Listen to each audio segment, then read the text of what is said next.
All right, I think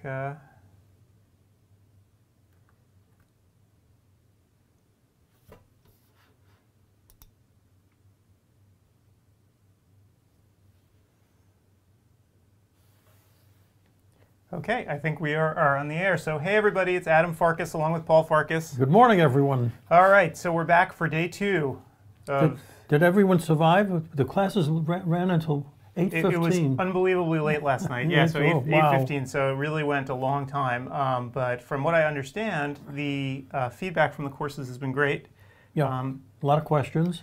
Hundreds and hundreds of people attended the sessions yesterday in real time, which to me is pretty impressive. I never expected that. Well, Beck, New York State has rules. Yes, so the states that have rules like New York, I mean, that I get. So it was kind of an impressive thing to see. Before we actually start to come in and talk to Steve Silberberg, who can let us know how the classes actually went, since we have no idea, since we were trapped in here. Right. I'd like to just run through our sponsors and let everyone know what's going on with them, if that makes sense to you. Yep. Okay, so let me pull them up. Because, without our sponsors, this show would not have gotten very far, to say the least. So let me pull this up so everyone can see what's going on here. And there we go. And everyone should be able to see on the screen right now, sort of a list of all the sponsors of the conference, and we can't thank them enough for actually getting behind us and sponsoring the event.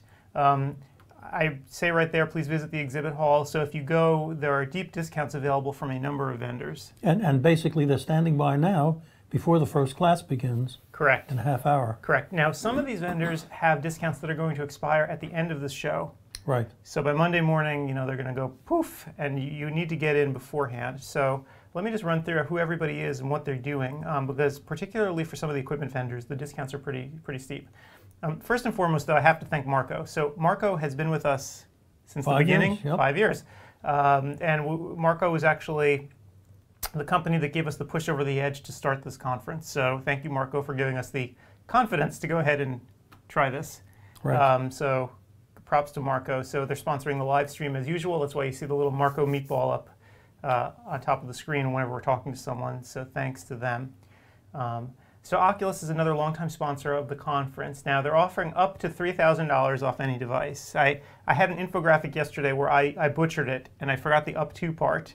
So $3,000 off any device wouldn't make much sense if you're buying a device that's under $3,000. Yes. So I should have realized my mistake, so I apologize for that. So it's up to $3,000 off any device. I spoke with Oculus last night, actually, and I'm trying to get a list of some of their more popular devices to show you exactly how much of a savings that is.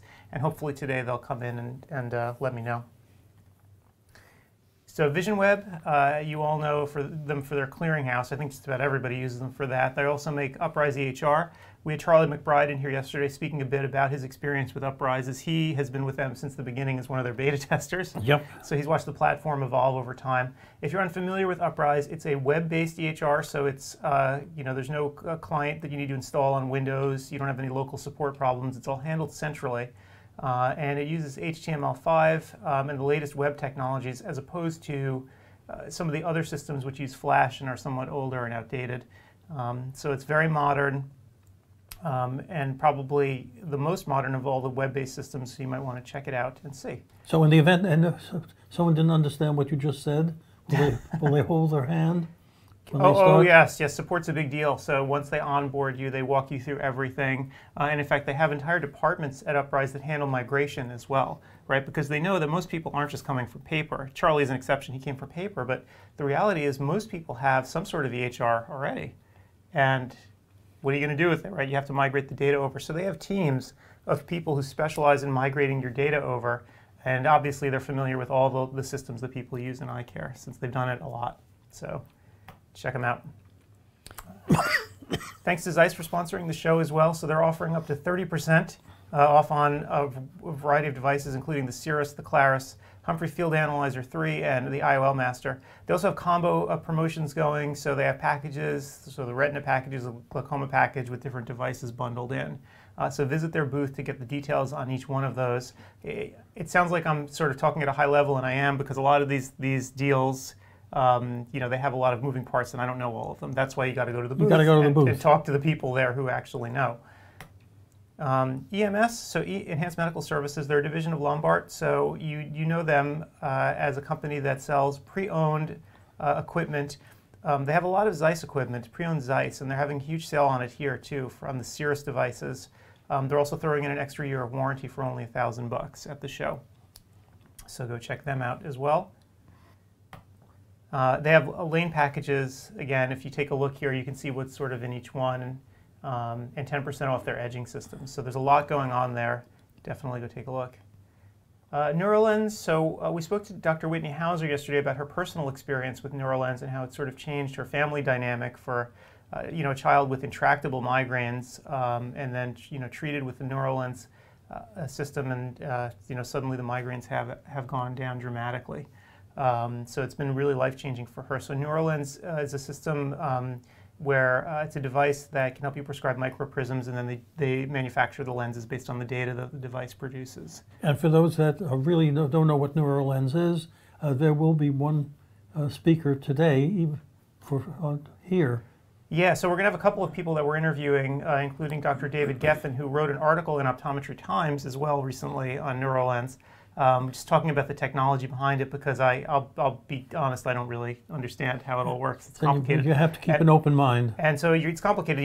It's very rare that we get very new technology to talk about here that we really don't understand, but this is something that's very different in the marketplace. So I would have to say unique. I haven't seen anything else like it, and so it's really an interesting tech, and we're going to talk all about it today. So Lombard, again, the largest distributor of equipment, and you can sort of see the things that they're offering here as well. Big savings on lane packages for you, and they are, of course, a full-line distributor. They have just about everything that you would want. And as we interviewed them yesterday, we're going to be speaking to them again today. They service what they sell. So if you're buying a piece of high-tech equipment, they don't just dump it on your doorstep and run away. They come in and help you try to set it up and teach you how it all works. And they're anxious to move equipment. Correct. So one thing about CEwire that you need to appreciate, and I'm sure you do, is the fact that they don't have to actually place any equipment here. They don't have to set anything up, which is a huge expense at most trade shows, costing them upwards of $50,000 to set up a full booth. And they don't have that here, so they're able to pass the savings on to you. And imagine the savings you're having, not having to go to Vision Expo East and spend a couple of days in New York suffering. Here's the funniest thing, of course, about CEwire. I was doing the calculations of it. The admission to this conference is actually less than the cab fare to and from JFK. So take it for what it's worth. Not much. So again, you can see the more of the packages here that Lombard's offering. Okay, so ABB is the largest contact lens distributor in the country, but they don't just do soft lenses, they also do gas perms as well. So they have a lab, so most people, I don't know if everyone appreciates that or knows that about them because they so associate them with soft lenses, but they have that as well, so go check them out. Lance Leasing, so it's unusual that we get financing companies to come in here and sponsor the conference, but they did. Lance, they know the industry inside and out, so it's not like you're just going to a bank to get your financing. They understand what these instruments are. You're not going to have to explain to them if you're setting up a whole lane and you need this, that, and the other thing. They're going to know exactly what the devices are since this is what they do. They have 2 deals running here. Sign before February 28th, and they're going to pay your documentation fees, and if you bundle 2 or more vendors together in the same agreement, you'll get better rates. So if you're thinking about buying anything, go into Lance Leasing's booth as well and make contact with them because they can help you finance anything that you might buy at the show today. iCare Pro, so if you have a website and you need to market it online, they're sort of a one-stop shop to go to. They can handle not only your website, but also your social media presence and your search engine optimization. So this is a lot of stuff that a lot of people do badly. A lot of people use relatives. Yeah, they rely on sort of the amateur touch, I guess, to try to get this done. But the reality is it's important enough that you should probably have professionals do it. And iCare Pro is a great way to go because, again, they understand the industry. They do this for hundreds and hundreds of practices. Right. So it's not like you're unique. They understand exactly what you need because they do it for so many people already. It's always nice when you can go to a vendor who you don't have to really explain what you need. They kind of already have a sense of it. And they can help you to tell you what you need because some people just don't know what they need. Correct. One of the advantages of working with vendors like this is that because they do this at hundreds of practices, they're almost like a consulting group. They understand what other people have done and what works and what fails, and so they can help you as well just based on their huge amount of experience that they have. So Pivotal is the newest buying group on the block. Now they're a little bit different from other ones. They just came out, I guess, about a year ago, maybe a little bit less, and they're growing massively already. They have great deals from a variety of vendors. They have online education as well, which I find, of course, kind of cool.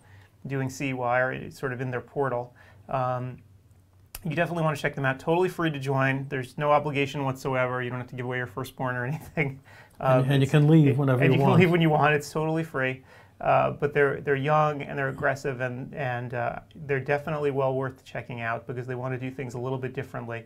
They are probably the epitome of a modern company in that they try to work incredibly lean in terms of not having a bunch of redundant overhead, which obviously then the costs get passed on to the members. So check that out. We're happy to say that ODwire was the first that they sponsored. That's true. That's true. We helped build them. We helped build them when they first came out. So yeah, and they're a great bunch of guys. So definitely check them out. Vision Equipment. This is Leo Hadley's company, and Leo again I think has been with us since the first conference. He's well known to ODwire folks. So he's offering 20% off his lowest prices on Santinelli edgers and 10% discounts on all items in stock. So Vision Equipment does refurbished equipment, and Leo is an expert in totally stripping down edgers and rebuilding them from scratch. Right. So it's if you're looking for an edger, he's definitely the guy to go to. And in fact, as he was telling us on the phone yesterday, he's even talked some of his customers through the repairs themselves over the phone. and if you're looking for edger, I think of all the equipment people that are showing, he would have probably the largest selection of edgers, refurbished edgers. Probably, I would imagine so. As he was telling us too, he gets a lot on trade as well that he then refurbishes too. So he's got a huge stock of edgers. And Leo, I asked Leo the question yesterday, if a person starting out or wanting to begin edging in their practice, what could they get into the edger business? And he said under $15K. For less than $15,000, you can have a refurbished edger. At that price, he also said that maybe people should have a second edger in their practice in case one breaks down. Yep. Because you're stuck if it breaks down and you can't repair it. Yeah. So it's if it's mission critical for you to have a piece of equipment, having a backup is always a good idea. I mean, I practice what I preach here. Here we are at CEwire. Well, backup for everything. And as you look around, yeah, I mean, you can see that even. It's not like a camera lens is ever going to break, but if it does, there's lots of camera lenses. There's two more sitting over there. So, so always redundancy is a great thing, and Vision Equipment's a great place to get an edger. So, Eye Care Acuity Group. So we had Ben Chudner on yesterday, and he's one of the vice presidents there, and sort of he's an optometrist as well, talking to us about private equity, and that's what the Acuity Eye Care Group is. They reach out and they buy existing private practices.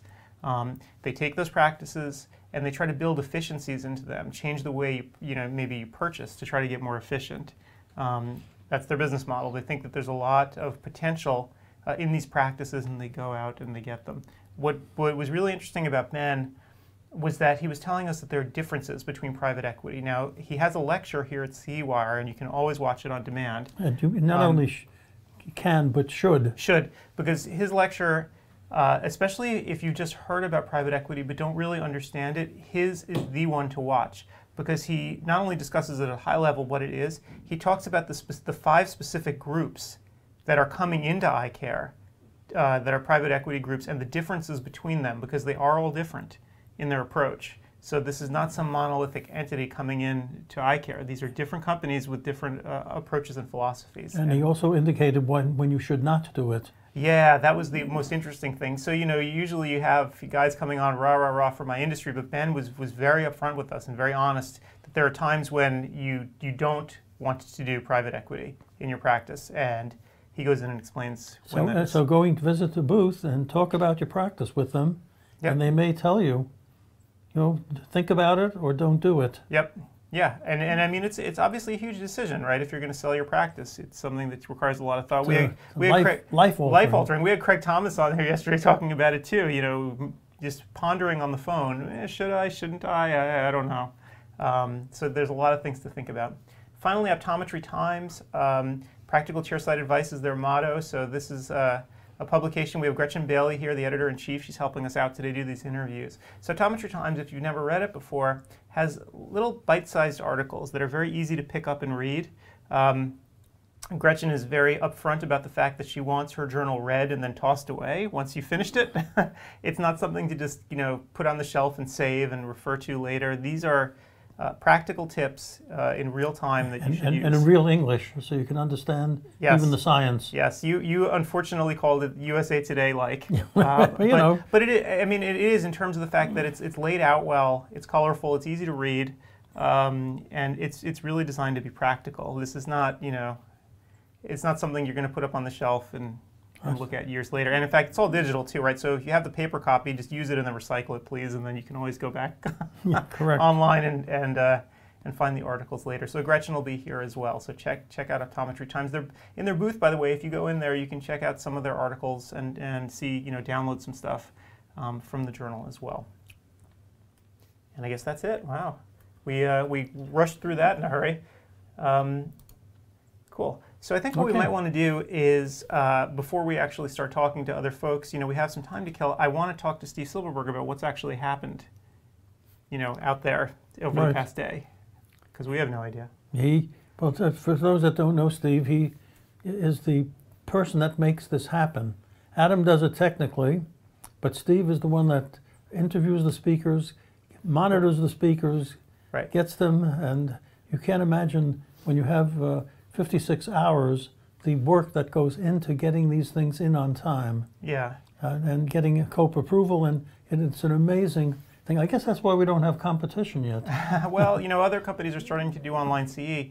There's nobody else that's doing it live like this for these interactive credits, certainly not with the number of credits that we have, because as Paul mentioned, it is challenging.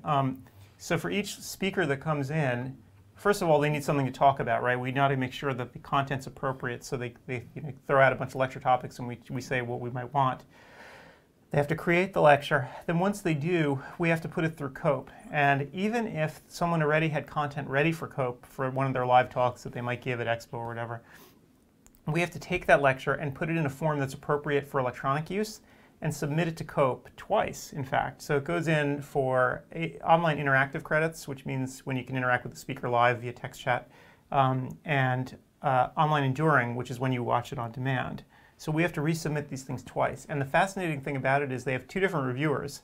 Same content for interactive and enduring, but they always parse it out to two different reviewers. So you may get accepted once and rejected at the other one, which is kind of an interesting thing. And of course, we're actually spoiling our viewers, because you can ask questions.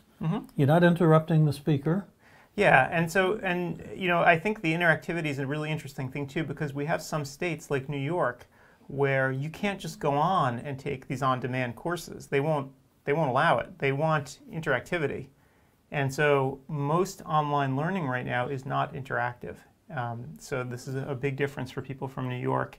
And I guess that's why we get so many people from New York State who come on and take the courses here.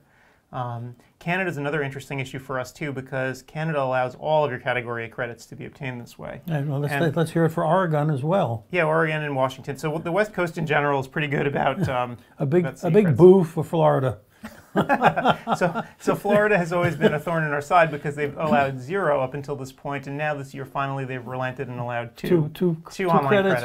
I think it's practice management. Yeah, so they're baby steps, right? Baby steps. They'll get there. It's just a matter of time.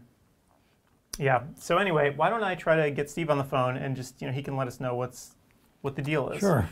So let me find him. Steve. I think he said I should use his home number today.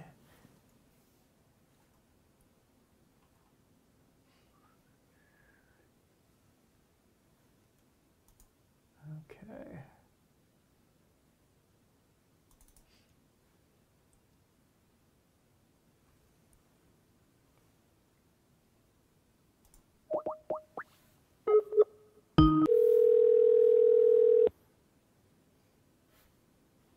Hello, I'm here. Hey, how's it going, Steve? Good morning, Steve. Good morning. Just to start off, I thought I'd be like you. As you know, I had plane difficulties, and I was supposed to be out there with you, and I, again, apologize, but we have my little granddaughter over, and she woke me up at 5 o'clock in the morning, so I tried. Okay, so you're on. Awesome. So I'm your time now. Before we get to the nuts and bolts of the lectures, I have a couple of rules. Hey, wait, Steve, I'm hearing myself. Good morning. Just to start off, I thought I'd be okay. I'll just shut off. Okay, is that better? Yeah. Okay. Yeah, Come on, 7-second delay. Yeah, you've listened to enough radio to know how the 7-second delay works. Yes, and I don't call into sports shows. A couple of rules, first of all, I have for you guys. No Pinot Noir before 12 o'clock your time. You're having too good a time, and I think you have to card Gretchen. I'm not sure she's over 21 years old. The second thing is I'll never question your decision-making process. When you had Dr. Thomas on and you said, gee, you have no questions, I'm just going to ask him, how's he doing? Well, I believe 45 minutes later you had to cut him off because the show was ending. and the content was, I was either peeing my pants or whatever. He's just a character, and I think you guys were laughing just as loud. But what he had to say was important. As far as technical stuff, all the lectures have gone off swimmingly. There's been no technical problems, no difficulties there at all. I'll highlight a couple of things because it's impossible for me to say everything about the 56 credits or the 28 that took place yesterday, but some things that really struck me and some things I really do want to highlight. You were talking about private equity. Firstly, Dr. Richard Holmes is also doing a lecture today on it, and that drew the most questions. People were asking Dr. Chudner a million different things about it. It's the thing that I'm not so concerned about, but the younger ODs are, who are in their 20s, 30s, and 40s. Sure. And it seems like this is an area that's going to get bigger and bigger. That was one of the lectures that was, I don't know if it was well received, but it was well attended, and people had a lot of questions about it. Another one is I am going to throw away all my eye makeup. I was astounded by Dr. Lyerly's lecture. I learned so much. I'm not going to use any eyeliner, mascara anymore. My wife told me once years ago that Clinique was good. So my patients say, what's good? I say, Clinique. Now I realize it's a whole field, and she really whet my appetite. We had some great lectures that really dovetailed each other, and they're going to continue today. Always dry eye and anterior segment eye disease were one of the main focuses in optometry today. And both Dr. Brimmer and Dr. Hauser did great jobs coming at it from different perspectives. And now today we'll have Art Epstein doing it, and I'm sure his perspective will be slightly different from theirs. And amongst all three, you can develop something in your practice. I think that would be very, very powerful. The last thing, I have to give special kudos to Dr. Laura Perryman. She had some personal challenges, we'll just leave it like that, and she got, not only did she get her lectures in, and they were, by the way, her lectures are always fantastic, always animated. This one was far beyond that. Her theme was a Star Wars, Star Trek theme, and she had a million different special effects. You learned a lot, and I think I'm going to probably try to get her on Broadway with this lecture, as well as some others. Without getting into details, you learned a lot, but it was totally entertaining. And again, we all know some of the difficulties she had, and she got everything on time. She worked really hard. In fact, she bought a different software platform to be able to record it in the way she wanted to do that. So just special kudos out to her, and she's just a special person, and we wish her well, and I just want to thank her personally for doing what she did and how well she did it. I encourage everybody to watch her lecture, both for the entertainment value as well as the knowledge value.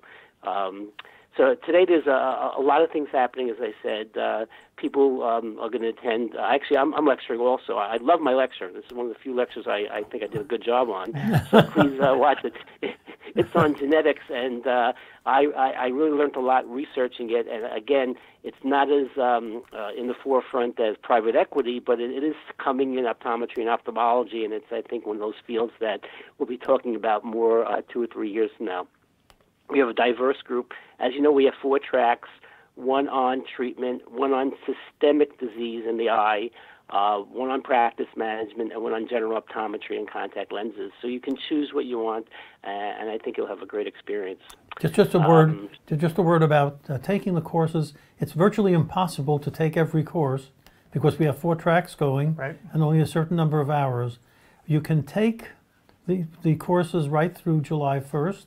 That's number one. Number two, one question that does come up is what if I don't take the exam today? What counts is taking the course. So if you need the course for interactive credit, take the course. If you can't take the exam, don't worry about it. You can take it later. If, God forbid, you don't get 70% and you fail the exam, you can then look at the course down the road, retake the exam, and you'll still get interactive credit. So don't panic about not being able to take every course. And one thing you should have on your hand, Paul, is your OE tracker number, because you can put it in as you take the test. We'll submit the information to ArboCope, and you'll get credit in your transcript. You can also print out your transcript directly from the site. Right. But have that number available so it's easier for us to transmit that information. It's easy. When I look online now, my OE tracker, I get it from many, many years in the past. So your advice is good.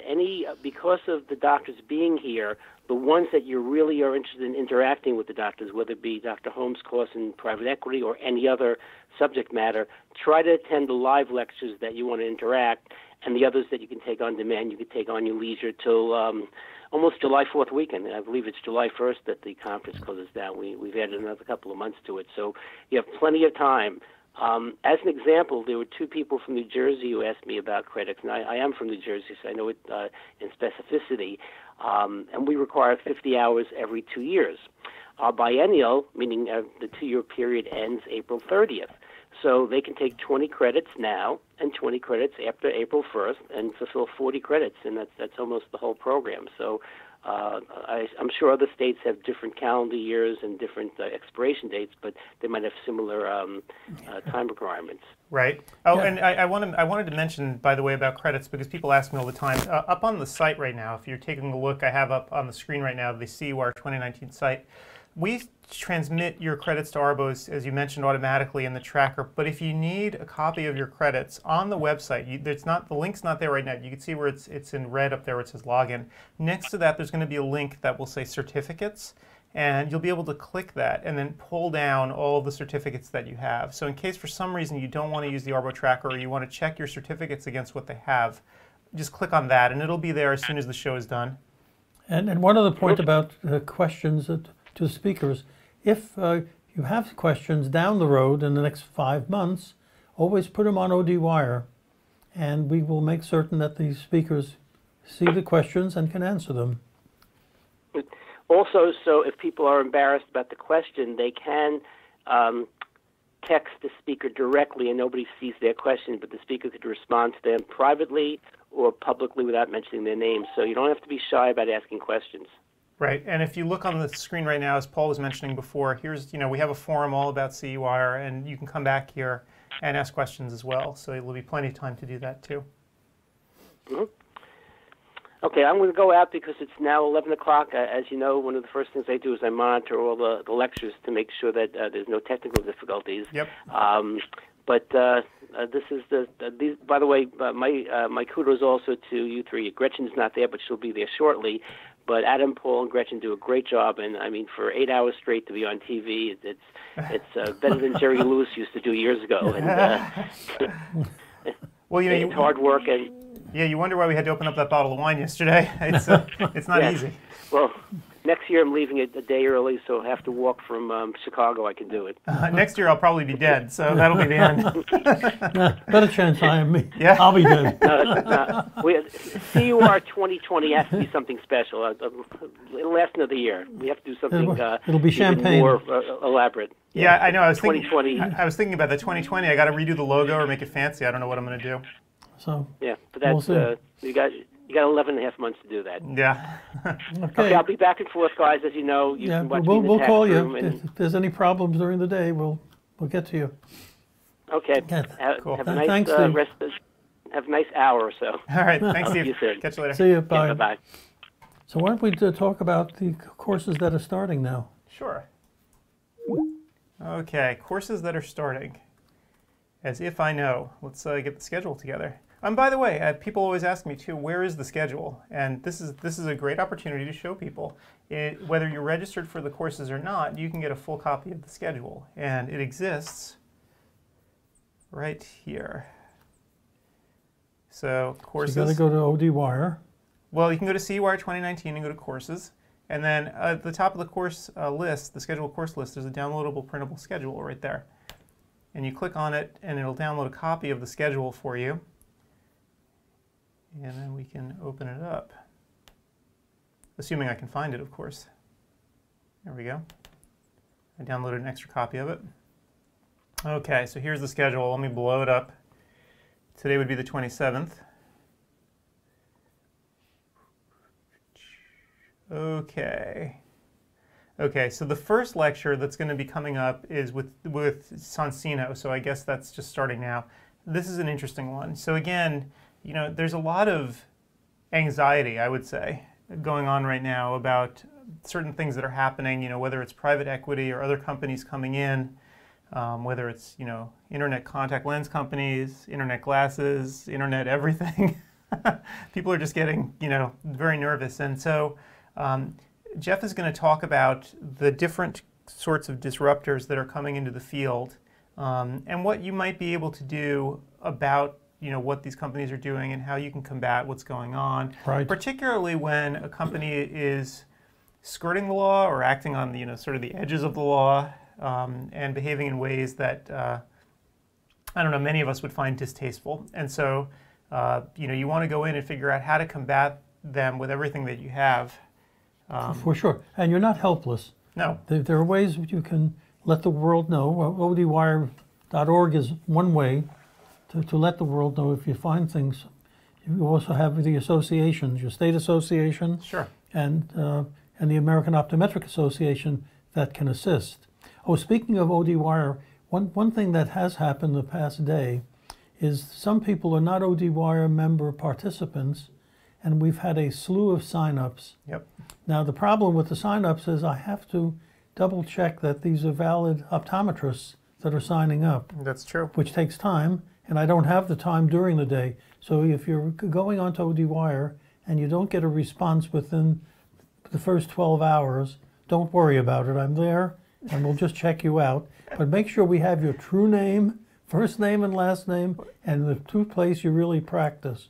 We don't let anyone come in with a fake name. Do you think people are like going to their fainting couches if they don't get in after 12 hours? They're like sweating? Absolutely. There are some that They're are so paranoid. Oh my God, I didn't get it. Well, as an obsessive compulsive, I can tell you, you worry. Things don't happen immediately. Well, just as an FYI, when you register, the system tells you we'll get back to you within 24 hours. So most people, I think, they're not that obsessed and they can wait. Okay.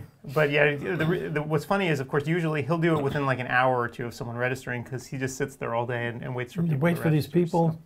so. But I get aggravated when you don't give me the name. It's always either like a pet name or a first name. We need a full name that's on your optometry license. Yeah, I mean, we demand, you know, to know who everyone is, and he actually does checks. So it's, yeah, it's a bit of a process because privacy means a lot to us, and it always has from the beginning. I know these days most people don't really think much about privacy anymore. They think, oh, it's the internet, my privacy is totally blown, but that's not true. Just because something's on the internet doesn't mean it can't be private, right? You bank online, and it's private. So we try to keep the community as private as possible. We don't data mine. We don't, you know, sell the data to the highest bidder or whatever the hell they do on other social networks. Right. From the idea from the beginning is that it's a private space where you can come in and just say what's on your mind without, you know, worrying about who's watching over all this stuff. Because it's just us guys. You can see us on camera. You know where we live. So. So the other thing that makes optometrists feel good, see, we want to make you feel good, is that when we get many ophthalmologists that try to get onto ODwire.org, the only ophthalmologists that have contact with us are on CEwire. Yep. And ophthalmologists that come on, most of them only want to come on for our classified sections to buy equipment. And they end up going with the opticians. We have a separate group of opticians and optometric assistants, and that's where ophthalmology is put. So you can be assured that the place for optometrists is in the private optometric forums. No one else is there, so it's only ODs. Yep. Yeah. So it's very sort of exclusive, and that's why you feel like you can speak freely. And I mean, you know, who wants to go to a place where your office assistant is there watching, or God forbid, your patients somehow are watching? So, anyway, yeah, that's what we tried to do from the beginning, and privacy is important. So at the same time, what we have now also going on, Richard's giving his lecture on private equity. So we have two dueling lectures here. He's taking it from a different vantage point, though. Yeah, so he's taking it from someone who's outside the industry, who's just academically looking in, whereas Ben, literally is inside the industry looking out and sort of telling you about the nitty-gritty players involved. Richard's taking a higher level look at what this phenomenon is altogether. So I think both lectures are useful in very different ways. Also going on right now, Dr. Mark Friedberg, who gives excellent lectures. He's actually gave the most popular lecture we've ever had on ODwire about OCT. Millions and millions and millions of views of his OCT lecture. That was about 3 years ago. Yeah. And so now today's lecture is all about retinal detachment or not. So I'm sure this is going to be a good one, especially if you need a little refresher on, when is RD an emergency, and how do you need, how do you know what to turf out immediately, what can wait, and so forth. So, from an ophthalmologist perspective. And that is it for the 11 o'clock hour.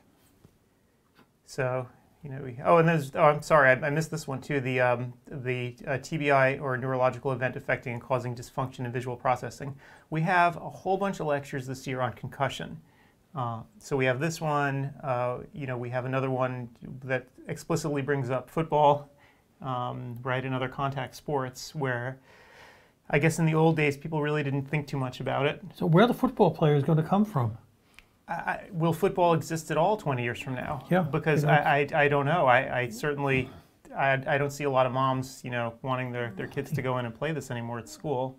At least not here. I mean, we're not from a part of the country where football ever really was, the big social center, right? But speaking of football, football in Europe is soccer. Yeah. But it's the same issue where you're bumping your head, but yes. not as violently, but yeah.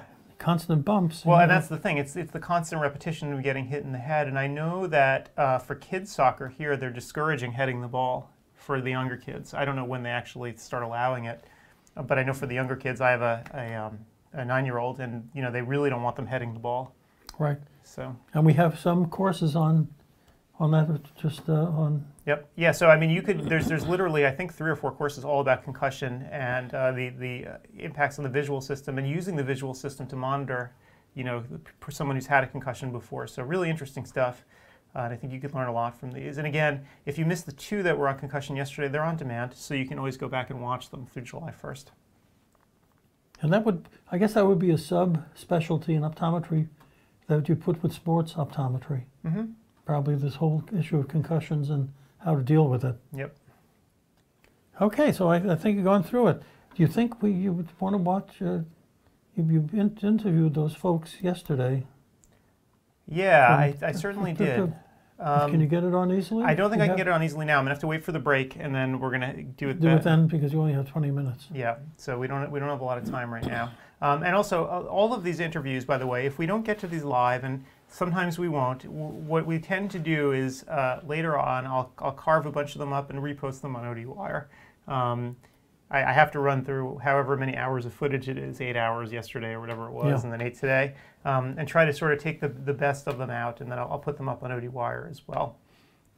Then, if you want to communicate with us, how would they get to communicate to people that are watching? Right. And want to speak to us. So if you're watching right now and you're watching the live stream, if you scroll down just a little bit, you'll see underneath the live stream there's, let's see if I can pull it up here too, there's a chat box. Let's see if I can pull it up here. Okay, so there we are. And let me put it up on the screen so people can see what I'm doing. That might be useful. Okay, so there's a chat box right here at the bottom, and you can sort of see what people are talking about. If you have anything you want to say to me. Why don't you test it out now? Send us a message. Yeah.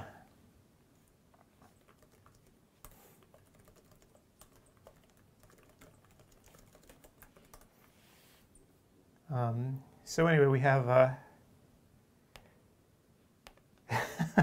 And Gretchen, by the way, who is here but off camera, she is on her computer. She's interacting in the text box as well. So if you have some real disaster going on while we're blabbing away here, type in that text box, because Gretchen is literally, you know, a few feet away from us. And she can inform us if something disastrous is happening. Like yesterday, I know we had a video running and I screwed the audio up a little bit, and so I had to fix it. And the only way I knew was because you guys posted it in the text box. So, well, who texted yesterday? My goodness. Oh yeah, there's a lot of people. People talk back and forth, but it's, you know, you can see Sue Resnick here talking about iCare Pro and how she's had a good experience with them. So this is just a place where people can come and hang out and talk while this is going on. And Richard is here. Of course, Richard has his course on private equity right now. So obviously he's around and doing that.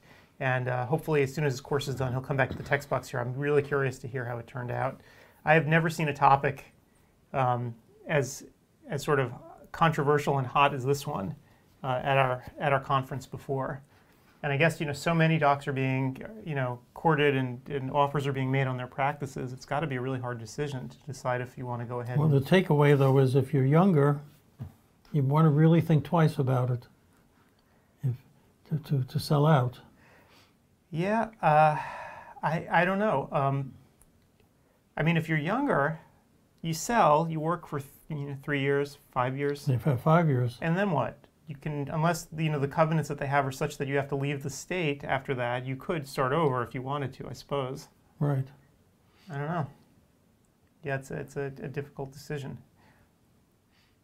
You know, if you value your autonomy, I guess it can be challenging to really think about it.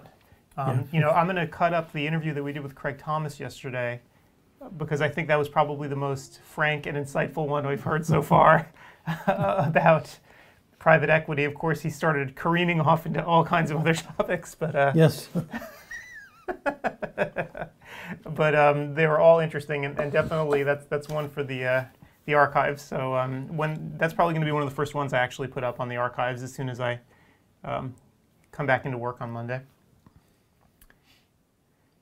One of the other things I wanted to talk about too, I mean, we have a little bit of time right before we have an interview coming up. I guess there are a couple of things that I wanted to talk about. So, and we can see, I guess this is our show. We can talk about whatever we want, right? Yeah, well, that's the other thing.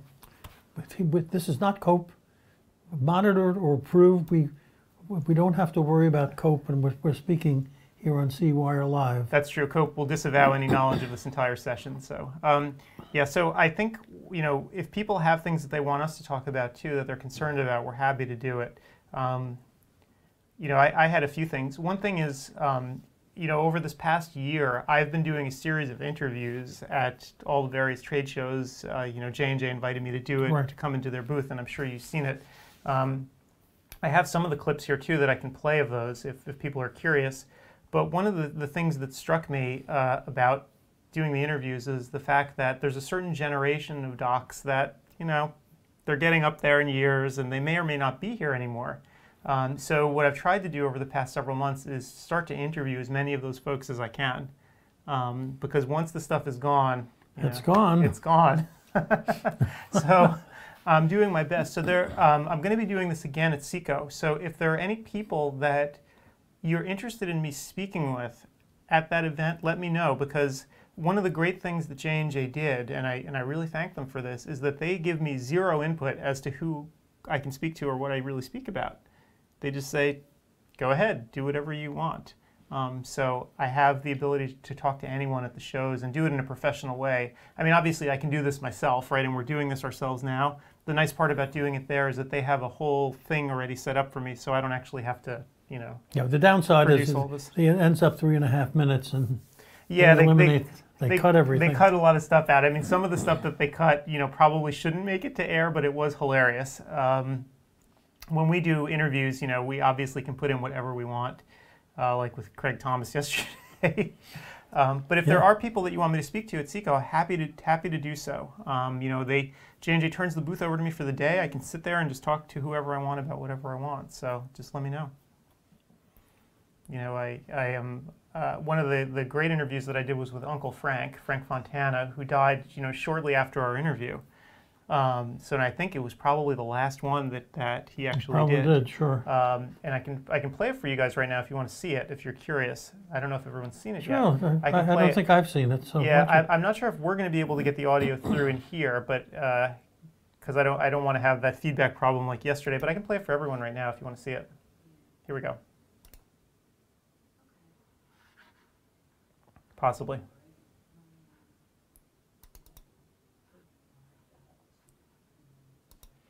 Unlike a regular TV show, Adam doesn't have a producer and an engineer. No. He's it. Sadly. Okay, let me clear that. Okay, ready? We're going to try this again. There we go. Hey everybody, it's Adam Farkas back with you here at CEwire2018, and we are incredibly fortunate. We have Dr. Frank Fontana, also known as the King of Contact Lenses. I'm really honored and thrilled to have you here, so thanks so much. You're very welcome. It's a pleasure for me. So what are you doing out here at CECO? I've been doing this every year for 69 years. Wow, 69 years. Yeah, you know, in fact, it's funny, you and my father are contemporaries. My father turned 85 yesterday. He and his partner, Ted Caslow, and I were pioneers in contact lenses. Yep. And I taught them to say Hail Marys, making sure that they'd say a Hail Mary to make sure we get the lens out of the eye. It was a wonderful experience for us. To be a pioneer in a field that developed into a multi-million-dollar business is pretty fascinating, pretty gratifying. Yeah, I mean, he'd always speak of you, and he'd speak of the olden days and how different it was back then. It was. You know, where you really felt like you were actually doing something that had never been done before. I know. It was a fabulous experience. And we had no idea what the outcome was going to be. And most of our patients were pioneers just as we were. So it was pretty interesting. Yep. Of course, back in the day, there was no such thing as soft lenses, right? No, they were hard lenses and thick, I might tell you. How anybody tolerated those beyond me. Even I couldn't put them on, but your dad and his partner taught us how to control patients, by the way. They were the pioneers of this. Yeah, so my dad actually was certified in hypnosis as well, because apparently back in the day, people didn't even want to touch their eyes, so yeah. You know, we had a particular patient who wanted contacts so bad, but she couldn't put them on, and I did get a pair on her one time, and I put her in a chair with her head against a brick wall so that she couldn't go back. And I had her hypnotized, and it worked. Really? It just worked. She just put the lenses in, blinked a few times. Oh, that's not bad. There you go. And, you know, if you had to give any advice to some of the younger practitioners who are coming out, you know, in terms of contact lenses and what the future might hold, what do you think? You know, I have a little interesting thing to tell you about. If you want to know how important it is for an optometrist to have good patient control, all you have to do is think that if you put your hands over your eyes like this and you see nothing, then take them away and you see the world. And this is what we do. But we want to do it also with comfort and good performance. Well, Frank, thanks so much for being here, and you know, I'm sure my dad's going to be thrilled to see this, and you know, I hope we can, you know, meet again, or even maybe meet up online. I don't know if you're on the internet a lot these days. No, I'm not that modern. No.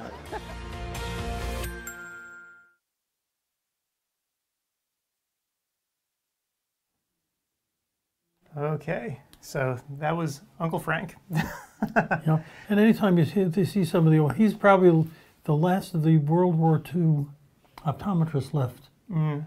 There's only one other person that I know of that's still living that was in World War II that you would have a familiar name, which is Irving Bennett. He's now 96. He lives in an assisted living facility, but he's still pretty active in his condominium there. So if we can, we have him on radio. Yep. But if we can get him on TV, that would be great. Yep. Yeah, it would be fun. I don't think he attends the meetings anymore, though, unfortunately. So, yeah. But, you know, CECO, hopefully we'll get a few folks. CECO's a little weird this year because it's in New Orleans, so it's, you know, we'll see what kind of a crowd they get this year.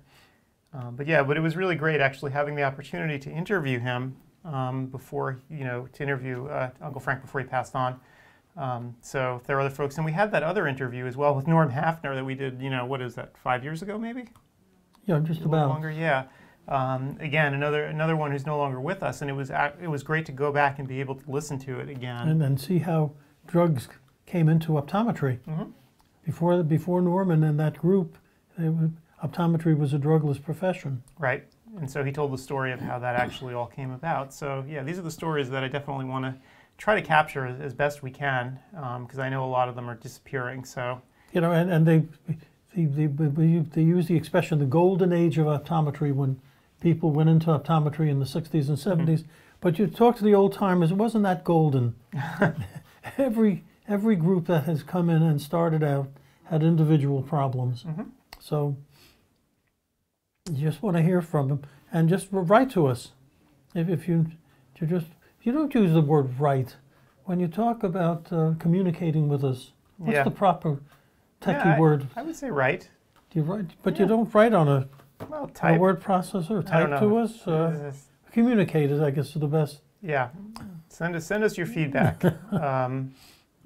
So yeah, because we really do want to try to reach out and see what's important to people. And the other thing is we don't really, as you can tell, we don't really stand on ceremony. We'll talk about just about anything. So it doesn't matter if it's controversial or not. So, and then maybe we had a whole topic on ODwire called about the unsung heroes.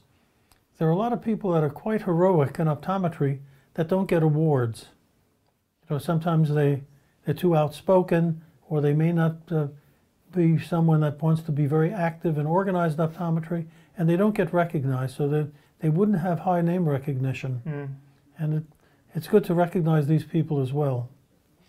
Absolutely, yeah. There's so many folks. In fact, I have another one of those little interviews I did with J&J with Mike Olson, who, folks, you may or may not know Mike is the past president of ARBO, and he helped formulate a lot of the education standards that we adhere to at CEwire that many groups push back against, which I find really amusing in some ways. Those education standards are in place to make the CE as valid as possible, right? To make sure that it's actually doing what it's supposed to do to educate people in an unbiased way. And he was one of the major pushers because a couple of years ago, the AOA decided that they'd like to get into the education business and take over COPE. Right. So he was one of the leaders to push back hard. So this is still an ongoing issue. Is how is continuing education going to evolve right now? At this point, COPE is recognized by just about, I guess, every state board as being valid CE. And it was great that there's a standard that we can adhere to and hit in order to produce all of this material. I'm not sure why certain groups consider this to be inadequate, but them's the breaks. Yeah, but there is, right now, what we do have is that the ARBO has joined with the American Academy of Optometry and with the Association of Educators to also become involved in a COPE approval. The main problem is there's a conflict of interest because the educators and the American Academy of Optometry are both in the education business.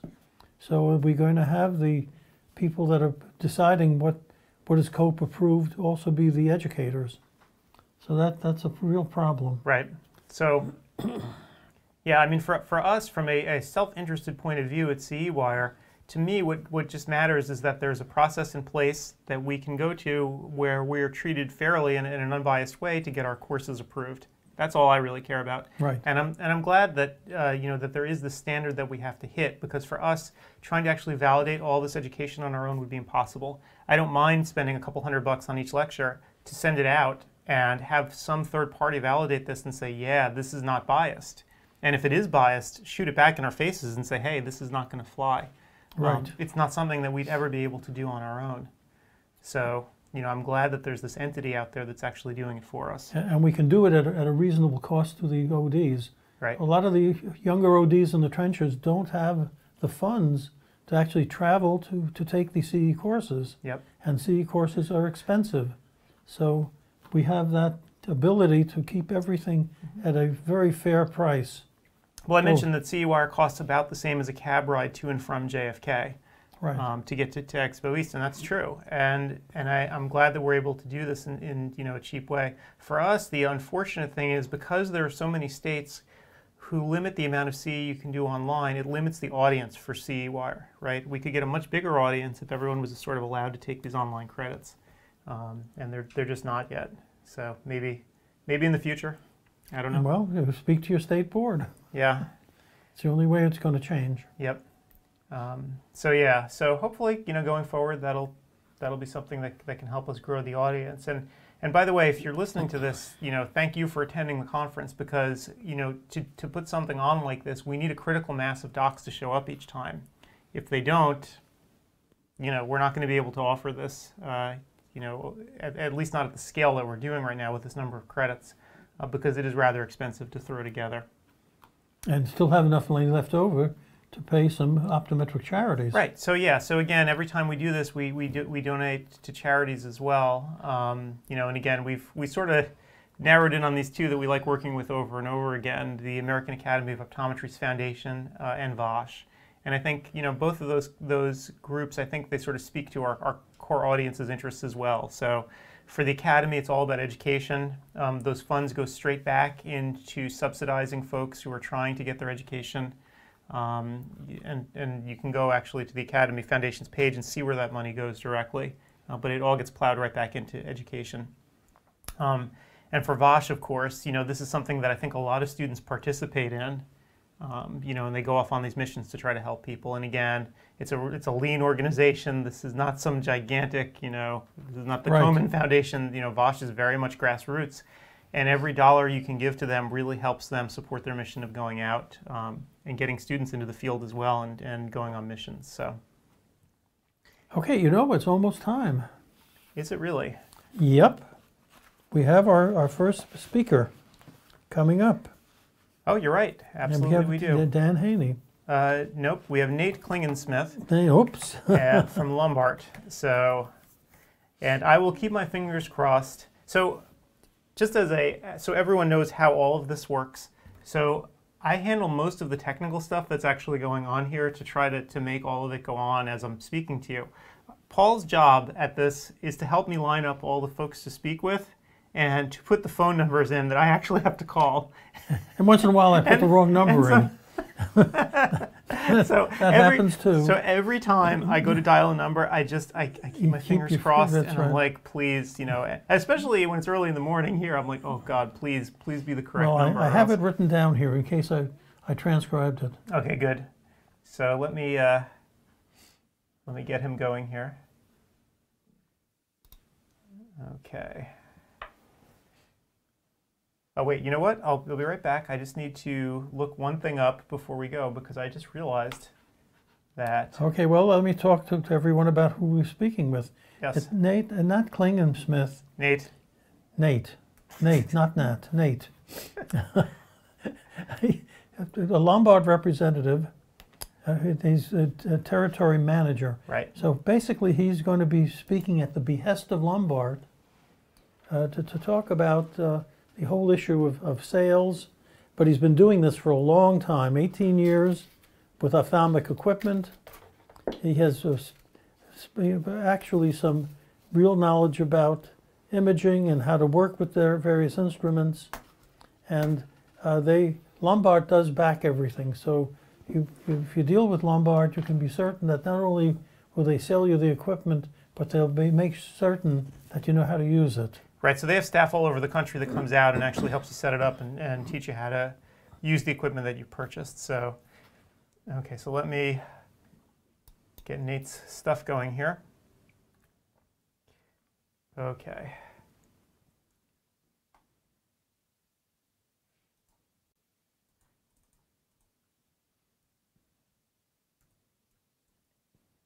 Okay.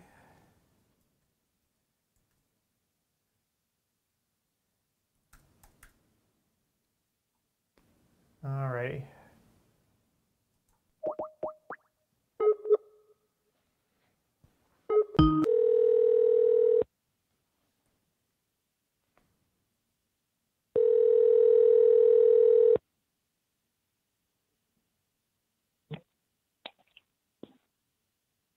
Lombard Instrument, this Nate. Hey Nate, it's Adam Farkas and Paul Farkas from CEwire. How you doing? Hi Nate. Hey, give me 1 second here. My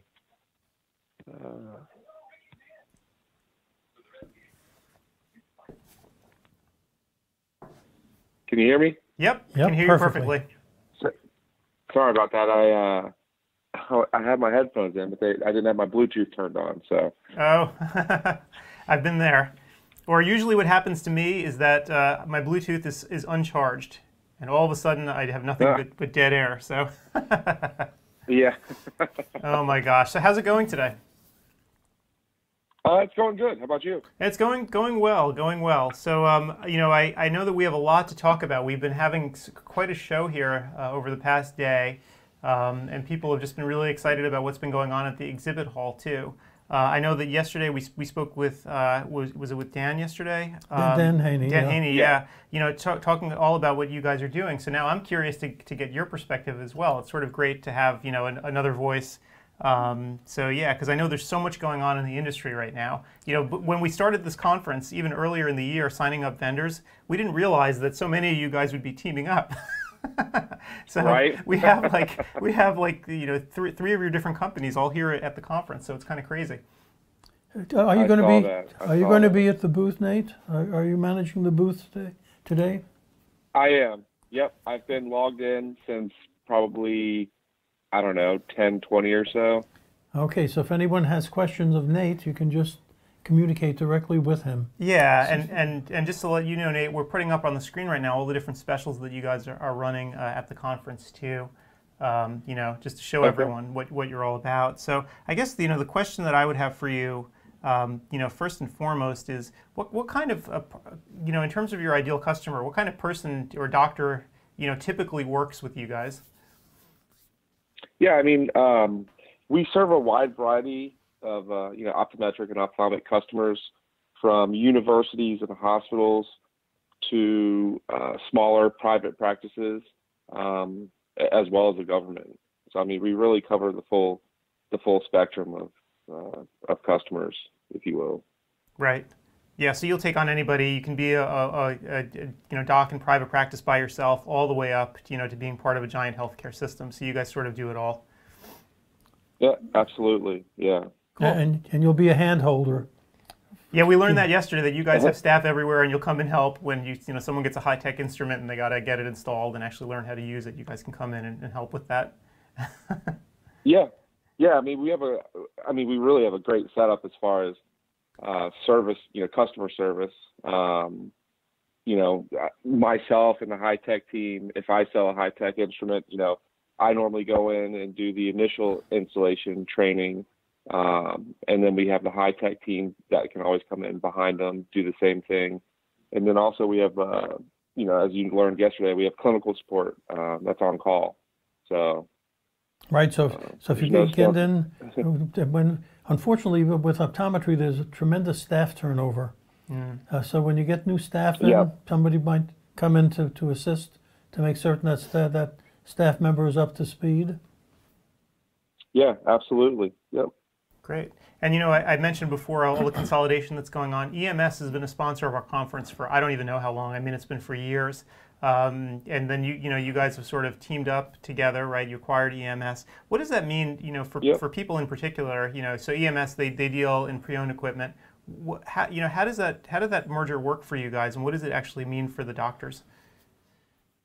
Yeah. So with the expansion, it really just broadens our equipment selection. From a salesman perspective, we can now offer. We have a broader quality, or not quality, but we have a broader spectrum of, new and pre-owned equipment that we can offer, to offices of any size now. So it really just expanded what we currently had as a sales force into, a much bigger portfolio for us, if you will. Right. And I would imagine some people like to mix and match too, right, in terms of the equipment. So, when they're going sort of new equipment, they come to your side of the business. EMS has obviously a huge inventory of pre-owned stuff. So I would imagine, depending on the office and their needs, they might actually mix and match some new with some pre-owned. Yeah, absolutely. It also gives us the ability to be more flexible on, on trade-ins. So doctors may be looking to upgrade, let's say, to a new chair and stand, or a full lane of equipment. and or even high-tech equipment that we didn't currently or previously to the EMS merger, we didn't have really access to that equipment. And so now with EMS on board, we're able to take in a lot more equipment than we used to be able to, and then also offer more pre-owned equipment as well. So right. Yeah, it's been great for us. Great. And I see the lanes that you have up here, the lane packages. Can you just speak to us about why someone might want to buy an entire lane all at once versus going onesies and twosies and doing a scattershot approach?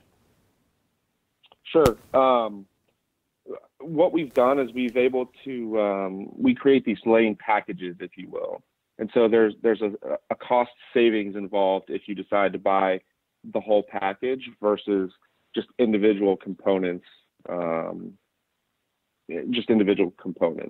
So certain manufacturers will run specials on their lanes, and then we can take that special and add maybe a different manufacturer's piece of equipment or several manufacturers' pieces of equipment into that lane package, and then we can get pretty aggressive on the pricing to make it more appealing to the doctor. Right, and in fact, I'm looking up on the screen right now. I'm putting up the different packages that you have, and it looks like you have a range of price points. Some pretty value price ones all the way up to this monstrosity of a $61,000 platinum lane package. Yeah.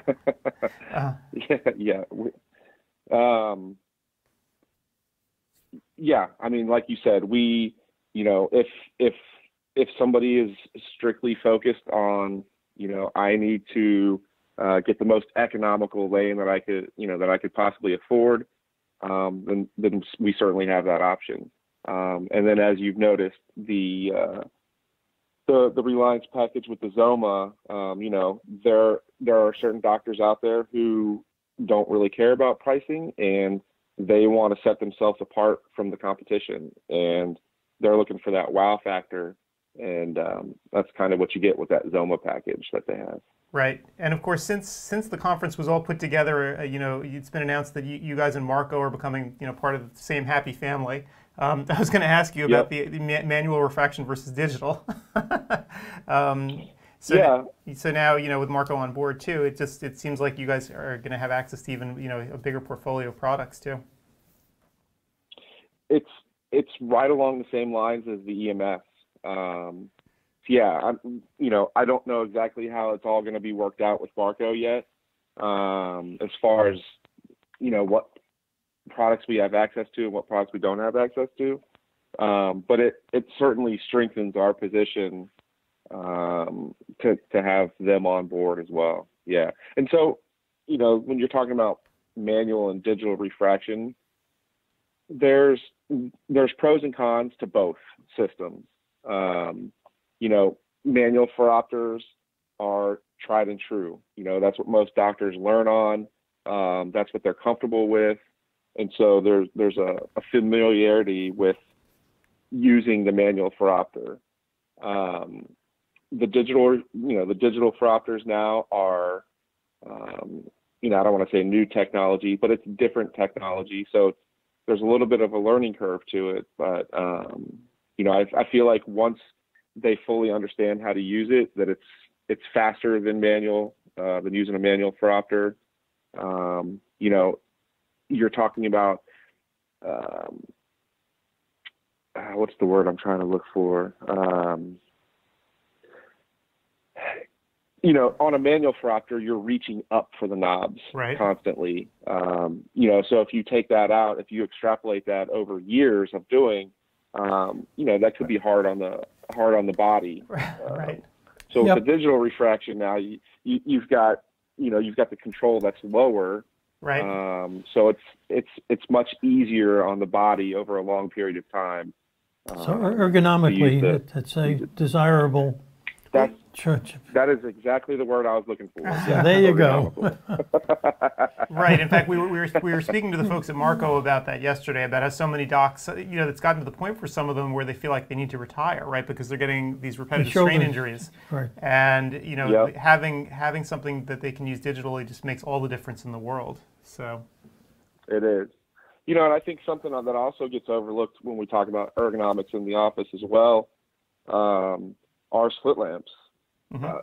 Traditionally, when you look into a slit lamp, you're kind of crouching your neck in a position where you're trying to look into the oculars that are on a horizontal plane. Right. There are several manufacturers that offer inclined adapters, and I don't think that's being pushed enough, because when the oculars are inclined, it makes it so much easier for the doctor to kind of look down into the slit lamp versus trying to look at a horizontal plane. And that certainly is a neck saver for sure. Right.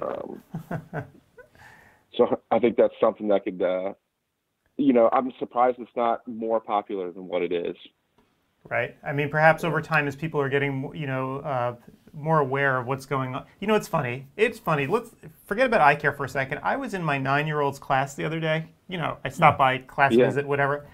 Half the kids, I swear to you, they were sitting on yoga balls instead of regular chairs.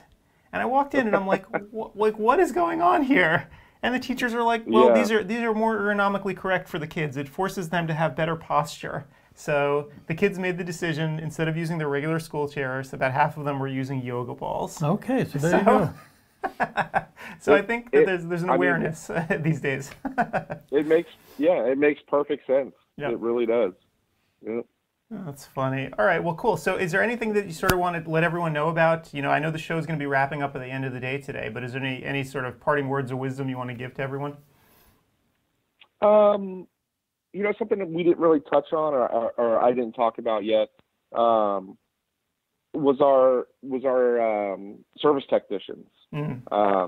Lombard has a full staff of service technicians across the country, and with so many technicians being out there and being available, we're able to resolve those critical issues that pop up unexpectedly pretty quick. As you can imagine, when if a doctor has a lane go down, they're not able to see patients while that lane's down. They're not making money. So, right.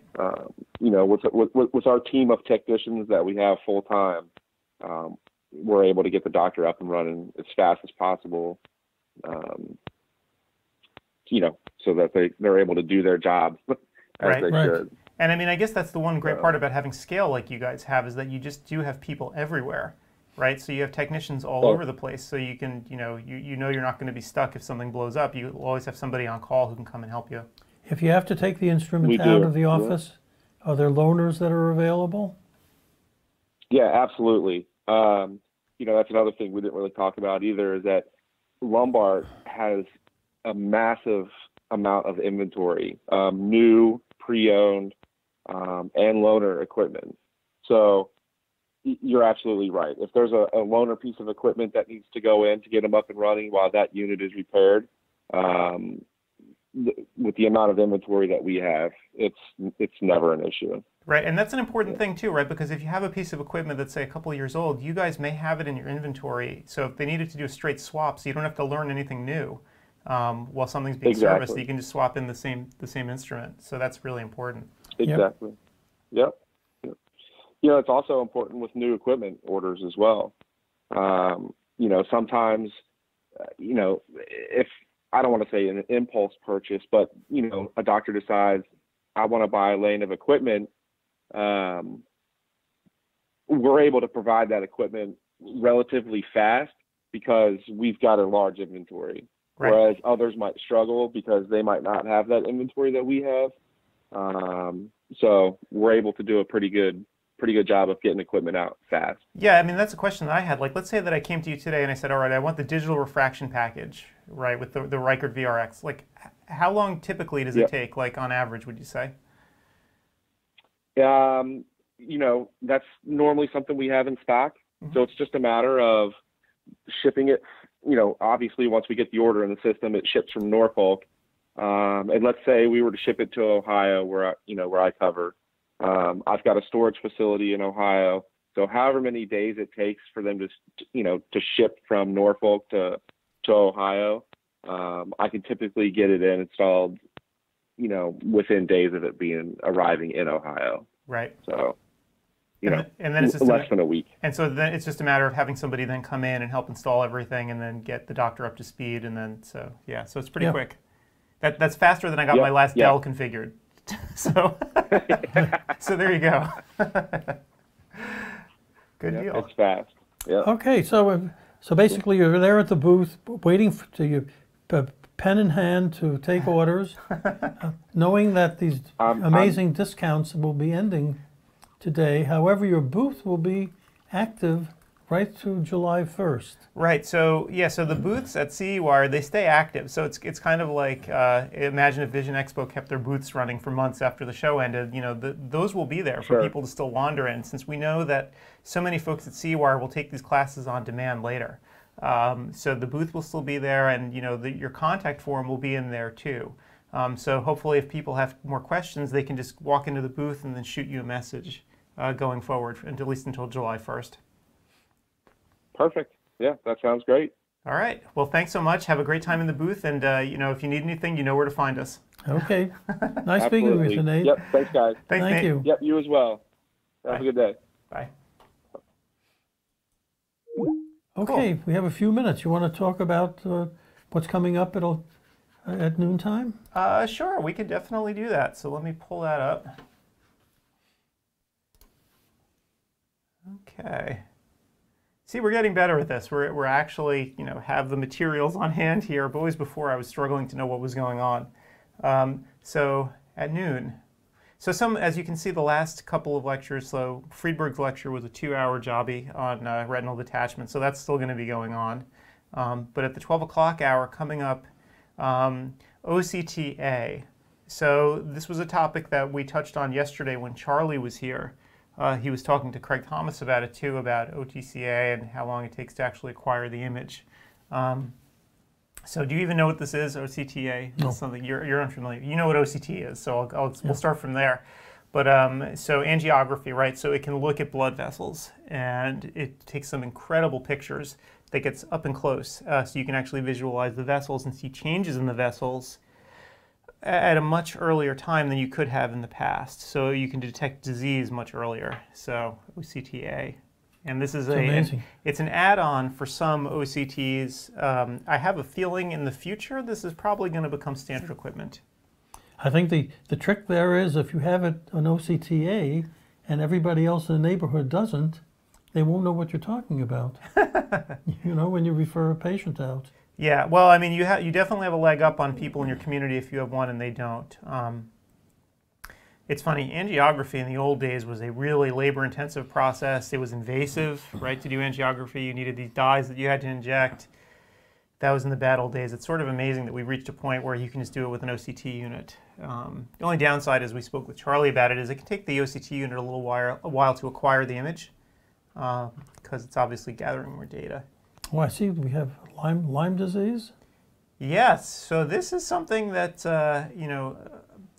people have sort of underplayed over the years, but is becoming more important, particularly as the climate changes. And I think, I think the jury is in at this point. The climate is changing. It is getting warmer, and ticks are starting to migrate. So you might start seeing patterns of Lyme disease in places that you maybe didn't in the past. So, this is something that people need to be much more aware of. Out here on the West Coast, we here in Oregon, we don't have much Lyme disease yet, but I could definitely see it start to happen in the future. And what else do we have here? Richard Zimbalist. So Richard Zimbalist, who in the past has given us, he's given us clinical lectures before, right? But now he's doing something a little different, giving us a lecture on the essential features of today's optometric websites. So, if you build your own site, or even if you're outsourcing it, you need to know what the deal is. I think he's doing this as a side, because basically he's an expert on VA optometry. That's true. So he must be doing something outside with building websites. Yep. Yeah. But you'll have to figure out when you speak to him, ask him questions, and you should get some answers. Yep. Yeah. Yeah, it's amazing still in 2019 how many unbelievably crappy websites we still see. Yep. where even basic information is not there, like hours and where you're located and so forth. You know, those should be sort of one-click affairs, and a lot of times they're not. It can be difficult to find. So that's coming up very soon. And we have a few minutes to kill before our next talk. And I'm trying to see who's up next. Do you even remember? With us? With us, yeah. We have none other than, let me check here. One of our favorites. Oh, Jeff Sonsino's up Jeff next. Sonsino. So yeah, so Sonsino, you know, is someone that I think he's done every CEwire program to this point, and every time he does something different. And again, his lecture today was all about bad companies coming into the space and, you know, trying to perform disruptive acts. So I'm really curious to hear what he has to say. And he's also very active in the AOA committees, so he may give you some insights of what's going on in the world of optometric politics. Yep. So it's always interesting to speak with Jeff and ask him how things are doing, and just stand back and. Sure, we don't. For the half hour, they can. We tell these interviews you can talk about anything you wish. Yep. During this time, so that's what we're going to be doing. Speaking of that, you know, you can help us, because once we close down this 2-hour start, we are finished with any sort of programs, even though it's running through July. Yep. We have to start planning for CEwire 2020. That's very true. And we are also always looking for people to give us advice, what they would like to hear.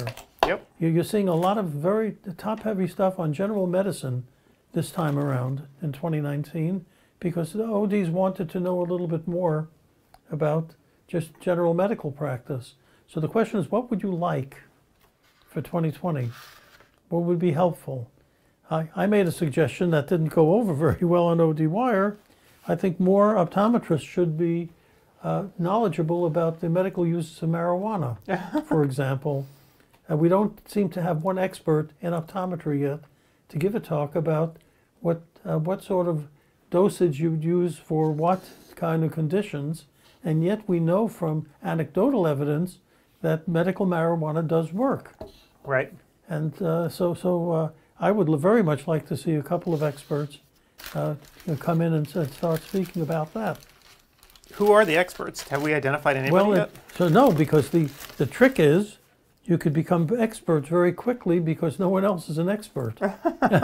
So if you want to make the effort of getting as much information in the next couple of months so you can come up with a reasonable presentation, that's something that might be guaranteed that you'll get an hour on CEwire this coming year. That's so funny. Yeah, I mean, if anyone actually knows who the experts are, please type it in, because I'm really curious. You know, I gave an anecdotal story on ODwire about that, that in the 1960s, I was very anxious to start getting a national reputation in optometry and how to do it. There were a lot of contact lens speakers around by that time, but no one was doing hypnosis.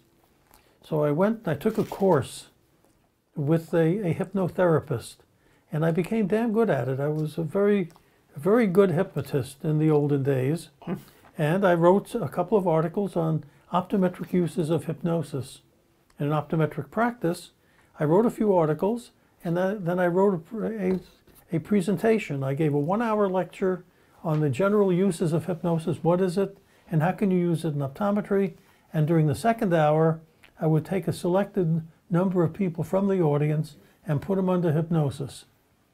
Now, you know, no one else was doing that in the country. And because of that, I was able to get an hour. I got 2 hours at the 1968 AOA convention. That was the first time I did any sort of national presentation from the podium. But I did it based on the fact that no one else knew anything about it. So the moral of the story is, if you want to get a reputation and get online as quickly as you can, and you're anxious to get your 15 minutes of fame in, start learning about medical uses of marijuana.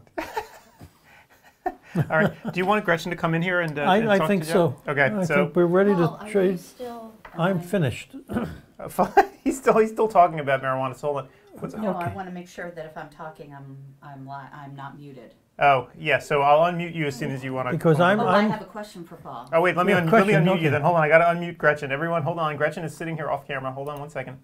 So. Well, it's not that profound a question. Well, it could be, though. You never know, right? You could be capturing history. So let me Okay, Gretchen, you're live. So my big question to you, Paul, I didn't know that you were involved in hypnosis. Are you still, could you hypnotize me right now if you, if I asked you to? The chances are yes, but I haven't done it in a couple of years, so I might not have the patter.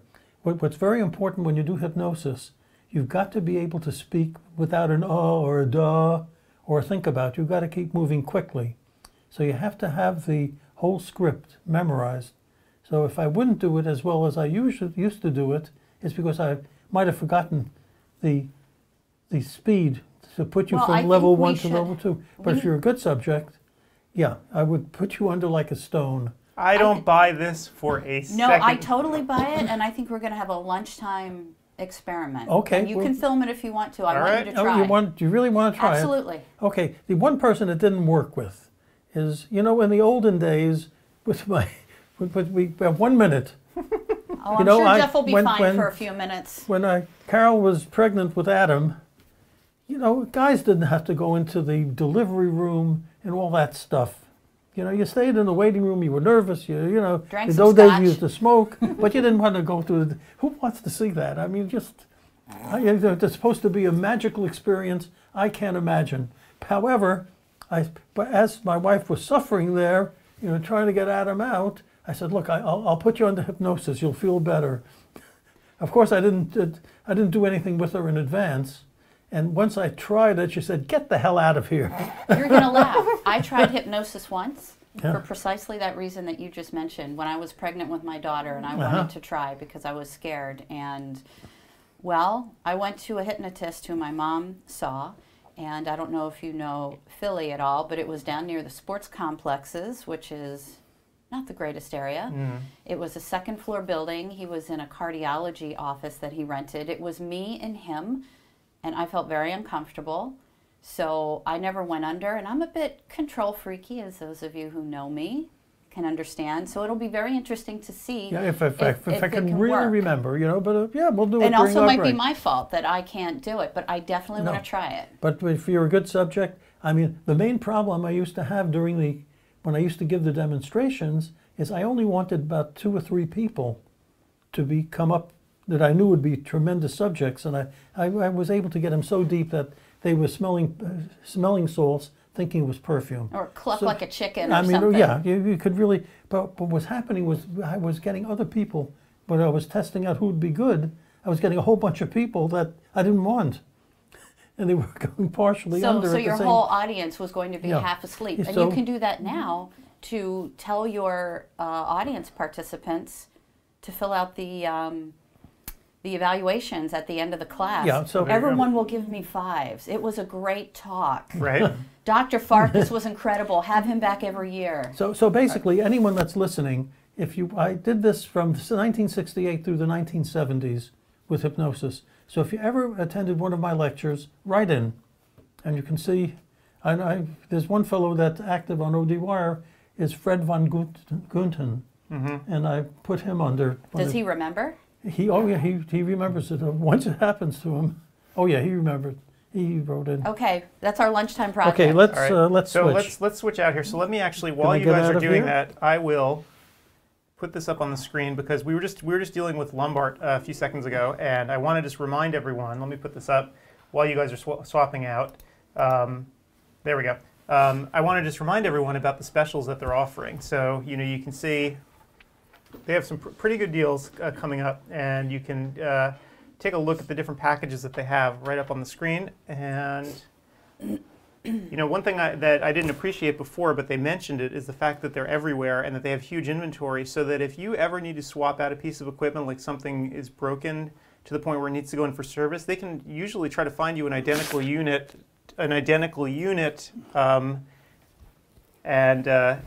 so.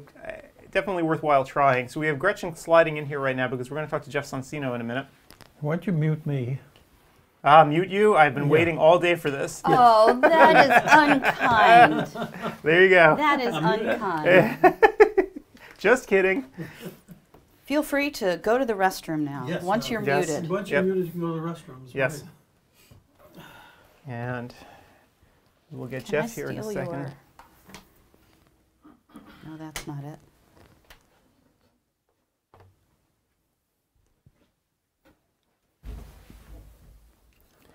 We've got dead air, Adam. That's not good. I know. I'm sorry. It's the This is when we need to. Right now, I'm looking to plug in my laptop. You're gonna have to do the limbo here. I'm stealing your power cord, so I didn't bring mine in. Oh. Sorry, I'm just That's okay. getting us ready here. This is the. This is what live video is. Yep. So we're going to be talking to Jeff. Yep. I always like talking with Jeff, He's always fun. especially when he goes on a tear. I like Oh my talking to gosh. people when they go on a tear. Yeah, that is always the best. Oh, here, let me loosen this so you don't have to. That is a kill yourself. MagSafe cable, so what's the worst that could happen, right? Well, I don't want to trip you and have you.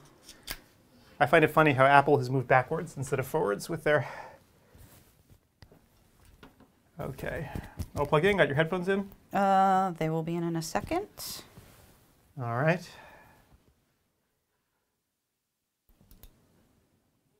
And good enough. And hang on 1 second here. Let me pull this off. Let me get Lombard back up here so people can look while we get ready.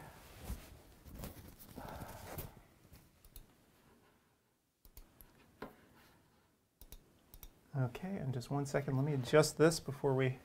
Hey, good morning, everybody. You've heard my voice. Now you actually see me. I was just the voice behind there. Disembodied voice, Gretchen. That's right. Adam is adjusting us. I'm just adjusting moving the us. camera. Well, you know, I kept falling out of frame.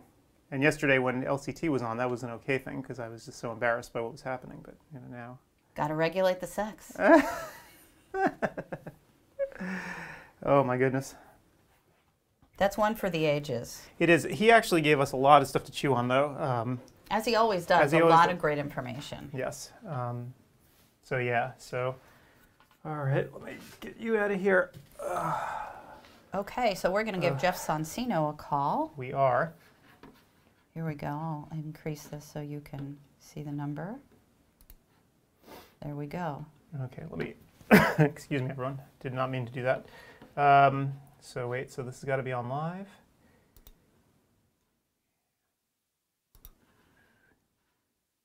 We're not live? We are live, but there we go. Our software was, you know, doing its software thing. Okay, so here we are. Let me find Jeff. Thank you. Is that big enough? Are you Oh, getting yeah. presbyopic? Should I crank it up to I'm good. 200%? Got my DT1 multifocals going on today, Excellent. so I'm in good shape. Okay. All right, where is he? Got it. I should probably have memorized his number by now for the number of times we speak to this guy. And we won't say his number No. out loud for everybody to call. And I'm sure Art is getting a lot of crank calls today. 555-1212. Hello, Dr. Sonsino, Good morning. it's Adam and Gretchen. How you doing? Adam and Gretchen, my favorite people. How are you doing? Oh, Mainlining coffee. yes. Oh my gosh. Day 2 was always a little more challenging to get up and running in the morning. Yep. Oh, you're telling me. So how are you? I am doing fantastic. Just flew back into town and ready to hang out and talk. Excellent, excellent. Do you have a good rant queued up and ready to go? You know me, Gretchen. I always do. Always, always. So you... But I try to position that less as like a crazy person's rant and more as a rational rant. No, well, of course. I don't mean that you are unhinged, babbling, and foaming at the mouth. Of course, Well, that would be entertaining only if you were on video. right? Not listening to it, not so much. Right. Well, the course that you just gave is actually all about, becoming unhinged. Like you are justified in becoming unhinged because of what, the companies are doing out there right now. So yeah, what did you guys think of it? Well, so I only got to look at the slides because we've been sitting here, we've been trapped in this room, but I got to look at your slides beforehand. But I mean, I think one thing that we noticed yesterday is that there is a fear there's this culture of fear these days about a lot of different things, right? Like yesterday, people were going on and on about private equity all day, and right. you can tell there was this undercurrent of nerves that we didn't have so much last year. So I think your lecture is part and parcel of this, right? But at least you give people hope, right, that they can fight back. Well, I think that's the point, is that we have a lot of disruptors that are coming at optometry from every different angle. And, one of the issues is that it seems like from some of the complaints of optometrists that nobody's really fighting back.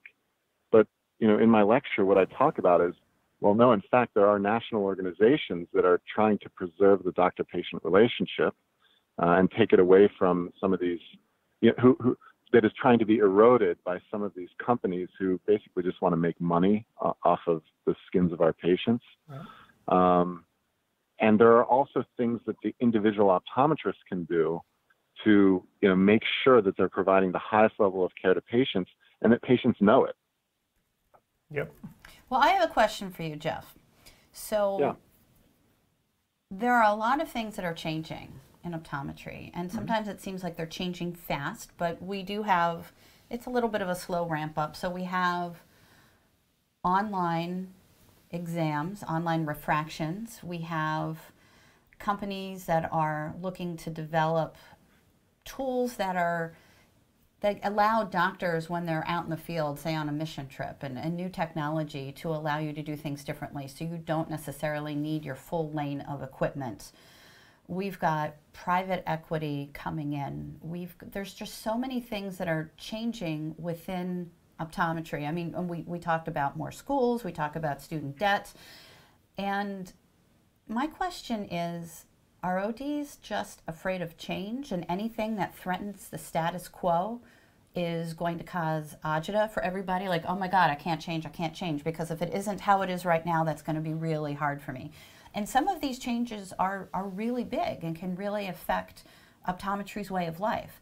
So are these things true threats, or are people just unable to deal with change and need it to stay the same? Look, there's a famous quote that is, the only constant in life is change, right? And as optometrists, we can't fear change. That you can't fear change, because you'll have a pretty miserable life if you're just, if you think that life is always going to be the same. Right. Change is not a bad thing, right? The thing that is concerning, I think, to a lot of optometrists right now is that there are changes happening that are impacting a doctor's ability to give good care, and really the standard of care. And legislators and decision makers are not really preventing companies who have a misguided approach to a portion of care, not even an online eye exam, because right now there's no such thing as an online eye exam. Right. Because by very definition, an online eye exam would have to satisfy the same standard of care as an in-person eye exam, and that just doesn't exist. Maybe, one day when we are on Mars, yes, that will exist, but that is nowhere near in the future. So what's happening is misguided companies are splitting off portions of an exam, of a comprehensive exam, and tricking the public into thinking that that is appropriate care. Right. And I think that's where optometrists get bent out of shape, is because, if you listen to my lecture, I show a specific example of the customer service representative at 1-800-CONTACTS and using their alternative exam. The person asked, hey, so are you going to be able to check for glaucoma on my online refraction test? Right. And the customer service representative says, yeah, we should be able to. And that is Wow. just a pure mistruth. A pure mistruth. There is And what if that patient has absolutely- glaucoma? I mean, that patient That's could exactly lose right. vision. So what optometrists are noticing is not change. What they are noticing is an erosion in potential care. I mean, luckily right now, I think most rational human beings realize that an online refraction has relatively no value. And so their technologies have not been hugely adopted. They're Wait. pushing them and they're marketing them like crazy. When you say But I think online, when you say rational human beings, are you talking about ODs or are you talking about consumers? Because I don't know that consumers will get that. Well, that's what I'm saying. I mean, look, in order to be alive in today's society, you have to realize what's going on around you. In Nashville, we have this very interesting thing going on right now, and I think it's going on around the country, where there are these millennial-driven companies. It's a couple guys with beards in New York who drop all of a sudden, 500 scooters on the streets of our city. Right. And they don't ask permission. Right. They don't talk about regulations. They just do it. Okay. And recently in the news, there was a study done, a clinical study done of emergency room physicians and admissions for scooter-related injuries. And something like 75% of the scooter-related injuries are head trauma. So here we have a company that is promoting, an easy source of transportation, and they say in their fine print, you must wear a helmet. And nobody's wearing a helmet. Yep. Right? But they're covered legally if it's in there, right? That's exactly right, which is the same really issue that's going on in eye care. You have these companies that are saying, use our product, use our online vision test, but you must go get a general eye exam in the small print. And nobody's doing that because these companies are promoting this as a comprehensive service, even though in their fine print they say this is not a comprehensive service, and they have no liability whatsoever. In my lecture, I give two concrete examples, and they cannot be more concrete than what I have provided, that given patients' misunderstanding of these technologies, they can potentially get themselves in massive problems with permanent sight loss and even death. Wow. And so that is what consumers don't understand. And when I say rational consumers, I think most people understand inherently that an in-person comprehensive eye exam provides value, right? And provides things that are not available on an online vision test. But then not every human is rational. There are a certain subset of the public that are going to try to subvert the need to go into the office purely for convenience. I totally agree with you. Look at how many patients want to get another year's supply of contact lenses with an expired prescription, and they don't understand that it's a piece of plastic on your eye that needs to be monitored and followed. I think patients and consumers don't really understand the value of a comprehensive eye exam because they haven't been told. And I'm stereotyping here. I mean, there are great patients who get it. There are patients who really don't, and all they want to do is save a buck, and those aren't the kind of patients many ODs want anyway. But I think it all comes down to, and here's me playing devil's advocate, so these companies do this kind of online refraction. They say in their fine print that this isn't a full comprehensive eye exam. I mean, if you want to look at it, that it's the patient's choice. The patient is choosing to do that, is choosing not to get a full eye exam, and the consequences of that decision will rest with him or her. If there's problems down the line, well, sorry, buddy, that's on your butt. That's a very hands-off, done and dusted approach to thinking about it. It's in some ways people are thinking of it as a business decision. I have a right to start a business and do this, and I don't know. I'm just blabbing on now, just for devil's advocate. This is not new in human evolution. Nope. This is not new. There have been snake oil salesmen since the dawn of man, and that's exactly what these companies are. They are snake oil salesmen because they are duping the public into thinking that they are replacing something that cannot be replaced. And so, the old saying of caveat emptor, let the buyer beware, is just more applicable right now. And as optometrists, we just need to educate our patients as to why they need to continue seeing us. I don't like the idea of saying, well, you know what, there's going to be a certain subset of patients and we don't need those patients anyway. This is a human problem. This is not I want to see this patient and not that patient. All patients are important, and all patients' health is important. There are doctors that are concerned about this, and then there are companies that are not concerned about this. The company's number one goal and their only goal is to make money. Right. And that comes from their backing. They're backed by venture capital corporations. Right. And venture capitalists, I know a lot of them. In my lecture, I talk also about how I'm going to help try to solve this in our industry with a company that I've created, because we can try to solve this from the perspective of nonprofits like the American Optometric Association, the Alliance for Patient Safety. But I think also one of the ways we need to do this institutionally is from a business perspective. And we have to give patients a good business case as to why they need to see in-person independent optometrists and not do an online eye exam. So I'm very familiar with the venture capital world. And venture capitalists, their only goal is to make money. So when you get these companies that are funded by venture capitalists, their only goal is to make money, because that's who they work for. And so they're not trying to protect patient health. They don't care about patient health. They are trying to make money, pure and simple. So what do ODs need to do? Because a lot of ODs go through their day and they greet the patient and they run through the thing, and some people don't have time to add more to their day. If you could recommend one or two things for all optometrists out there to do, what would it be?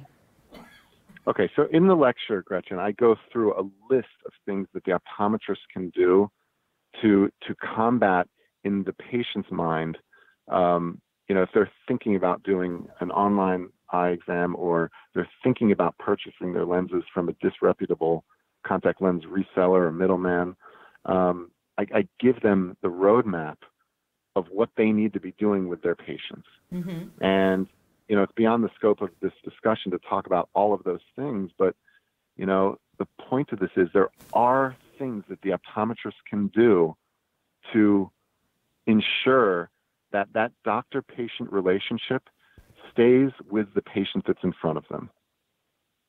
Right. Well, it seems like everybody needs to go listen to Jeff's lecture then. It does. But Jeff, one thing that strikes me about all of this is it's sort of like asymmetrical warfare, right? Because as clinicians, right, and healthcare providers, we're bound not only by certain ethical codes, but by laws as well that we are expected to comply with.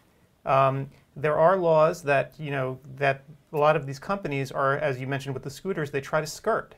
And, they can and usually do get away with it simply because enforcement isn't there. There aren't the resources to enforce a lot of these laws. How do you deal with that?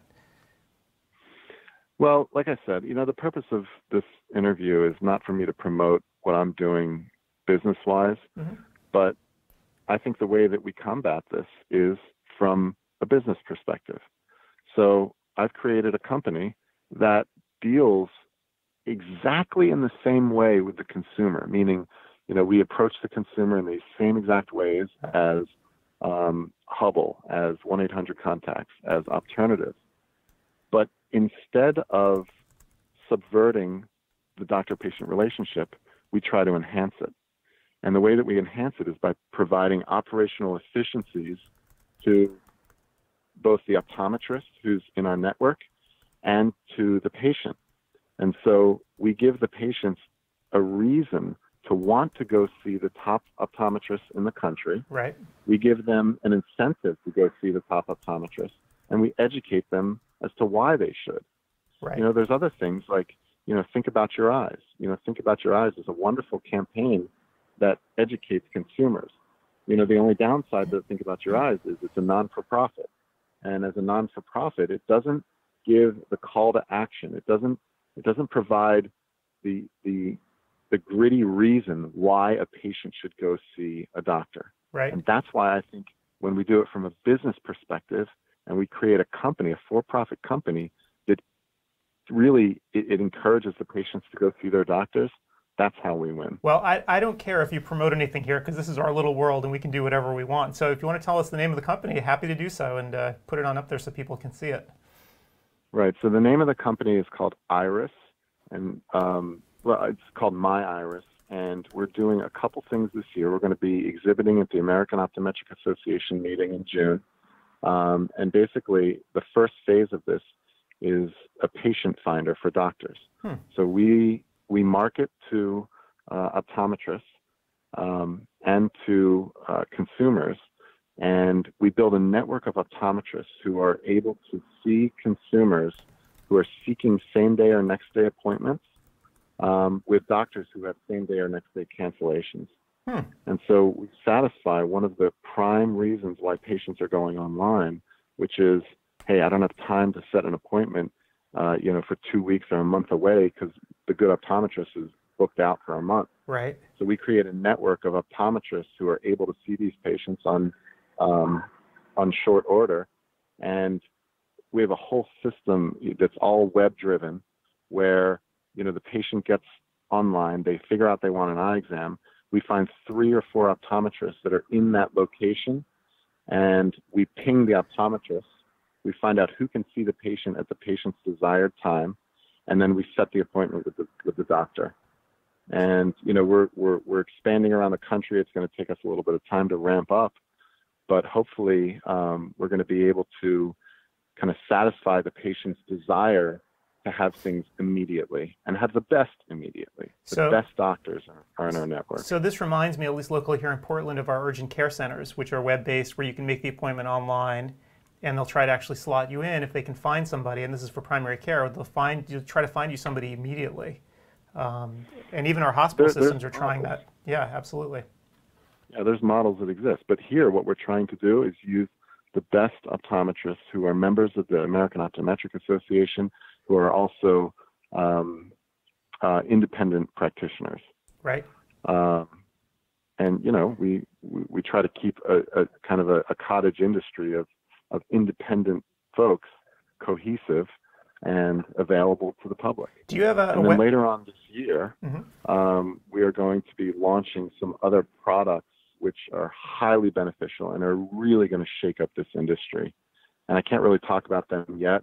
All I can say is stay tuned. We're going to be launching at the AOA meeting this year, and this is going to rock our industry, and it's going to rock it in a positive direction. Awesome. Jeff, is this affiliated with the AOA?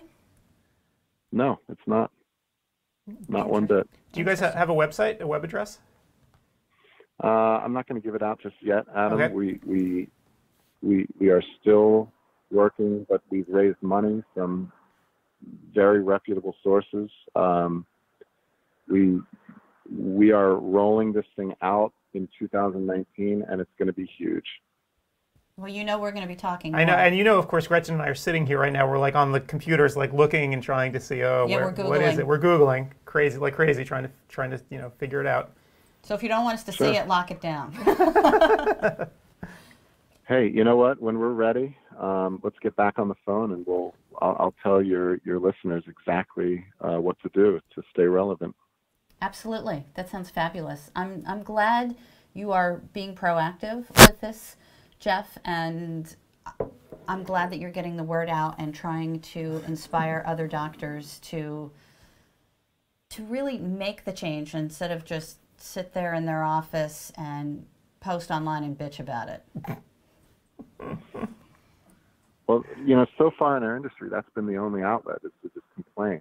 Right. But now there are outlets of things that doctors can actually do to create change, and positive change. Yep. I like it. I like it I'm glad you're doing this. Yeah, this is, it's always good to hear something new, right? It's instead of the same old. So. Absolutely. I agree. Excellent. So onward and upward. Onward and upward. So aside from all this stuff, anything else going on in your world, in the contact lens world? Anything on your horizon that you've seen? I'll tell you, like I said in the very beginning of this interview, the only constant is change. And in the contact lens world, everything is changing as well. We have new materials that are available in the GP world. There's just so much to look forward to as an optometrist in the next year, in the next 2 years. I think a lot of the optimism gets overshadowed by, the chatter on ODs on Facebook, everyone complaining. But from my perspective, I think the future in optometry and the future in in-person patient care has never been more exciting and more bright. And so I'm just hoping that, the fellow optometrists, the people that are listening to this, don't get caught in the weeds of the complainers, but instead they look to the future and they look at all of the great things that are coming down the pipeline in our industry to help patients. As long as we do not lose sight of the fact that we provide the best patient care and we are looking out for the patient's best interests, we will always come out ahead. That's a really positive outlook, and I think there aren't enough people out there looking at optometry through that type of lens, pun intended. So I'm glad you are, and I'm glad you're speaking out and sharing this view with people, because people need to hear it. You know what? Stick with me. I'll keep people updated as to what's out there. Excellent. I'll stick with you, babe. Yeah. All right, Jeff. Well, thanks so much for this, Thanks, and we will, I'm sure, be hearing from you in the coming weeks and months, and we'll catch up at AOA to see what you launch. Awesome. Thanks, guys. All right. Thanks, Jeff. Have a great afternoon. You too. Bye-bye. Bye. He is such a tease. Yes, I know. This is many months away, so we have to sort of sit here and now think about what it's going to be. Right. But it sounds exciting, and I'm glad that that Jeff is out there trying to rally the troops, and rather than complaining about something, trying to take action, take positive action, and keep optometry the way optometrists want it to be. Yep. Meanwhile, we have another phone call. We do. We're going to talk to Barry Iden. There's the phone number for you. Okay, I think I got it here. Is it the same one? Poor Paul. So Barry, let's see when his talk was or will be. I'm not as fast on that as you are. Was searching for. Did he talk? Yes. Oh no, he's talking in a bit about. I don't know what time it is here. So he's talking actually right after our call. He's talking about keratoconus. Oh, okay. Early screening to advanced management. Excellent.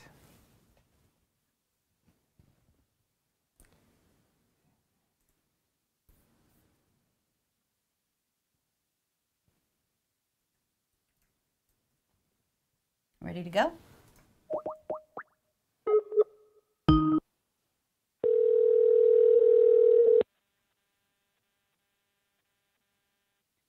Hello. Hey, Barry, it's Adam Farkas and Gretchen Bailey. How's it going? Good morning. Good. Could you hold on for? Hi, guys. Could you hold on for 1 minute? You got sure it. Can. Hold on.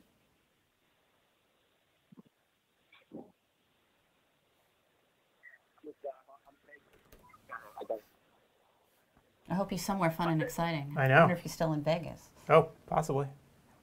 Can I go back there and just hang for? I'm just at a restaurant, but I'm going to a quiet place. Are you still in Vegas? No, got home late last night. Excellent. Got home late last night. So let me get into this room where we're going to have time. Are you having a wonderful lunch? What are you having? Yes, it's brunch at my golf club. So Nice. just left my wife at the table, and she's hanging out there. She'll do all her texting to her friends, and I just went into the conference room. So we're all good. I'm Excellent. yours. Excellent. Excellent. Well, How are you? I'm so good. How are you, sweetie?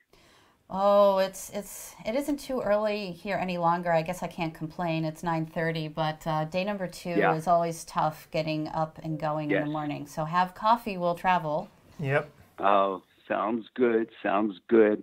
Well, guys, thank you for taking the time. And I brought my computer here just in case I don't get back to the house in time to sit in on my session. I guess it's in about a half hour, right? Right. So I think I'm going to be doing it. I'm going to be doing it here. Your poor wife. I Yeah, hope well, she's you know, enjoying brunch. You're not the first person who's Believe done me. this. Yeah, I mean, this is people. Right. People have done it from all kinds of places. So yeah. But So- that's the Yes. beauty of Yes. CEwire, that Yep. you can monitor Yeah. your lecture and talk to attendees while having brunch with your wife. Yep. How awesome is I that? think that it's awesome. It is awesome. Actually, congratulations to all you guys for creating something very, very special. Well, thank you. Yeah, and thank you for being here. You know, the keratoconus has become such a huge topic as part of the conference. We actually yesterday we had Chris Rapuano on the phone, and you know, talking all about it. And what's funny about it was, as he liked to say, you know, because of things like cross-linking, this topic has just exploded again. Whereas for a very long time, people really didn't talk about it that much. There wasn't too much you can do, but cross-linking has really changed the field. Yeah, if you add in cross-linking and add in all the things that have happened in the scleral lens world from vision rehab, you put those two together and it's become huge. You know, we did 2 or 3 courses in Vegas, and we had tremendous attendance, whereas a couple of years ago it was, you know, less than half of that. And I'm like, okay, finally we're getting the word out there. So Well, I think new therapies and new treatments spark interest, and people want to be able to help more of their patients, and especially with cross-linking. And I'm really hoping that optometry is able to jump even more into that. Yes, that will no open doubt. many I was more just going avenues. to say that. I was just going to say that, Gretchen. That I know for a fact in a number of states that they're moving in that direction, and I believe since the future of cross-linking is, in my opinion, definitely going to be epithelium on, which is a lot less invasive. Absolutely. There's going to be no excuse. We got into in one of our courses, you know, we got in front of the group and said, in our opinion, cross-linking is an optometric procedure. It's not surgery. Agree. And there was one ophthalmologist in the audience stood up and said, "It is surgery." And we said, "Explain to me how that's surgery, especially epithelium on. Epithelium off, one can debate. I don't agree with it, but at least you can have a debate. Exactly. Epithelium on, there's no debate. No brainer. And even if you look at a Vidro and their materials, it talks about it as a medical procedure. They never use the word surgery. Right. So it is interesting. I totally agree with you, and I'm hoping that I don't want to call it a battle, but that conversation and that determination can be had sooner rather than later to help more patients, because that's really the upshot, because ODs are seeing these patients more than MDs are. Yep. That's right.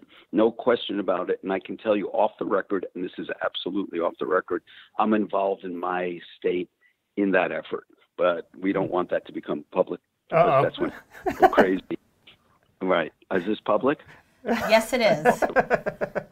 Fortunately, live video, my friend. Fortunately, no one's listening to us, so we're all good. It's just just you and us. Good. Kind of erase that out. We'll do a little post edit. I didn't know we started. Oh, there we go. So yeah, but you know, don't worry. I'll take it out in post. But the real issue and the question that I had for you is, I was looking it up on the web, and I'm putting it up on the screen right now so people can see it. This thing that you're doing, this International Keratoconus Academy of Eye Care Professionals. Yes. So I have it up on the screen right now so everyone can see it. So tell us all about that. Yeah. So I think it's been about 4 years now. I should go back and look at our dates. But basically, a group of us got together who had special interest in keratoconus and realized that in the eye care field, not just optometry, ophthalmology, and all areas of eye care professionals, there was a lot of misinformation or a lot of not updated information on diagnosis and management of keratoconus. And we felt that there was a tremendous need to share the most updated information and kind of move the field in general forward. So we formed an executive board comprised of both ODs and MDs with special experience and special interest in keratoconus.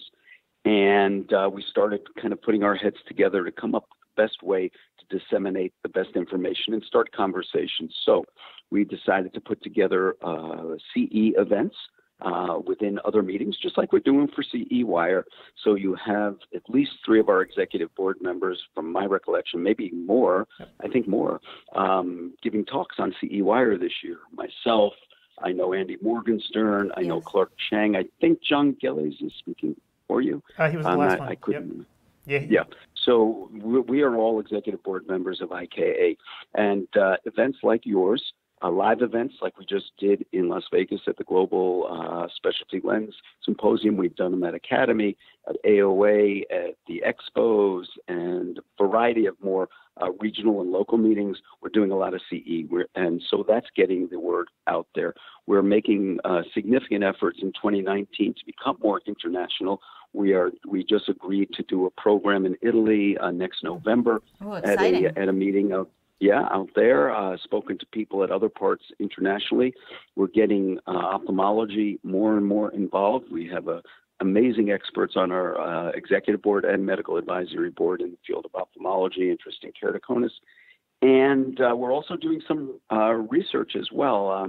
We actually have a very large study underway right now in trying to determine prevalence rates of keratoconus in the pediatric population, utilizing a program here in Chicago through the Chicago Public Schools and the Illinois College of Optometry. We've now screened over 1,600 kids between kindergarten and senior year in high school age. And we're going to start our data analysis very soon to see what we find in terms of prevalence rates using advanced technologies that we've been able to put in this pediatric clinic. That is really, really exciting, Barry. That is really great. Yeah, and I know one of the things when we were speaking to Chris Rapuano yesterday is the idea of being able to halt progression, and in order to do it, to be able to identify these folks as early as possible, which is, of course, a sea change from the past where there wasn't too much you could really do. I'm wondering, in your perspective, for the general OD, not for the specialist, not for someone who's seen a million cases like you, how do you go about identifying these cases, and when do you actually turf them out?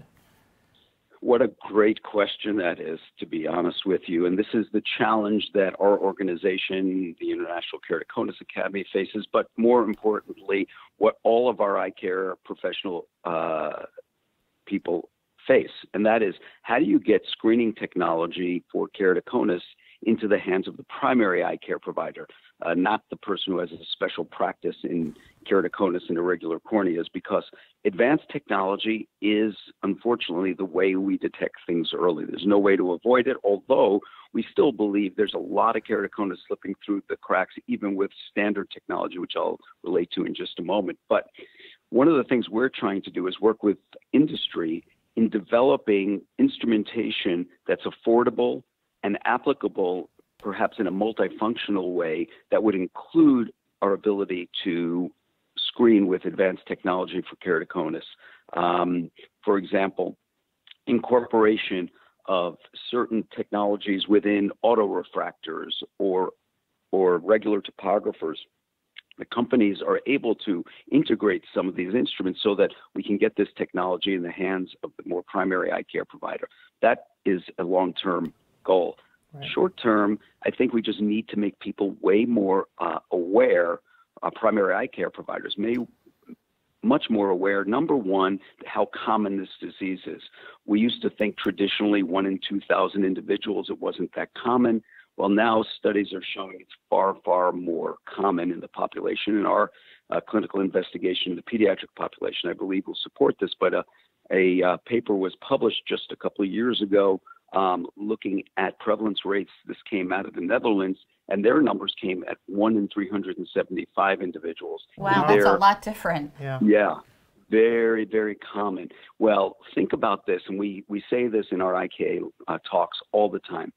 If you have a young person in your practice today, at least in the United States, and you're performing a comprehensive eye exam, how many people measure pressures, whether it's with NCT or Goldmount or whatever, and almost everybody raises their hand. And the reason is it's pretty much standard of care to measure eye pressure, regardless of age, as long as somebody could sit for it. Then we'll ask, how many cases in your entire career have you found glaucoma in a patient, let's say age 12 or 14, that's not congenital glaucoma or not traumatically induced glaucoma, just primary? And the answer is virtually zero, yet we do it.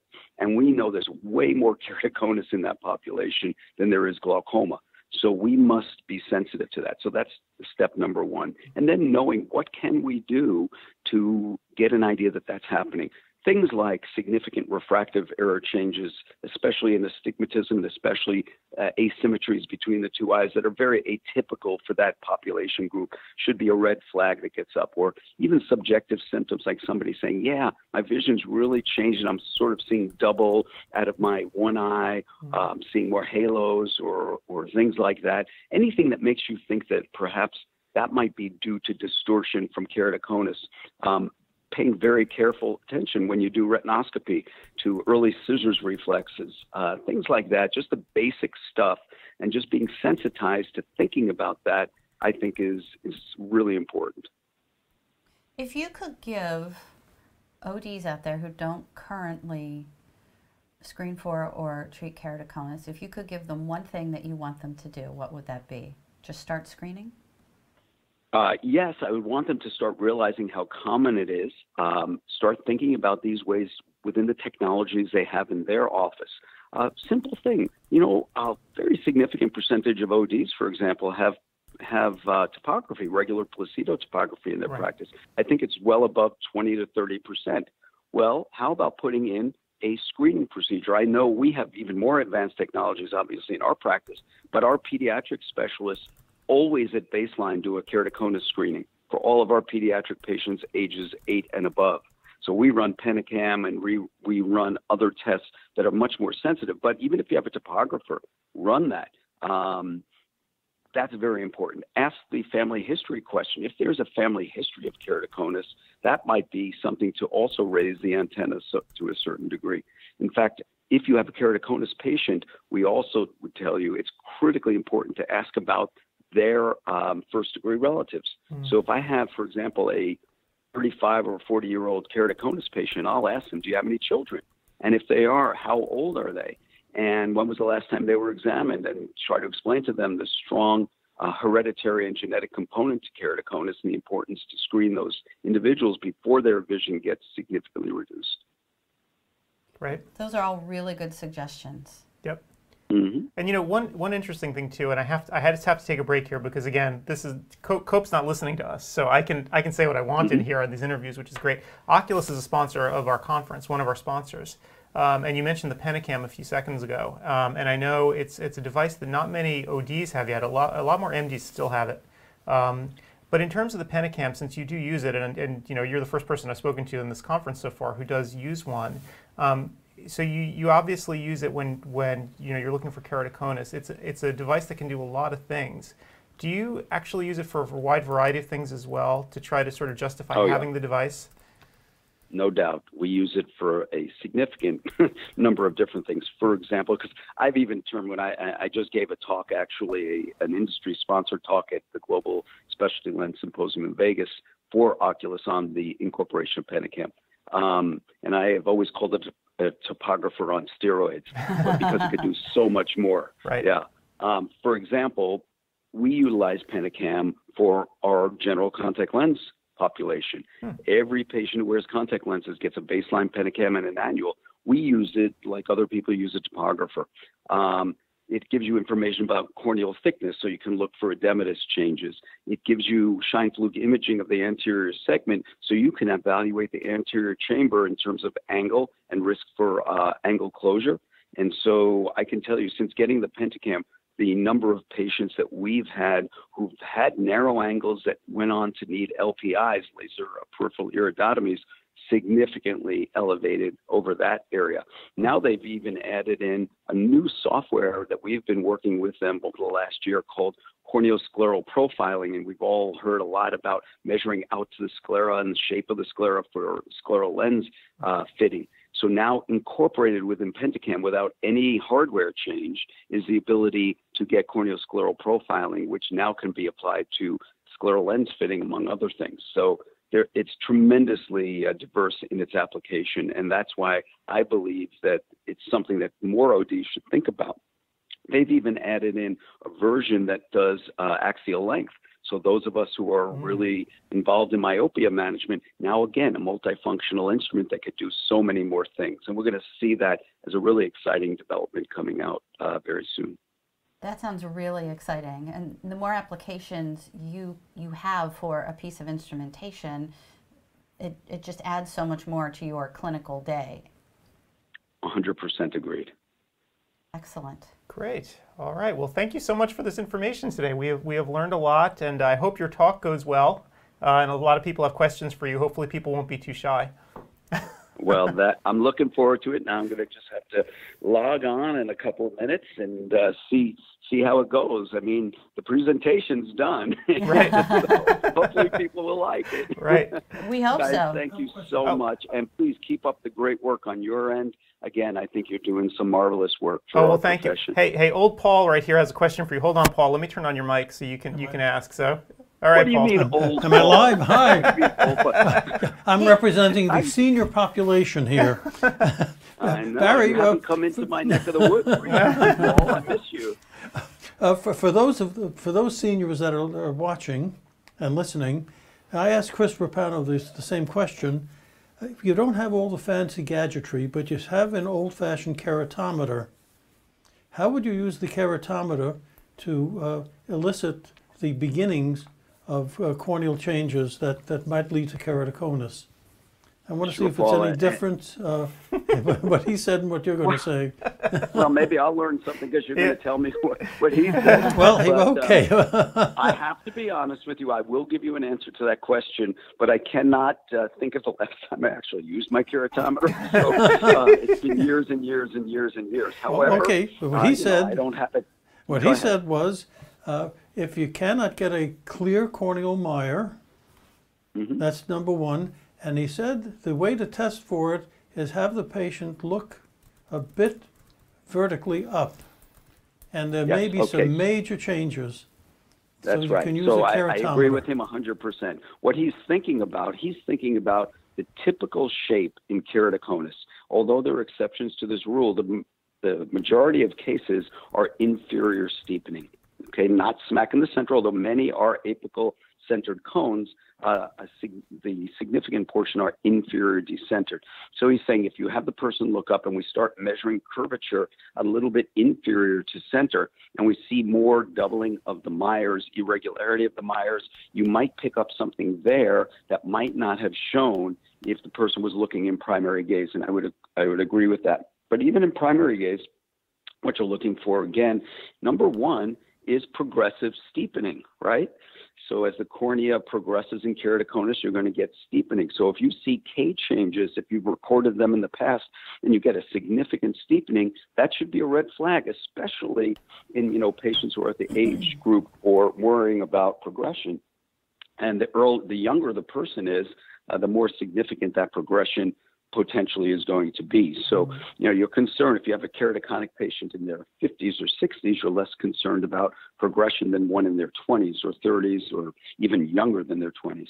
But absolutely some doubling, some irregularity, and some just general steepening. And I do like the idea of looking a bit off center inferiorly because of the greater sensitivity in many of those cases. So I would agree. Good answer by the guy. Okay, so hopefully the seniors are listening. They still have a keratometer. Okay, you're still cranking it, Paul. I wouldn't worry about you. We just had a comment by somebody listening who wants to know who uses a keratometer anymore. Well, not Iden, apparently. And also the person questioning is saying, who does this anymore? So, but it was a good question, I think, because sometimes some people don't throw instruments out, if you have it, you keep it. That, you know what? I think perhaps we might even have a little bit self-selected population. Those are the folks who are interested in keratoconus. They're going to be more advanced in their technology. But the truth of the matter is there's a lot of basic eye care going out there, not only in the United States, but let's remember what's going on around the world. Right. We are living in a fantasy land here in the United States. Let's just realize that. Right. You go to an older guy, you still may see pink lanes. Yes, I know that color, the salmon color. Right? Yes. That doesn't sound very attractive. Yes, I remember that. It was sharp in the old days. Oh, come on, Paul. I know your practice that you had in New York. It never was like that. The fanciest, most advanced. Oh, my God. You realize that my wife was one of your techs. I don't know if you ever remember that. But my wife was actually one of your techs when she was in optometry school. Wow. That is very true. So there you go. Small world. There you go. All right, well, Barry, thanks so much for being here, and I look forward to watching your lecture. We'll talk to you soon. Thank you. And enjoy your brunch. Thank you, guys. Thanks. Bye. Bye. All right. It's always a pleasure to talk to Barry. Oh, he's always fun. Yep. Yeah, and I needed to get the plug-in for Oculus as well, because the Pentacam really is a remarkable instrument. You know, it can do so many things. It's like a Swiss Army knife. Swiss Army knife. This is a Swiss Army knife. The Swiss Army knife of ocular technology. But you know, always before, it was marketed primarily in the olden days just to MDs. But now, you know, they're coming up with so many functions for it that the OD market is really opening up for it as well. Charlie has one. And Charlie actually tried to fit me with scleral lenses, and he relied on the Pentacam for the data almost exclusively. Was he successful? He was. I mean, I haven't gone back and tried to go. So I'm a pain in the butt. Have you all realized yet? Shocking, no one. I know, right? So my corneas are normal, but I wear multifocal lenses. So I was like, you know, I want to give it a shot and see what I can do with scleral multifocals to see how they would work. And you have crisp and you know, vision. you've been wearing lenses since you're 9 years old. That's true. And my eyes haven't fallen out yet. I'm a hyperope. Oh, that's right. That's right. Because we are the mutual presbyopic hyperopes. Both pains in the ass. Yes, huge pain in the ass. So. Yeah, and we own that. Yeah. Well, if you have success with sclerals, maybe I'll try them too. All right. I'll have to come out and hang out with Charlie. Yeah, you have to get Charlie to do it. If you're watching Charlie, I am so sorry. But the Pentacam, I mean, it makes a huge difference in how he actually fits. The data goes straight from the Pentacam right into, you know, he uses waves to make the scleral lenses, and it goes right in. And so the amount of trial and error is cut down a great deal. So that's pretty cool. Yeah, it's pretty neat stuff. And now axial length measurement for myopia control. So that'll be interesting. Be great. Yep. Very interesting. So I think we have a couple minutes before Crystal comes on. I want to talk about our sponsors here for a second. Excellent. Because let's see if I can get it working here. All righty. Okay. All right. So for all the folks who are still here and listening to me, I urge you to actually go into the exhibit hall and take a good listen. You know, we have so many different companies here. Whoops, Gretchen just departed. So let me I'll be right turn her back. mic off. She just left. So we have so many companies out there who are offering discounts for us and who supported the conference. So let me actually bring them up. So first and foremost, Marco. The conference wouldn't have existed without Marco, and I say that because they were the ones who gave us the confidence to go ahead initially several years ago, I guess 5 years ago now, to go ahead and try to put something like this together. You know, we couldn't do it without sponsors, despite the fact that there's no physical presence for CEwire and we're just sort of online. This is still a very expensive conference to put together. Obviously, it's not the same order of magnitude as you know, getting a convention center in Las Vegas, but the tech is still expensive and the speakers are obviously expensive. Most of our money for the conference actually is plowed into the speakers. 56 credits, and we try to get the best speakers we possibly can. And pay the highest prices.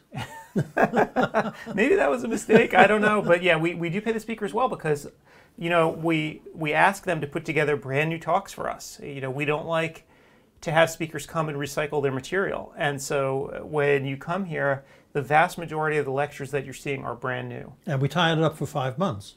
Yeah, right. And so they're available on demand too. And you know, we realize that we're taking a lot of the speakers' time. For many of them, they don't like having their information up online for a long period of time. So we're grateful to them, and you know, we like to pay them accordingly. So Oculus, again, we were just talking about the Pentacam moments ago and how it's like a Swiss Army knife, and they keep building new functions into it so you can use it in different ways for different patients. Dr. Iden, you know, mentions that he uses it on all of his contact lens patients, which is incredible.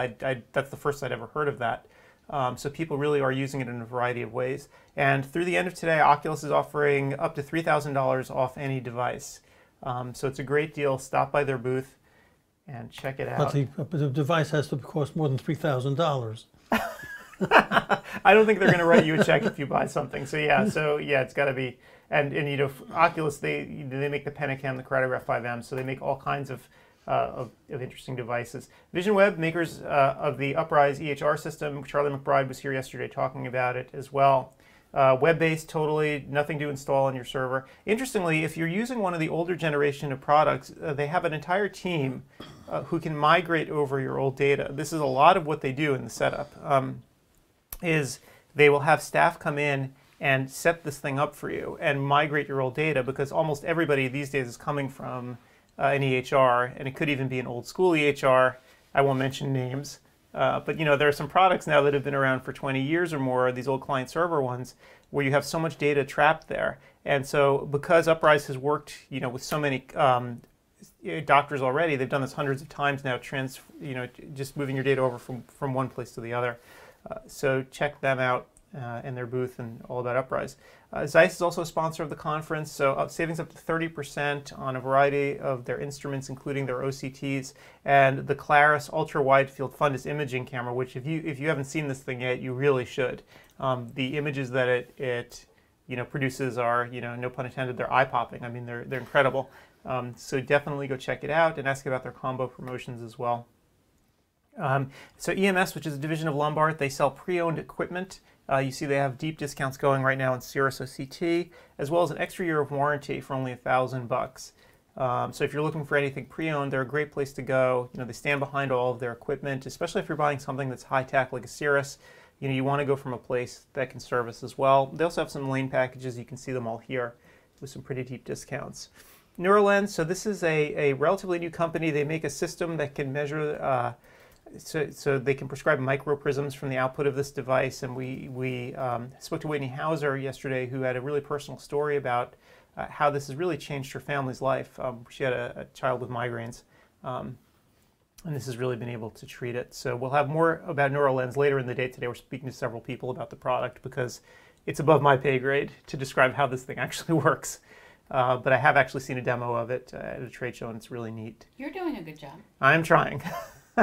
So Lombard, we had them on earlier today talking about the company, and they have a lot of really great sales going on here. Critical thing about them to know is that they're very big, so they have huge inventory, and they're all over the country. So when you buy something from them, they'll come and set it up for you and teach you how all the equipment works, which is critically important. So here's some packages. ABB, so largest contact lens distributor in the country. They also do RGP lenses, which people might not be aware of, so check out their website as well. Lance Leasing. If you take a look at Lance, so they, you need to finance this equipment somehow. Lance specializes in eye care, so they'll know what you're talking about, when you come to them with your need for a lease for an OCT or something. So sign on at the show, and they'll pay your documentation fees, and they'll have better rates if you bundle stuff together. iCare Pro, so they can help you with your practices marketing, websites, social media, search engine optimization. Don't leave this to your cousin or some other relative, as so many people are wont to do. Or say automatic social posting. So I've been getting crap now for the past day and a half from Gretchen talking about how on ODwire, when I'll send out an email using MailChimp, I'll let MailChimp automatically cross-post to Facebook and LinkedIn. And it looks horrible, okay? I know it looks horrible. I'm only one man, please. I understand. Please. And, I really should actually, I really shouldn't let it go. I really should outsource that, and I haven't yet. So Gretchen, congratulations on your new job. I live to serve, Adam. Pivotal, so the newest buying group on the block, young group, aggressive group, getting great discounts, free to join. You don't have to do anything. Just go to their website, sign up. Also have education online as well. They're a great group of guys. We haven't had a new buying group in a long time, and they're trying to shake things up by doing things in a very, I don't want to say millennial way, but the sort of low overhead, doing a lot of stuff online, trying to find efficiencies, cutting edge, trying to find efficiencies wherever they can. Sorry, And important that you can bail out at any time. Well, yeah, I mean, you're not 5 years. You're not stuck, right? Not stuck for 5 years. They want to earn your business and they work for it, and they're a great group of guys. They're incredibly accessible, so definitely something to check out. So Vision Equipment, this is Leo Hadley's company again, refurbished equipment, 20% off all the lowest prices on Santinelli edgers and 10% on all items that they have in stock. So these guys are edger specialists. Leo, can field strip this stuff for you. In fact, he's walked docs over the phone on how to actually repair an edger that's gone down because it was that important to get it up and running again.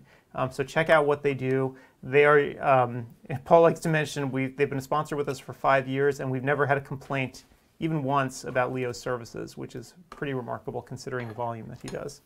That's impressive. It is impressive. Acuity Eye Care, so this is a private equity group. You've heard a lot about private equity. Ben Chudner was on yesterday on the phone talking about the different kinds of private equity and had a great lecture that everyone should watch, all about private equity and eye care. And visit his booth and see if you're eligible. That's right. Yeah, so he has a booth. Yeah, he has a booth. They have a booth here, and they're actively looking to buy practices in certain markets. And you might just want to stop by and just see what they're all about. As Ben discussed, different private equity groups, like to do different things. Some of them take over practices and totally rebrand them and tear the whole place up. Others are incredibly hands-off. So the different groups do different things, and it's very important to know the difference between them. And finally, Optometry Times, practical chair-side advice. And we, of course, have Gretchen, their editor-in-chief here. And Gretchen, what do you want to say about Optometry Times? Do you have a shtick or a spiel you want to give us? I want people to read it. There we go. I want you to read our print edition every month. I want you to read our email newsletters that come out 3 times a week. I want you to follow us on Twitter, on Facebook, on Instagram, on YouTube, because our job is to give information to you. So I want everybody to read what we have, and I don't want you to hang on to it. I know Adam's been talking about that a lot, but I don't want people to get our publication and stick it on your desk to read later. Our content is designed to be easily consumable and easily digestible, that you can read a piece of content between patients and then immediately apply that information to the next patient in your chair. And then throw it out when you're finished. Recycle it. Don't throw it out. Recycle it. Put it in your bird cage. Right. Because I'll send you another one next month, and everything that you just read in this month's issue is available online. We have a great inventory of our content. So don't let them stack up. Read it, move on, and find what you want digitally if you missed it. And I also want to hear what people want to read about. Mm-hmm.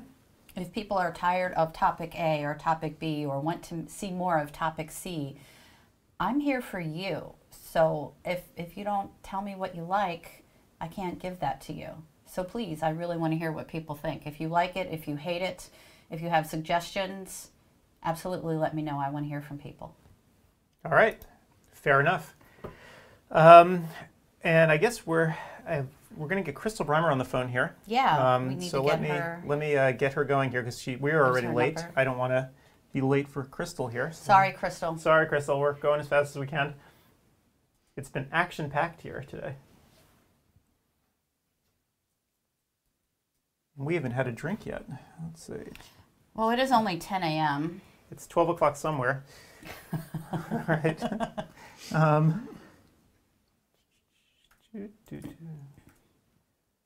All right, Crystal.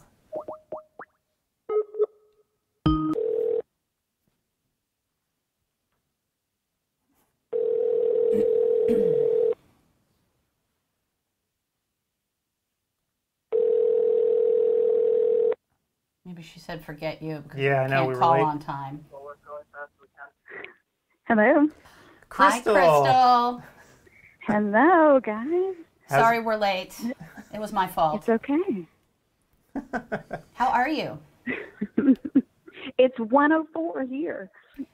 Oh, it's still morning here. We still need coffee. No. It's 1 there, though. I'm going to go get some whiskey because it's time. It's that's what I thought I heard you guys say. Fireball whiskey? Yeah. I could really use some. Adam is going to fall down on the table here, and that will not be good. But the conversation might be more fun. It might be. That is true. So meanwhile, Crystal, what have you been up to? How are you doing? I am doing great. Just living the dream, guys. Yeah. Right? You know, I don't think we've spoken to you since the hurricane last year, right? You had a rough time. It was a challenge. It definitely was, and I think Gretchen, as a board member of Optometry Times, you said something about 2018 and what it brought, and I said perspective. And it definitely did, because you move and you just run so hard, and sometimes you live without margins, and you didn't plan on things to be changed in such a dramatic way, but when it does, it just gives you perspective on what to value and where to put your time and energy. And I'm still working on that, trust me. That is such a positive and proactive and thoughtful way to look at it. I would be complaining the whole damn time. I mean, I would just be bad. I would be complaining. Oh my gosh. You know, I think I blame the contractors more than the hurricane. I don't know. It's like not again today, but actually the hurricane was September 15th, and they finished inside last Thursday. Wow. But they haven't started outside yet, because I turned in a supplement request for $88,000, so it might be a minute. It might they be. don't return calls anymore, the insurance company. So it's a challenge. Well, inside is more important than outside, because you need to live inside. And the Oh, outside, as long as you're dry and insulated, that's all you really need. The rest is, it will come. That's exactly right. So I'm glad we did the inside first. Absolutely. Wow. I was going to say, how was the class yesterday? Because you were one of the first up yesterday morning talking about going beyond dry eye with ocular surface disease. So how did the class go? It was great. Had a lot of interaction and people asking questions, and I was glad, folks on the West Coast woke up for it. I didn't know going first if everybody would be ready, but I think it went great. It was fun.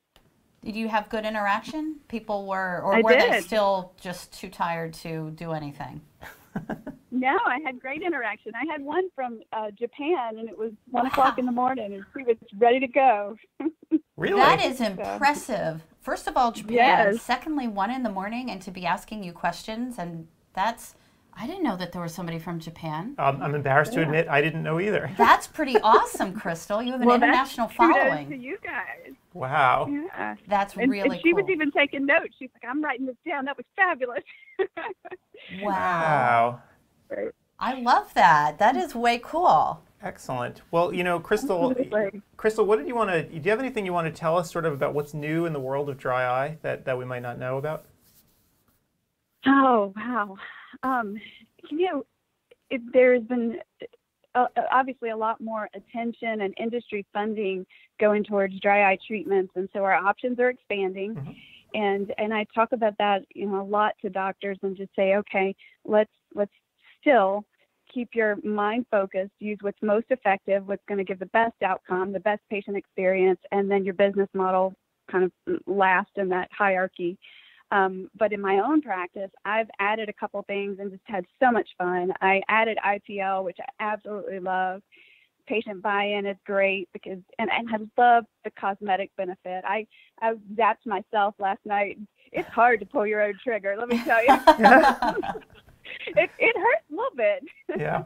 And I added allergy testing, and again, so much fun, because before I would just sit there and scratch my head and said, well, I think it's allergy. It looks like allergy. And they'd say, well, I was tested before and it was negative, or I don't have allergies. And now we can just say, you know what, let's find out for sure. So I think in any field that you're in, you have to continually stay up with the technology, but just for your own benefit and fulfillment, you've got to keep it alive and keep it from getting stale. And that's what I love about what I do at the practice and what I do at Dry Eye Institute, is because so many people that come, I know what they're really looking for is fulfillment when they go home. Right. And it's just amazing to be part of that. So wait, back up a sec. So you say you do allergy testing now. Do you mean like pinprick testing? Yes, it's on the arms. I don't do it on the back. Mm-hmm. Now it's subcutaneous, but it doesn't pierce the skin. It has a jagged edge on it. It sits in these vials with the elements, and then you push it into the skin and rock it back and forth about 2 millimeters. But it's not breaking the skin. And there's a positive and negative control. So as long as the negative control is flat and the positive has a little welt on it, then you can rely on the test. That's interesting. And it has 80 elements. It's aller focused, and they've just been super helpful in just incorporating this and making sure I do it right and know how to bill for it. And it's been fabulous. And 80? patients really appreciate it. Yeah, because Are you saying 80 elements? Yeah. So, and in Yeah. fact, do you have stuff for your local environment? So, obviously the allergens differ out here in Portland, right? So, I wonder if they can tailor that to your local environment. That's a really good question. I've not seen them have the capacity to tailor it, Mhm. but I mean, 80 is a lot, and it's mostly trees, it's grasses, it's molds, and Right. there's some animals and foods on there. So That's a it's lot. pretty all encompassing. Yeah. Right, but it's not 80 pinpricks, right? How does it? Well, that's the big thing. My Right. daughter had Yeah. testing like that when she was 5 Uh-huh. at an allergist, and the nurse, I swear, was a sadist. My daughter was not happy. She was this little girl. She had to lay on her belly, and they were doing this on her back, Right. and it was So easy. it was horrible. And I forget how many things they tested for, but the beauty of this is you do one little, I don't want to call it a pinprick, but just a little prick, and you can get 80 things with one, as opposed to stripes up and down your back for this little tiny child. Okay. Now, not exactly, but No? it's Okay. not a prick. It doesn't go through the skin. It doesn't pierce the skin. But there's 8 trays, and each tray has 10 things on it, and you basically label it up the arm. So Oh, they're got labeled it. 80. And so there are 80 different opportunities for separate welts. It's not one, Mhm. but Okay. it's not like individual pinpricks and going deep at all. It does not hurt whatsoever. I was the first one that had it done, right? Well, As of always. course you would, so you know what your patients experience. Right. So I'm putting up on the screen right now the AllerFocus website, just so everyone can see it and get a sense of what that means. Because I know that one of the big things people discussed yesterday with us was things that masquerade as dry eye, Right. and I guess allergies is one of the big ones. Absolutely, and patients are not always aware that they have it. So it's great to be able to deliver that comprehensive care and holistic. When I walk in the door, rosacea is another one. I walk in the door and I'm just staring at them, and they're looking at me like, okay, yes, but I want to see them. I want to see their face. I want to see their lids from not from behind the slit lamp, but just face to face, because it tells me so much about what might be going on. Absolutely. That's fascinating. Oh, Paul has a question. Can you turn him on? Yeah, Hang hold on on a second. Paul. Yeah, I got to turn on Paul's mic. I always keep it cut when he's not on. So let me. Because you might hear me snoring. Okay, you're on now, Paul. At least he's owning Hi, that. Crystal. One question. Now that, what if you get a surprise and they're allergic to the family pet? Oh, God. What do you do then? That has happened. Basically, we incorporate kind of life measures, first of all, and things like showering at night, making sure the pet's not sleeping in the bedroom, not sleeping in the bed. And believe it or not, showering at night makes a big difference. Mm-hmm. Think about if you're allergic to a lot of trees and grasses, and you're collecting this all day long, and then you just lay in that pillow and kind of keep rubbing around in it. It's not good. So showering at night, for one thing, changing pillowcases nightly, and sheets every 3 or 4 days. But ultimately, with this program, I'll offer sublingual immunosuppressive therapy. And so if they are allergic to their own pet, they need that. If it's something they cannot really avoid, then they need to build tolerance to it. And what's beautiful about it is I don't have to worry about the drying effect from antihistamines. So I can get them off of the Allegra and all the oral antihistamines, off the Flonase, Right. and instead this is immunosuppressive, so it just builds the tolerance. So and it's sublingual. They don't have to go get shots. They just put it under their tongue, and every week they increase the strength. So how does that work with the slit therapy? Do you just give them a vial that lasts for like a month or something that they throw in the fridge? I basically order it from that same company. They send it to the office, and then I give it to the patient. And initially it's 3 different bottles, and it tells them, all right, week 1 you're going to do it once a day, and then week 2 you're doing it twice, and then it just gives you the scale of what to do. Now you go from bottle number 1 to bottle number 2, and then repeat that pattern. So every single week you're going up a little bit, either in dosage by doing it more times per day, or in strength, and then in dosage as well. Does that make sense? Yep. An economic question. So you can bill out as an allergist would? you can. It's 80 elements, so you have a price per. And with Medicare, the average reimbursement, what we found when we called was like $6.80, somewhere around there, and then times 80. Now, the key in this is really to make sure that your board is okay with it. And then if it's private insurance, I'm calling the insurance company ahead of time to make sure that they don't have any funny little exclusions of, oh, your profession can't do that. And that's smart. This because it's fairly new, it's being marketed to optometry. They're helping in going to the boards and just getting everything in writing of making sure that everybody feels comfortable with what's being done. So this is actually a very important thing, because I know that allergists in general are scarce, and getting an appointment with one, at least here in Portland, can take a long time. So having another resource for patients is an incredible thing. Certainly for your practice, it's a great thing too. So yeah, this is great information. Mm-hmm. Well, good. Cool. So I've got questions for you now. Up on the screen, I have a picture of you and the Dry Eye Institute. So I'm kind of curious. So what's been going on with you? And maybe you could sort of explain to folks what the Institute is and how it works. Okay. It has been just fabulous. I couldn't be happier with the events we've had, and just prouder of my attendees, because they are on fire when they go home and they're transforming their practices. And I know this because they stay in touch with me, and they're constantly texting going, what do I do about this? What do I do about this? And they're making changes that are changing the lives of their patients and themselves. But the way that has come about is, we started a year ago, last February, and I've had a retreat once a month. Mm-hmm. And basically, it is very, very intense. There are no bathroom breaks. It's about 13 hours in that one day. And they come, I already know their background as far as what's the square footage, how many exam rooms, how many technicians, what's the buy-in, what's your confidence in them, how many minutes per exam, all of these things. And what do you want out of this program? Tell me what makes you stumble. And then when they get there, and it's a maximum of 5, so this is very, very individualized. The entire program for that day is based around those surveys and what they told me they wanted and they needed. And most of them are coming in reporting challenges on flow and time and schedule and space limitations and staff buy-in, staff training, marketing, lack of confidence, just need a diagnostic and if-then scenario. And then they say, well, I don't know what to say, how to explain it to the patient. I don't know what equipment or treatments to buy. Right. And so we cover all of these things. And we start with 3 hours of CE, which is just giving them a foundation of that if-then. It's telling them, okay, when you're behind the slit lamp and you see this is what it's telling you. Right. Now you pair it with a treatment that works for that.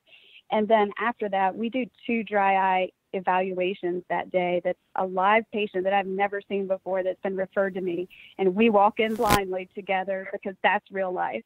And sometimes they cry. Sometimes I had a 96-year-old yell at us the other day last month. But that's what makes it real. And that's what makes them respect it, because they know it's not planned out. And they see what I see up on the big screen TV in the exam room. They see how I interpret it, what treatments I put with it, and how I explain it to the patient. And then they see that patient's buy-in. And we do 2 of them. And every single retreat I've asked, can I get rid of one of these? And every single time, unanimously, they've said no, there's no way, because it brings so much value. And it's a need that's not been met up until now. And then, sorry to ramble if I am. No, keep going. There's so much to say. But then a big part of the program is going through the resource guide. So this month, I'm actually binding it into a book, and it's going to be over 400 pages. And it's the exam forms, the patient education forms. It's the billing guide that actually has the HCFA, the picture of it, and the reimbursement, the rules around the code, the diagnosis codes to pair with it, the op notes, the pre-approval letters, the denial letters, all these things, the consent forms. And then it has a section on staff training and product training. So basically, it has these effective diagnostic and treatment procedures. And at the top, it has a very high-level contact. So it's usually the owner, the owner's kid, somebody really important. And then it says, what does it do? Who is it for? How do you dose it? And what do you say? And that what do you say is probably one of the most important parts. And then the business model underneath it. And I've really held my vendors accountable and said, guys, these guys are serious. They just left their practice and paid to come here. They paid for a flight. They paid for a hotel. They paid to be here. I think they're ready, and they need somebody to walk alongside them, and that's what I want you to be. So they have given us incredible discounts for attendees and just helped. You know, the goal is to right. What do they say? The rising tide floats all boats. The goal is to take better care of patients and equip them with whatever's needed to do that. And then the last couple things we do is they have hands-on. And when I say hands-on, it's not just, oh, I'm watching someone do this. They're doing it to themselves or each other right. of everything in my office. And I have amazing equipment. I mean, I've got it all. And then we sit down and we go through each practice and we walk through those challenges. And sometimes that means drawing out the office flow and why is this piece of equipment here? We need to move it over here. And why are we doing this? And talking about specific staff members and saying, okay, here's what we got to do about her. And it depends on that practice.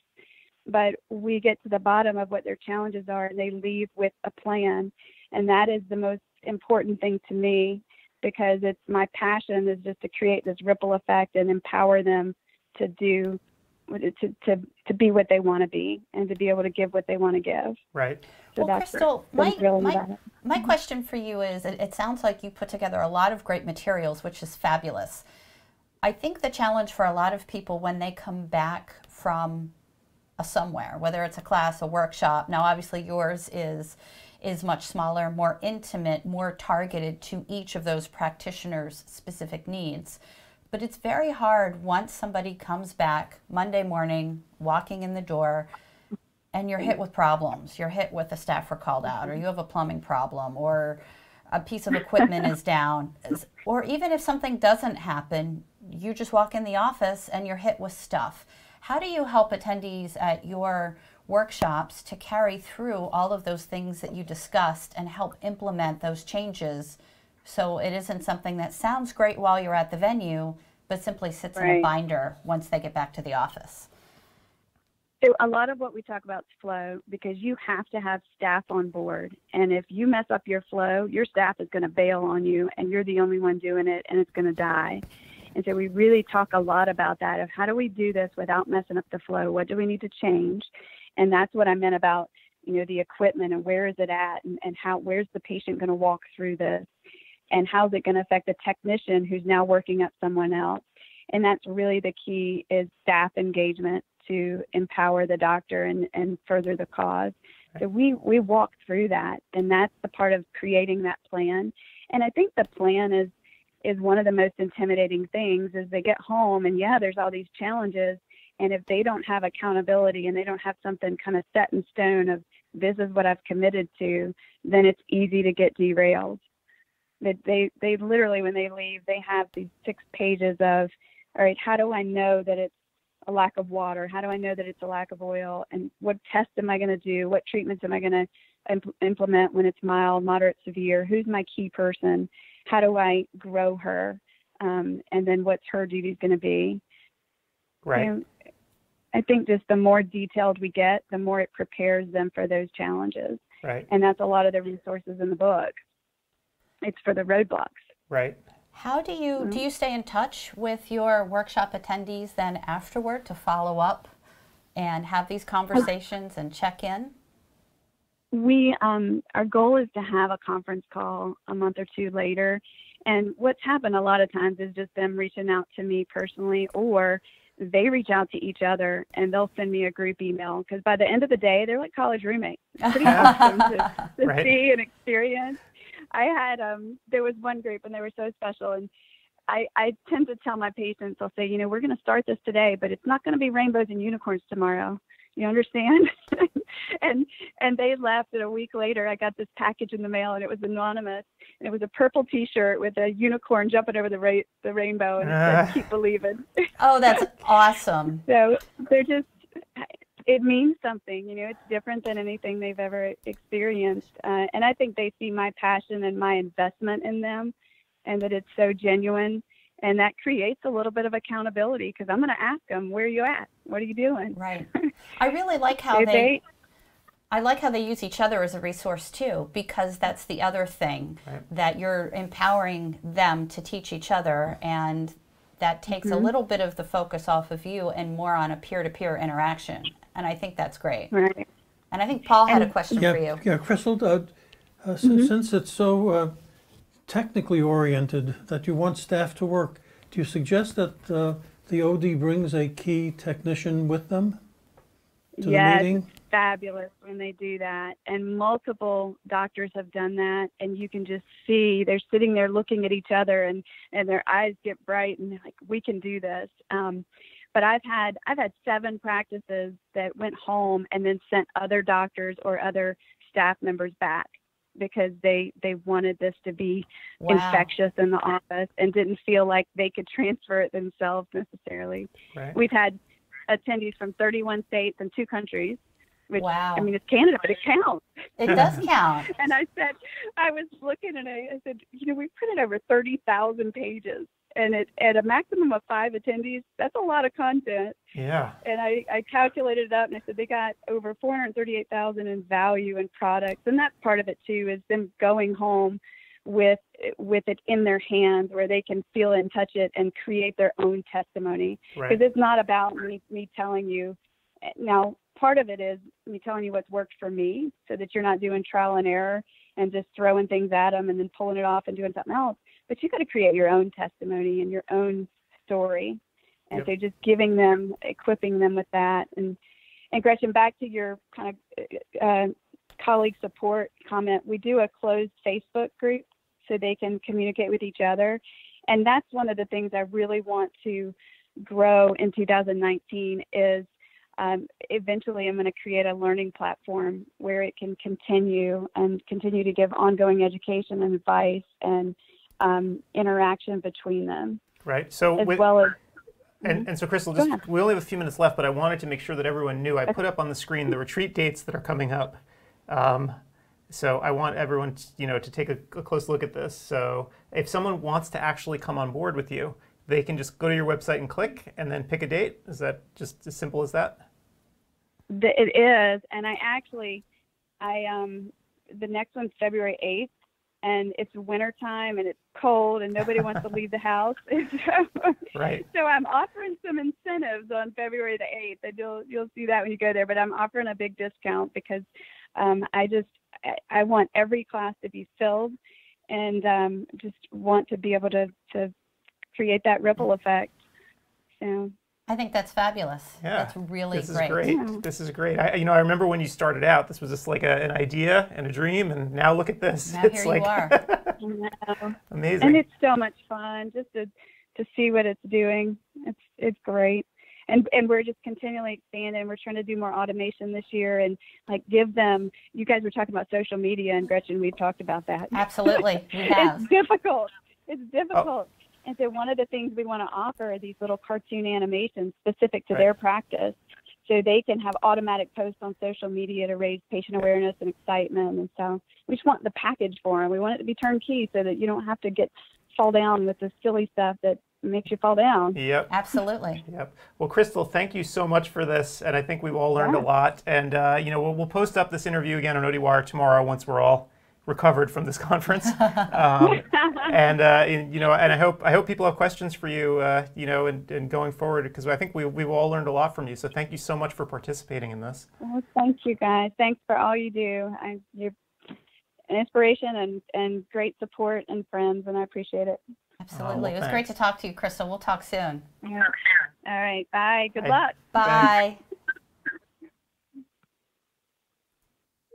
All right. Always great to talk with Crystal. Oh, yeah. And we are now ready to go with our next one. We're going to talk to Mila Brujic. Aha. Well, let me get everything going here. You got the...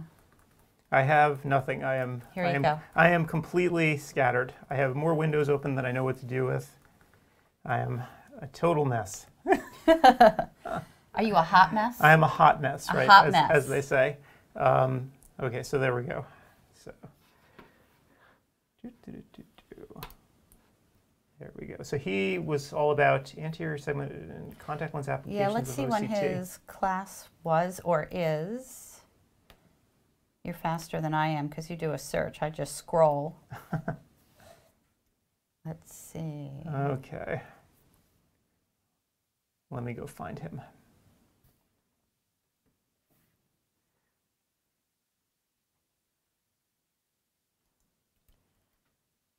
I think I saw it and I went by it.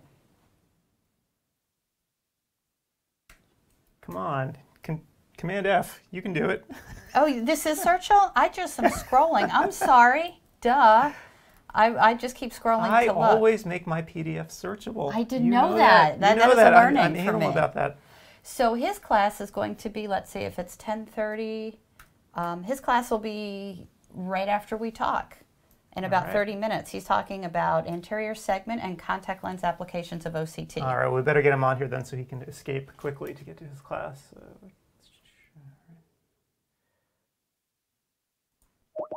I have been schooled for the search feature. I always make searchable PDFs. I didn't know. I've been scrolling for the last 2 days.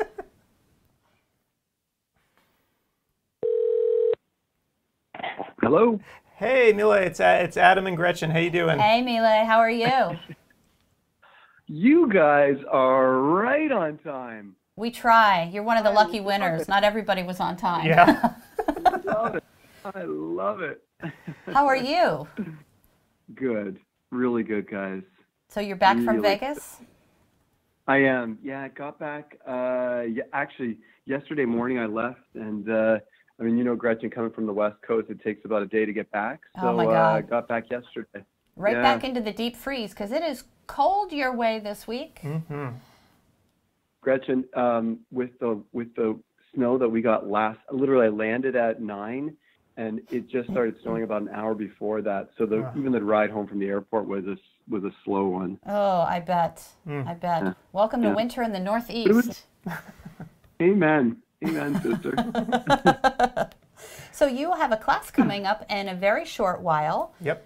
Talking about anterior seg and contact lens applications of OCT. We don't want to preempt your class, but some folks will be watching this conversation at a different time. Do you have any quick pearls to share from your class? Yeah, actually. Is this recording already, guys? Yes, or? we are live. Yeah, we are live. As soon as we call you, you are live, brother. Okay. So a few things. One, I guess, one of the first things I ask myself is, why do I ever create a course or put a course together, in particular with OCT, because this area seems to be so vetted and so well covered. But what's interesting is, as this technology continues to get utilized more so throughout the optometric and ophthalmological communities, we start learning more and more things about it. And one of the places where we have just had this massive explosion in terms of the utilization of the OCT, certainly with posterior segment, it's a game changer. And everybody that has it and utilizes it for posterior segment certainly understands that. But when it comes to anterior segment, we are literally still, I feel like, scratching the surface on what we can potentially be doing with this technology. And even today, it's fundamentally changed the way that I care for certain patients and certain conditions, giving me more insights into those conditions. So in speaking with colleagues, I often find that when they do have an OCT, I ask if they have anterior segment capabilities. And oftentimes, they'll say yes at this point, because a lot of times these instruments are created and sold in packages where you get the anterior and posterior segment packages together.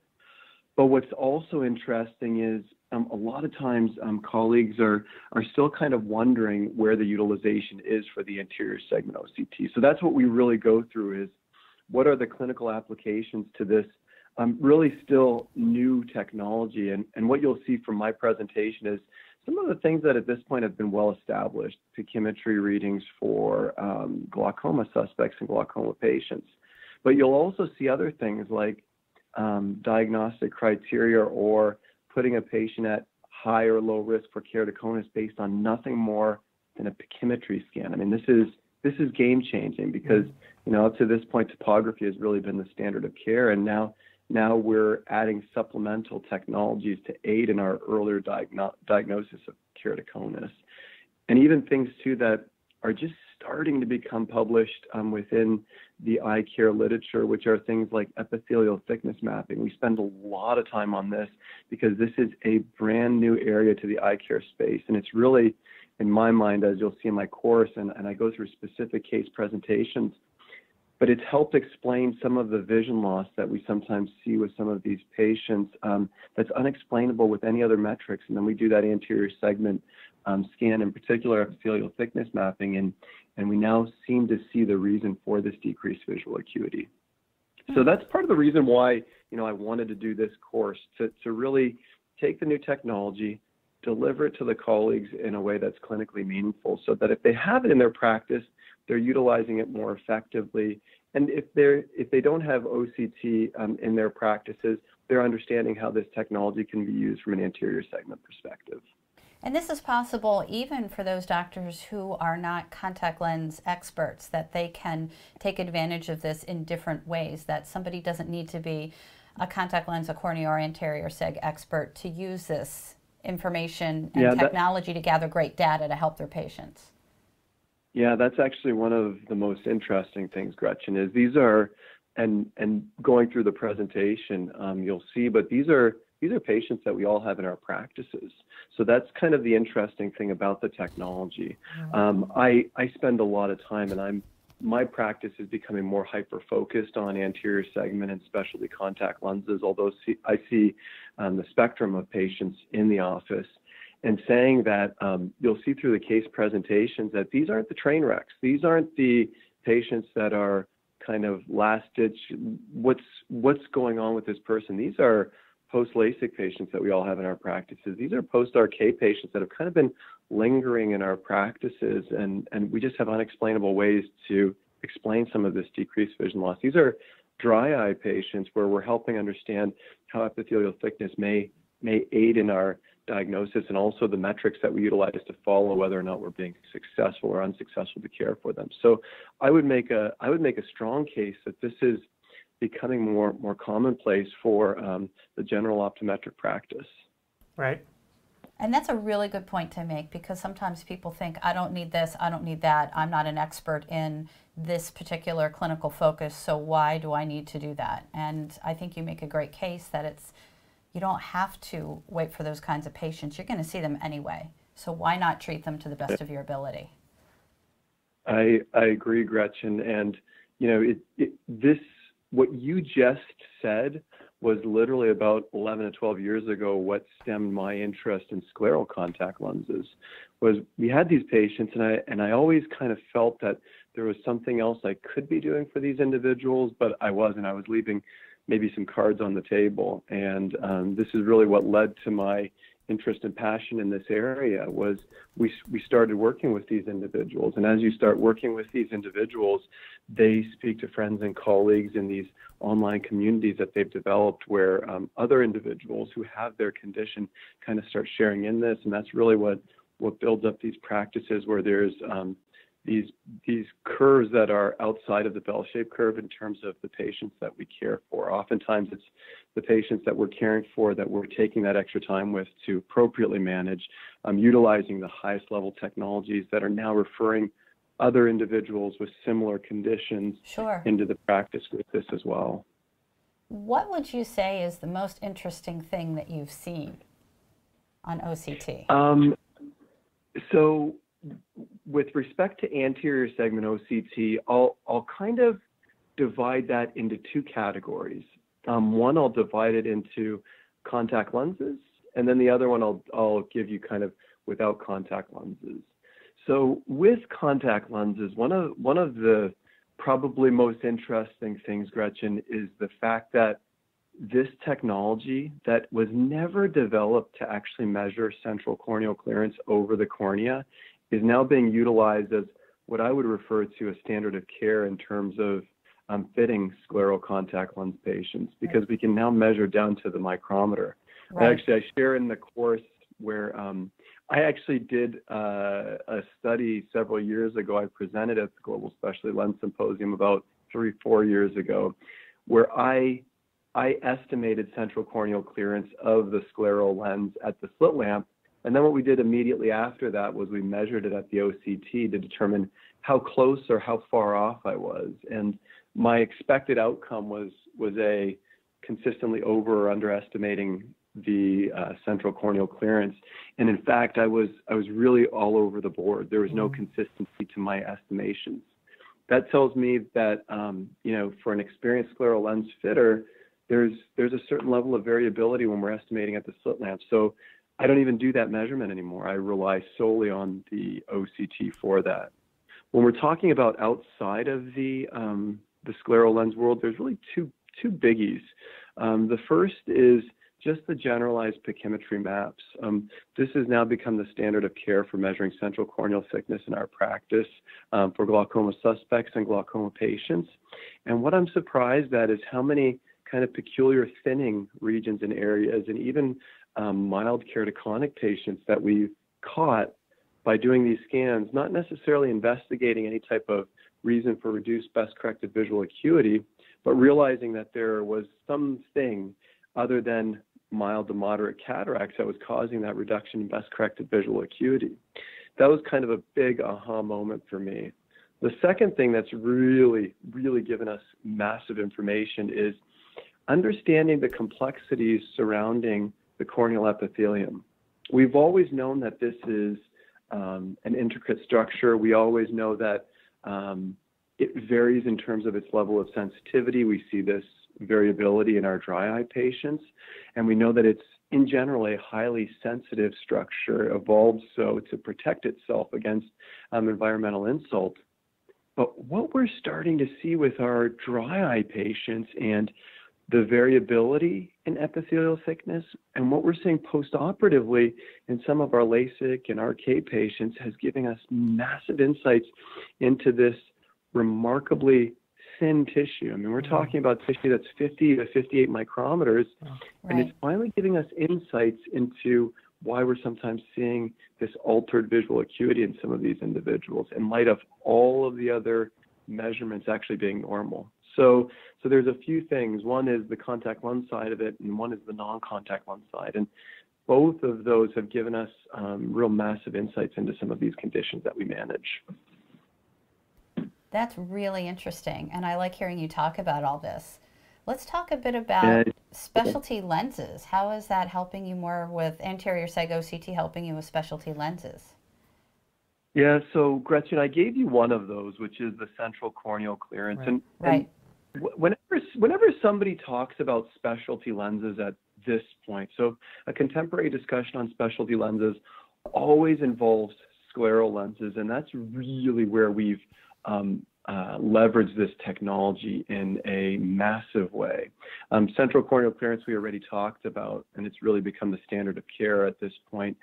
The other thing that we're looking at now is the limbal clearance, which is determining whether or not that scleral lens is actually clearing the limbus, because ultimately the fitting strategy for these lenses is very, very different than any other lens we're fitting, in that we want it fully clearing the cornea, bearing no weight anywhere on the cornea. Right. And if we place excessive pressure on that limbal region, we're always concerned about that. And we can clearly see whether or not there is clearance at the limbal region in these instances.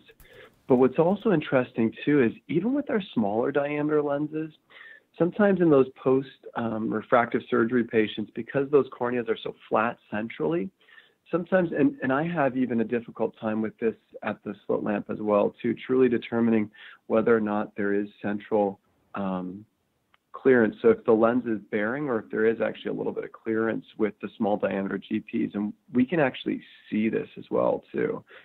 One of the major kind of additions to this, and now what I'm sharing with you right now really isn't being discussed in the optometric community at all at this point, because I don't know if there are very many people that are doing this, but with our orthokeratology patients, we're seeing some interesting things. Ortho-K is becoming an increasingly popular thing to discuss because of the whole discussion around myopia management. And we know that at this point, it's been proven in the literature that orthokeratology is an effective management tool for myopia progression. So one of the things we've started doing is we've started taking pachymetry scans on these individuals over time. And with that, there's the epithelial maps that we see.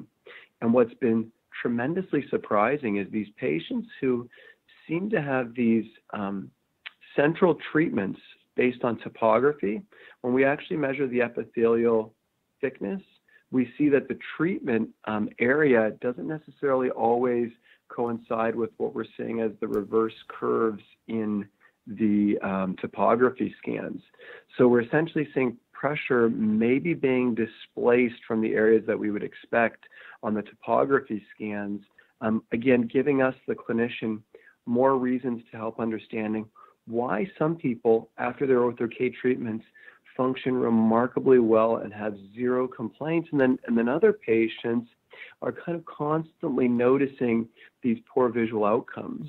We oftentimes attribute it to, without this advanced technology, we attribute it to a patient being picky about their vision or more hyper acute about their vision, and that's not really the case here. We seem to have physical findings that now support the reason why these individuals are experiencing this. So again, there's massive opportunities for additional information that will help us give our contact lens wearers in the specialty arena better outcomes. That is really cool.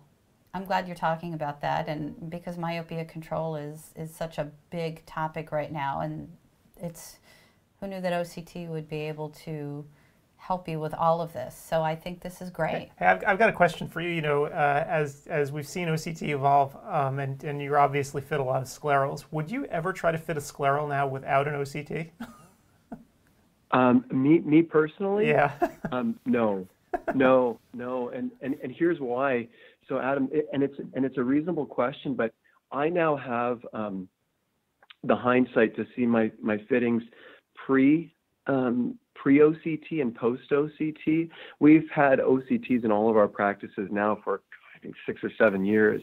So there is a time when we didn't have OCT in one of our locations where I did a lot of my scleral fits, and virtually all of those needed to be refit with the advent of OCT incorporation into those practices. Yeah. It is probably one of the most important metrics that we give to our labs. And again, we're coming within microns of the actual clearance. So the more accurate the information that we give our labs, in particular when we're trying to, again, fit these individuals, the better accuracy we give them, the better our results are going to be. And the more variability we have in what we actually tell our labs, the more variability in those lenses that are going to come back. So the bottom line is to answer your question in a more concise way, no, I personally wouldn't fit it without an OCT. Right. I wonder if the labs eventually are just going to start shaking their heads like, oh my gosh, here's another one. They didn't use OCT. Like, we don't want this. You know, Adam, it's interesting. So I have some great relationships with all the labs, and one of their biggest, so we are their customers. Right. So just like any good business, they treat us always with respect, but there is a certain level of frustration with the variability that practitioners that sometimes haven't incorporated this technology but are giving them data in absolute terms is because, again, unless we measure it, there's no true, we're just giving them estimations as opposed to real data or real information. Right. Right. All right. Well, great. Well, thanks so much for being here today. You know, I think we've learned a lot. I'm looking forward to seeing your lecture. So absolutely. Yeah, because it's you know, these new tech lectures are always great. You know, there's always so much happening, and it's kind of hard to keep up. So it's you know, good when we get a nice overview of the new tech.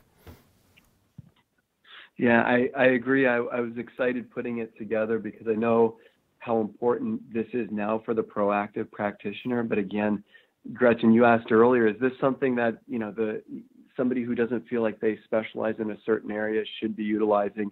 If you have the technology in your practice, this is going to give you insights into a lot of patients that are currently in your practice and help explain things that have been unexplainable up to this point. Yep. Absolutely. Great. Well, thanks so much for being here, and try to stay warm. Thanks, Mila. We will. Thank you, guys. Great, as always, catching up with you guys. We'll talk to you soon. I hope the class goes well. Yeah, so do I. Thanks, guys. See you later. Okay. Bye. All right. New tech. Always love it. Always love it. Interesting and new. So it looks like we're going to be taking a break here momentarily. We'll see if Paul will hypnotize me. Oh gosh, good luck with that. Yeah, I want to try it. I want to try it. I suspect you're not going to get very far with it, but be my guest. You know, we can try. I'm not a good subject. He's a little rusty, but I might be clucking like a chicken. We'll give it, there you go. All right, so in the interim, what I'm going to do is we can get the little, the Paul Chouse terror video from yesterday with the diabetes and how we're all terror doomed. video. Yeah, so no, it's actually a really great lecture all about diabetes and the prevalence of it in society and sort of what you guys can do. Excuse me? Yes, and we're going to get that running too after the break, so yep. Well, and he has a talk coming up in a couple of hours. Yes. Talking about it. So if you like what you see coming up, then tune in for Diabetes in 2019. Yep. Yeah, so he's, this is, Paul Chouse has made his life diabetes, so this is what he does. And so his latest lecture is all about what's happening literally, you know, right now, up to the minute. So, all right, anyway, I'm going to run his in line right now, and we'll be back probably in about, I guess, an hour or so. Right. And we'll go from there. So let me get this running for us. All right, we'll be back.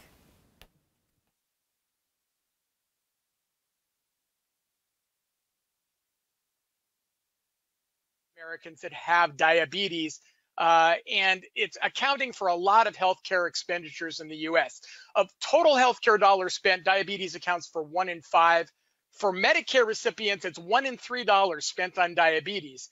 $322 billion were spent when this slide was made, which was 2016, on both pre-diabetes and diabetes. A new report came out last month in the journal Diabetes Care, said that caring for diabetes alone in 2017 cost the U.S. economy $327 billion.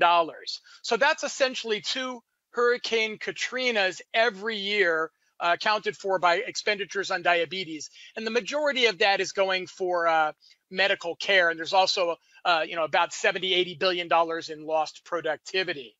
In addition, though, to these, 30 million people that have diabetes, there's about 86 million that have a disease called pre-diabetes. The majority of these folks will go on and develop diabetes if something isn't done to intervene. So it's really a public health catastrophe. And in the US, we're actually doing better than a lot of other parts of the world, which I'll talk about in a moment. So these are 2017 diabetes statistics from the Centers for Disease Control and Prevention. They say 30.3 million Americans had diabetes, but about 7 million of those folks were undiagnosed. In addition, they say 84 million people have pre-diabetes.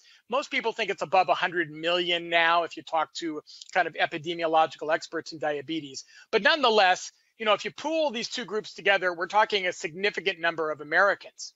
1.4 million Americans right now are legally blind from an ocular complication of diabetes. And it's typically diabetic macular edema or proliferative diabetic retinopathy. About 8 million total Americans have some degree of diabetic retinopathy. Worldwide, 1 billion people are expected to have diabetes by the year 2050. Right now, it's at about 600 million. So that's really an astounding number. The fastest rates of diabetes prevalence are growing in Asia and sub-Saharan Africa, and probably because they've imported not only our goods, but also our Western lifestyle, which includes a diet that is too high in calories, too high in carbohydrates, loss of physical activity, more sedentary lifestyles, all things that increase the risk of developing especially type 2 diabetes. So we know that diabetic retinopathy specifically, that rates are higher in certain populations, including people of color, African Americans, Latino and Native Americans, and people from the Pacific Island groups are much more likely to develop diabetes.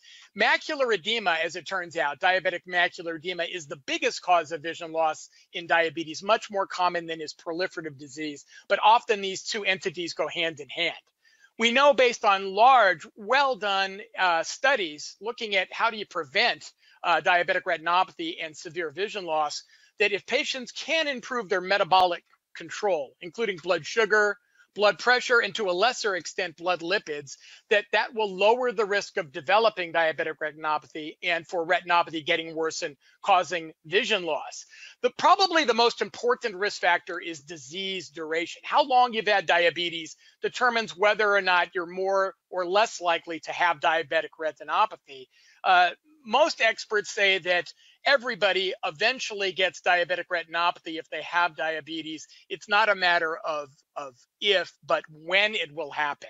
And we really, we have new ways of looking at the retina now that show us that a lot of people that heretofore wouldn't have been diagnosed as having diabetic retinopathy actually have retinopathy here and now today. And we'll talk more about that as we move through the cases.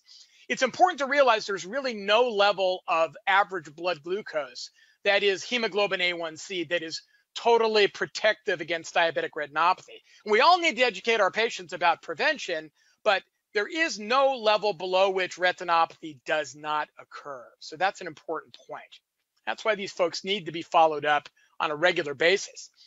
So DR and DME in the US, there's about 8 million people, which is 27% of people with diabetes in the United States have some degree of diabetic retinopathy. About 6 million are already diagnosed, but that means 2 million are not yet diagnosed. So there's a large pool of patients out there walking around, have not been identified as having diabetic retinopathy. And when they're not identified, they're less likely to go in for routine care, less likely to have early intervention that prevents vision loss. Specifically around diabetic macular edema, a little more than 2 million have some degree of macular edema, and 800,000 are not yet diagnosed. And even those diagnosed, a fair number are not receiving treatment. So this is really an area where optometrists can step up to the plate and help our patients with DME get referred in for appropriate treatment in a more timely fashion. This is an international study from Yao that said that worldwide, about 10% of all diabetes patients have sight-threatening diabetic retinopathy. So that's defined as either proliferative diabetic retinopathy or center-involved diabetic macular edema. That is, the center of the macula is thickened and patients are at imminent risk of losing vision. So that's worldwide, it's about 10%. In the US, there's not really hard data on this, but if you look at the numbers, it's somewhere between 5 and 6%. So a little better in the United States overall. The problem really of diabetes, I think, is worse than I've already alluded to, because if you look at NHANES data, that's the National Health and Nutrition Examination Survey, that diabetes prevalence in adults over age 18 was somewhere between 12 and 14%. And that's 6 years ago in 2012. At the same time, they found out that about 38% of all US adults have prediabetes. This condition where blood glucose levels are elevated, but they haven't quite crossed the quantitative threshold for being labeled as having diabetes. But if you add these two groups together, those with prediabetes and those with diabetes, it turns out that's more than 50% of all US adults. So that's pretty scary. And when you get to older ages, above age 65, the numbers go up. It's about 83% of people over 65 have diabetes or prediabetes. So you can't say you haven't seen a patient today with either diabetes or prediabetes. If you look to your left or look to your right, there's probably someone, if it's not you, that either has diabetes or prediabetes. It's something we're going to be seeing a lot more of. So 84 plus million Americans have prediabetes. An interesting thing to know is that upwards of 10% of these patients have ophthalmoscopic signs of diabetic retinopathy. So I kind of asked this rhetorical question. If they've got microaneurysms, hemorrhages, heart exudates, and they've got prediabetes, do they have pre-diabetic retinopathy? Obviously not. They've got diabetic retinopathy that hasn't been diagnosed yet. And there's a number of reasons for that, which include we're not necessarily doing the most accurate or high yield tests for diagnosing diabetes early on.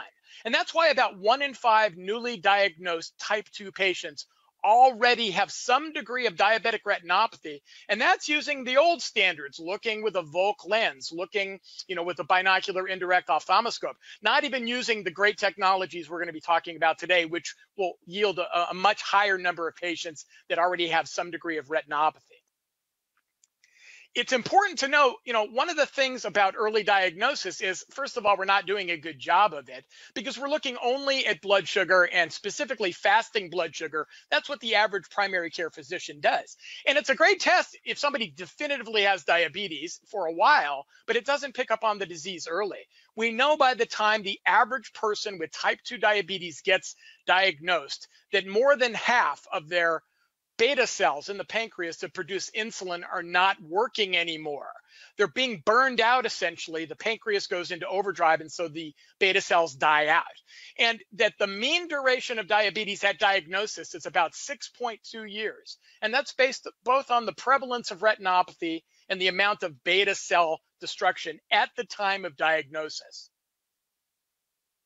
The point here really is that if you detect any lesions that are consistent with diabetic retinopathy, we as eye care providers can help yield an earlier diagnosis of type 2 diabetes. And that hopefully will lead to earlier intervention and better outcomes long term. Because remember, diabetic retinopathy doesn't occur in isolation. It goes hand in hand with dramatically increased risk of cardiovascular disease and renal disease and neurological dysfunction as a result of diabetes. 1 in 10 patients gets diagnosed with type 2 diabetes for the first time in the emergency room after they've had a heart attack. And that's pretty sad. So I've talked to a lot of patients that say, I just found out I have diabetes in the hospital. I had a heart attack and they told me my blood sugar was crazy high. Well, a lot of these patients have been living with the condition for years. It hasn't been diagnosed early on. That's the problem. So these are kind of classic lesions, right, that we've all been trained and retrained to detect in our patients. And we can see, obvious, hard exudates on the upper left and somebody with proliferative retinopathy on the upper right, and then more severe exudates on the lower right. And then, of course, with optical coherence tomography, especially SDOCT, we have the ability to detect exquisitely small amounts of macular edema now. And these tools are really wonderful. But I want us to know that diabetic retinopathy is not just this stuff. Diabetic retinopathy also includes things like the following.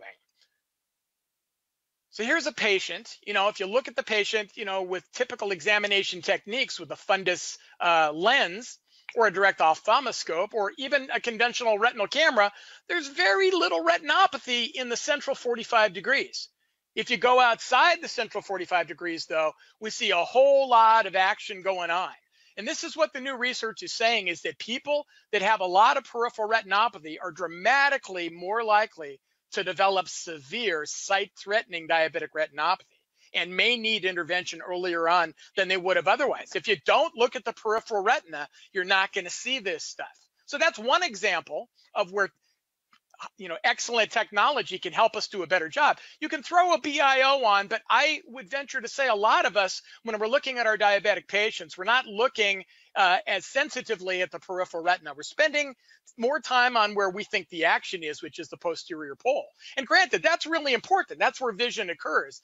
But what you're seeing in the periphery is a harbinger of what is going to happen in the posterior pole in the future. So it's really important to look. Here's another example of a new technology we're going to be talking about today that shows a patient that has very little diabetic retinopathy on clinical exam, maybe a couple of microaneurysms, but the patient's best corrected vision is down. There's no cataract. This is a young patient. Our colleague Jay Haney shared this with me. And so why does this patient have reduced vision? You wouldn't really know unless you did this particular test, which is an OCT angiography test. And it shows this patient has enlargement of the foveal avascular zone and dramatic capillary dropout. There's nothing that really can be done for this patient in terms of clinical intervention right now. We can try to prevent progression of the disease, but there's nothing that's going to restore this patient's vision. So OCTA is an exquisite way to let us see these kinds of manifestations of diabetes. And the estimate is, based on fluorescein angiography, somewhere between 8 and 10% of all people with diabetic retinopathy also have foveal ischemia. So it's really the ugly stepsister of diabetic retinopathy that we don't spend as much time talking about, especially in optometry, because we're not typically doing fluorescein angiography. So now we're going to have Dr. Leck present some interesting, eye-opening information about the economics of diabetes care. Aaron? Well, Paul, thank you so much for that introduction and giving us such a wealth of information. You are always such a spout of information, at least for me, and I know for April, when I look to an expert on diabetes in this field, and in particular in eye care, but especially as it pertains to how we affect many other specialties and integrate with the larger healthcare community, you are definitely probably the best and most sought after resource. So thank you again for that. To get down to some brass tacks here, I guess we're going to speak a little bit more about some of the elements around the economics of diabetics. And this isn't to say just directly diabetes and its economics in our practice, but maybe the way in which that drop in the pond, so to speak, the ripple effects across our practices and what those may look like. But I want to start off with, I think, the first acknowledgement, and that is that when we add technology to the care of the diabetic patient, that the equation changes. No longer does 1 + 1 = 2. It might equal 4, it might equal 3, but it equals some other number that's larger than itself. So the first thing that I want to make sure we leave the audience with today is that investing in technology and continuing to have a plan and pathway in your practices to invest in technology is only going to benefit patients who have diabetes and are in your practices, as well as the wealth of patients that are in your practices that don't have these conditions. So keep that in mind as we go forward. Now, as we invested from a practice standpoint on our side, what I wanted to share with you was what some of those metrics look like, because it's easy to get esoteric and talk about something like 1 + 1 = 3, and now we're in a theoretical discussion. But when we really look at things, what happens across a practice? So for us, we manage a lot of cataract patients, and typically out there in the industry, you'll see in cataract conversion rates somewhere in the neighborhood of maybe 25 to 30%. Premium IOLs and premium procedures is a typical number that you'll find in a practice that is doing really well at converting. We found that with the implementation of technology, and remind you, a lot of these patients with diabetes are early cataract patients, that number sits at 130% across our patient base. Those types of numbers don't happen because you just kind of throw caution to the wind and tell somebody they have a cataract and it's now time to go get that procedure done. But you need the technology to demonstrate things to patients so that they understand what their options are. In addition to that, we found that the engagement with our patients with diabetes in practice has really increased our total medical revenues to the tune of about $300 per average medical revenue on a patient per year. That's not saying that we're doing only $300 in collections on a patient with diabetes per year, but we're seeing these increases across the entire spectrum by introducing and then implementing and utilizing medical technologies. We're also seeing with patients in terms of the care and active care of diabetes about 2.5 average number of visits per year that we're seeing these patients in. And that number translates well, right? If we're looking at a number like $300 per average medical revenue on patient and a 2.5 number in terms of return visits, these numbers start to make a little bit more sense. But what happens to the patients when it comes to things like recall? There's all sorts of systems out there for recall and ways to get really good at this. You know, what we've found is that when patients are engaged in their healthcare, they show up. And in our case, in our practice, it's about 80% of those patients return yearly for their diabetic eye exam. I would challenge you to find a recall system that's out there in industry that is able to provide that sort of return.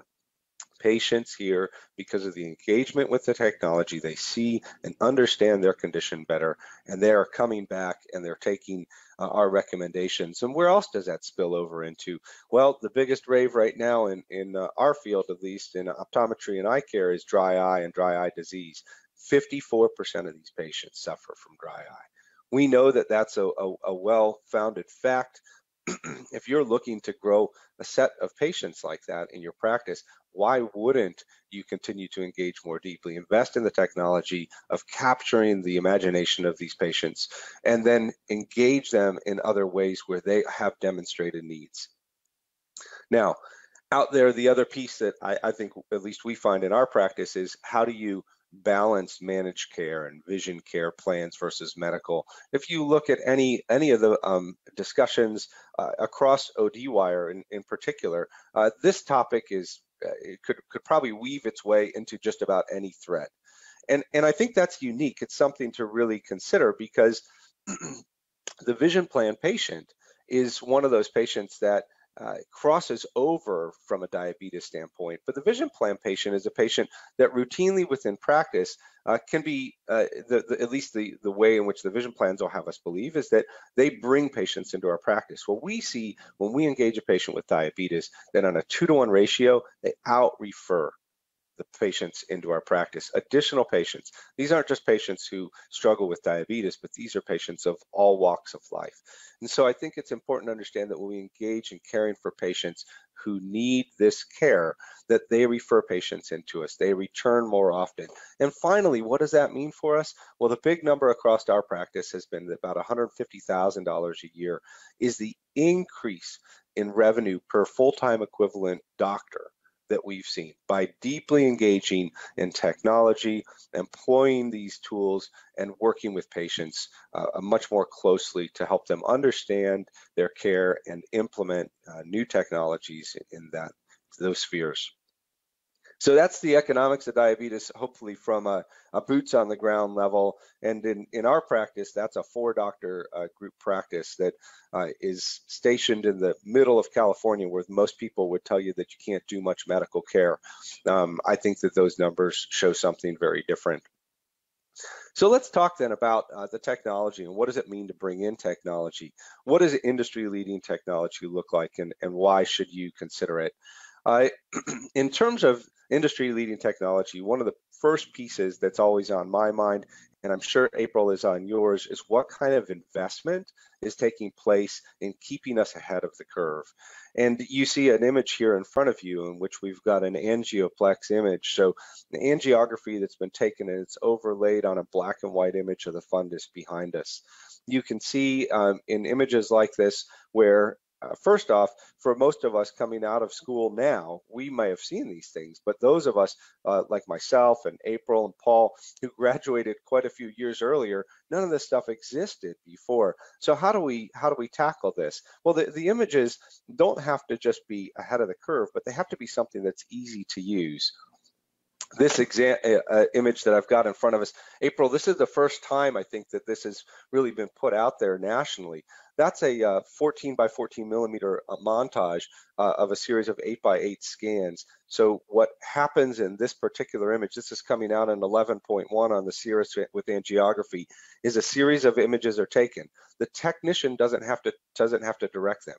It's machine guided basically to grab these. They're montaged, and then what you just saw there was the black and white with the overlaid depth imaging associated. What do you think of that image, April? It's amazing. How would you use something like this just for a moment in practice? What could you see? How could you see a patient engaging with this? You know, I think it, like you said before, for a patient to come into our office and see something like this, it will completely change their entire thought process of why they come to the eye doctor. I mean, it's incredible. They will know the difference in a practice when they can see what's happening in their own eye. Hopefully it will change behaviors for them as well. So they'll be more compliant and we'll see better outcomes and better vision long term. Yeah, I agree 100%. This second image here, similar type stuff. Again, you've got a montage. Here you've got a number of 6 by 6 images, so 6 millimeter by 6 millimeter images that have been stitched together. And then again, that same overlay with the depth imaging and being able to know at what level we're looking at things. It's just pretty phenomenal in terms of the technologies that are coming down the pipe and really right around the corner. But how about the stuff that exists today? So in practice today for April, for myself, for Paul, one of the things that we really need is the ability to detect, and this I think for all of you, the ability to detect early what's happening around diabetic changes. Gone are the days in which we try to take a photograph alone. we need resolution, we need the ability to tackle issues associated with blood flow. And so on this particular image, you can see a contrast of an image without clinical diabetic retinopathy and one that's a non-diabetic patient. Both of these, when you would look at the image in the retina on a traditional photo or maybe with a 90D lens, you're not going to see a whole lot going on. But as you can see with angioplex, you've got areas of foveolar vascular zone dropout, you've got small microaneurysms. Those are critical factors. How do they show up though when we get into a traditional OCT? So here we have a known diabetic patient. In this particular case, if you look at the side-by-side comparisons of the same eye, or the right eye and the left eye, I should say, these are normal OCTs. Anybody who could dial into this and spend some time just going through the tomogram slices and spending time reviewing this wouldn't see too much going on that looks wrong or off. As a matter of fact, when it compares to the normative databases, it seems like this person's as healthy as could be. But when we look a little bit deeper and we've got something like OCT angiography, as we did in the preceding slides, here we see on a 3x3 segment of the fovea that there's a lot of disruption at the foveolar zone. And so there's a circle that's on this particular slide that we're looking at that is drawing our attention.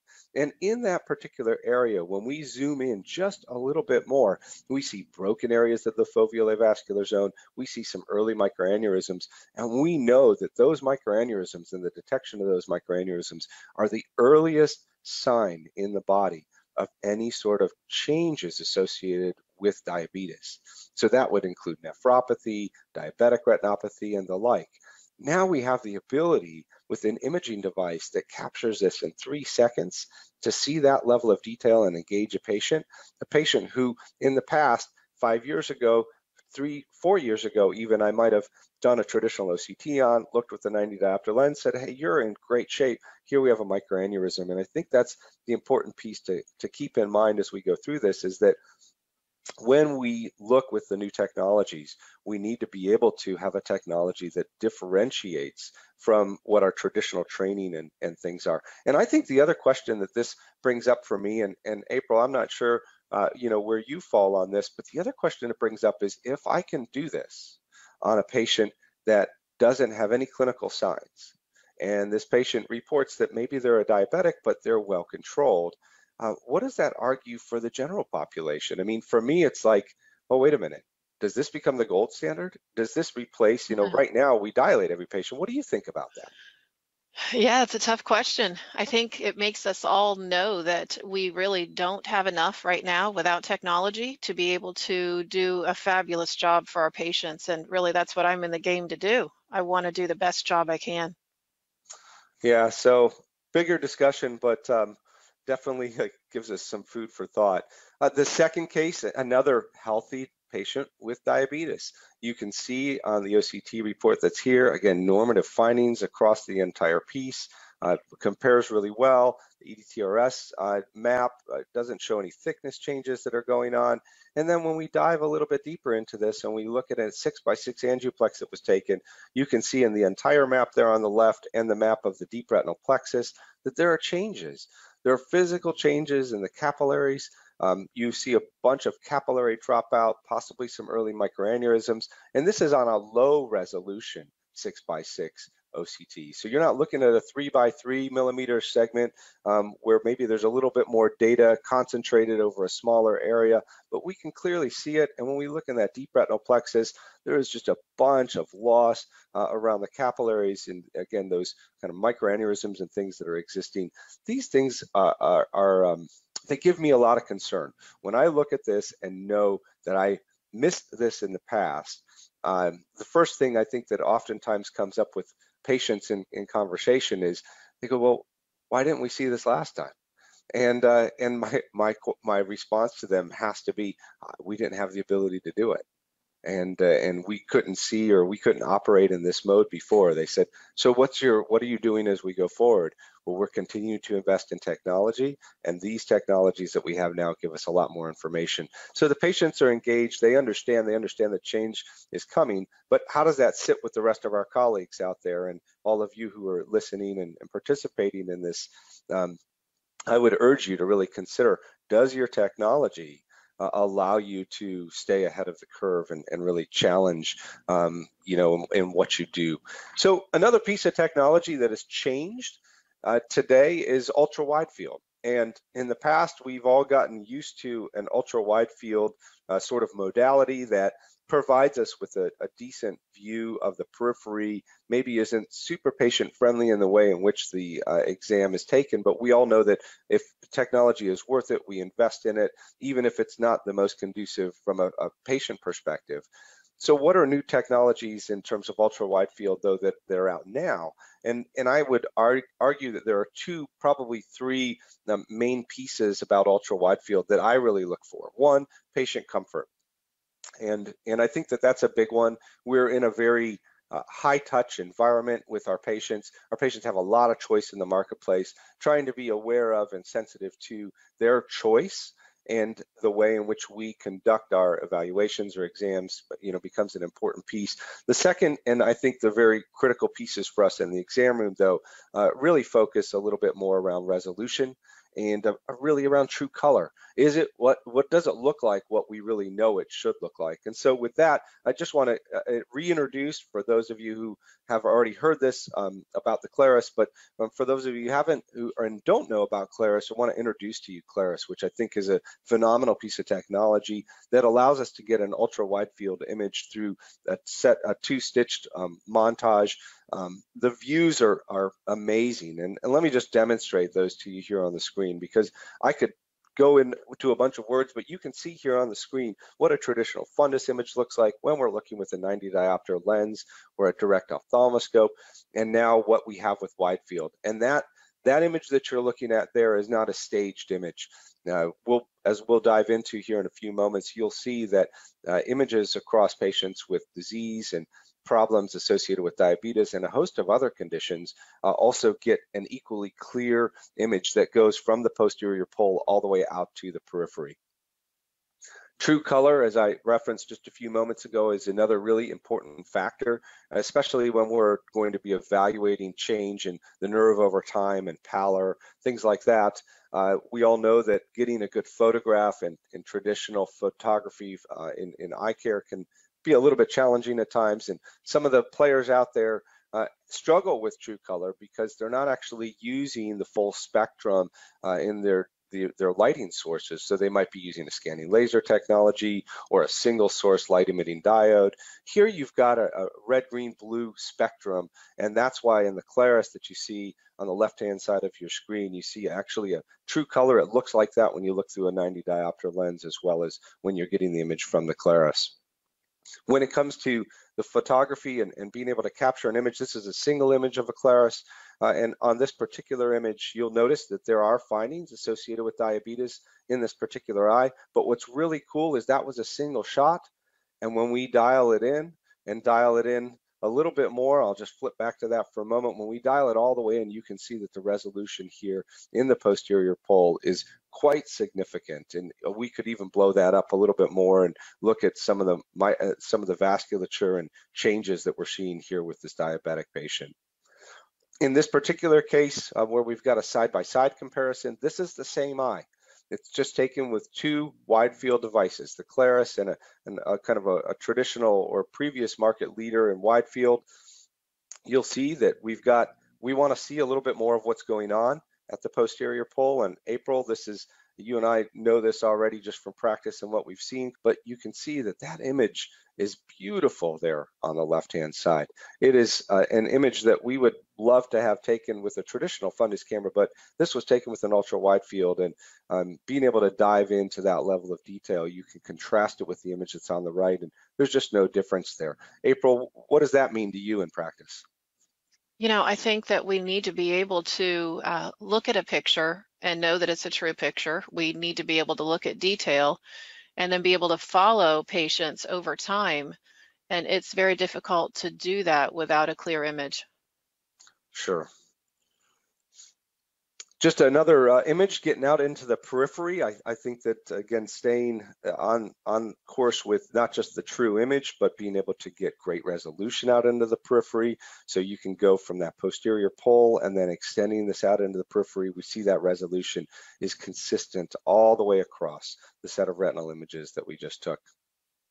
So those are some really great cases, Aaron. So a little bit more about, the value of predominantly peripheral diabetic retinopathy lesions. There was a study published a couple of years ago and some follow-up now from the Joslin Diabetes Center showing that people that have predominantly peripheral diabetic retinopathy, so more lesions outside of the central 45 degrees than within the central 45 degrees, those folks are about 3 times more likely to develop a significant worsening of their diabetic retinopathy and almost 5 times more likely to develop proliferative diabetic retinopathy. And in fact, the Diabetic Retinopathy Clinical Research Network, which is this consortium of a bunch of retinal specialty practices trying to pool all their data together to get quicker results in terms of new treatments for diabetes, diabetic retinopathy, diabetic macular edema. The newest protocol, which is AA, is looking at this exact question. Does evaluating the peripheral retina help us to predict which patients are going to go on and develop significant diabetic retinopathy and require earlier intervention and more frequent follow-up? So that trial is ongoing right now, protocol AA. The other thing I want to talk about in terms of the Claris specifically, in addition to giving us spectacularly high quality ultra wide field and wide field retinal images, is the ability to use fundus autofluorescence to detect diabetic retinopathy lesions that might not be caught otherwise.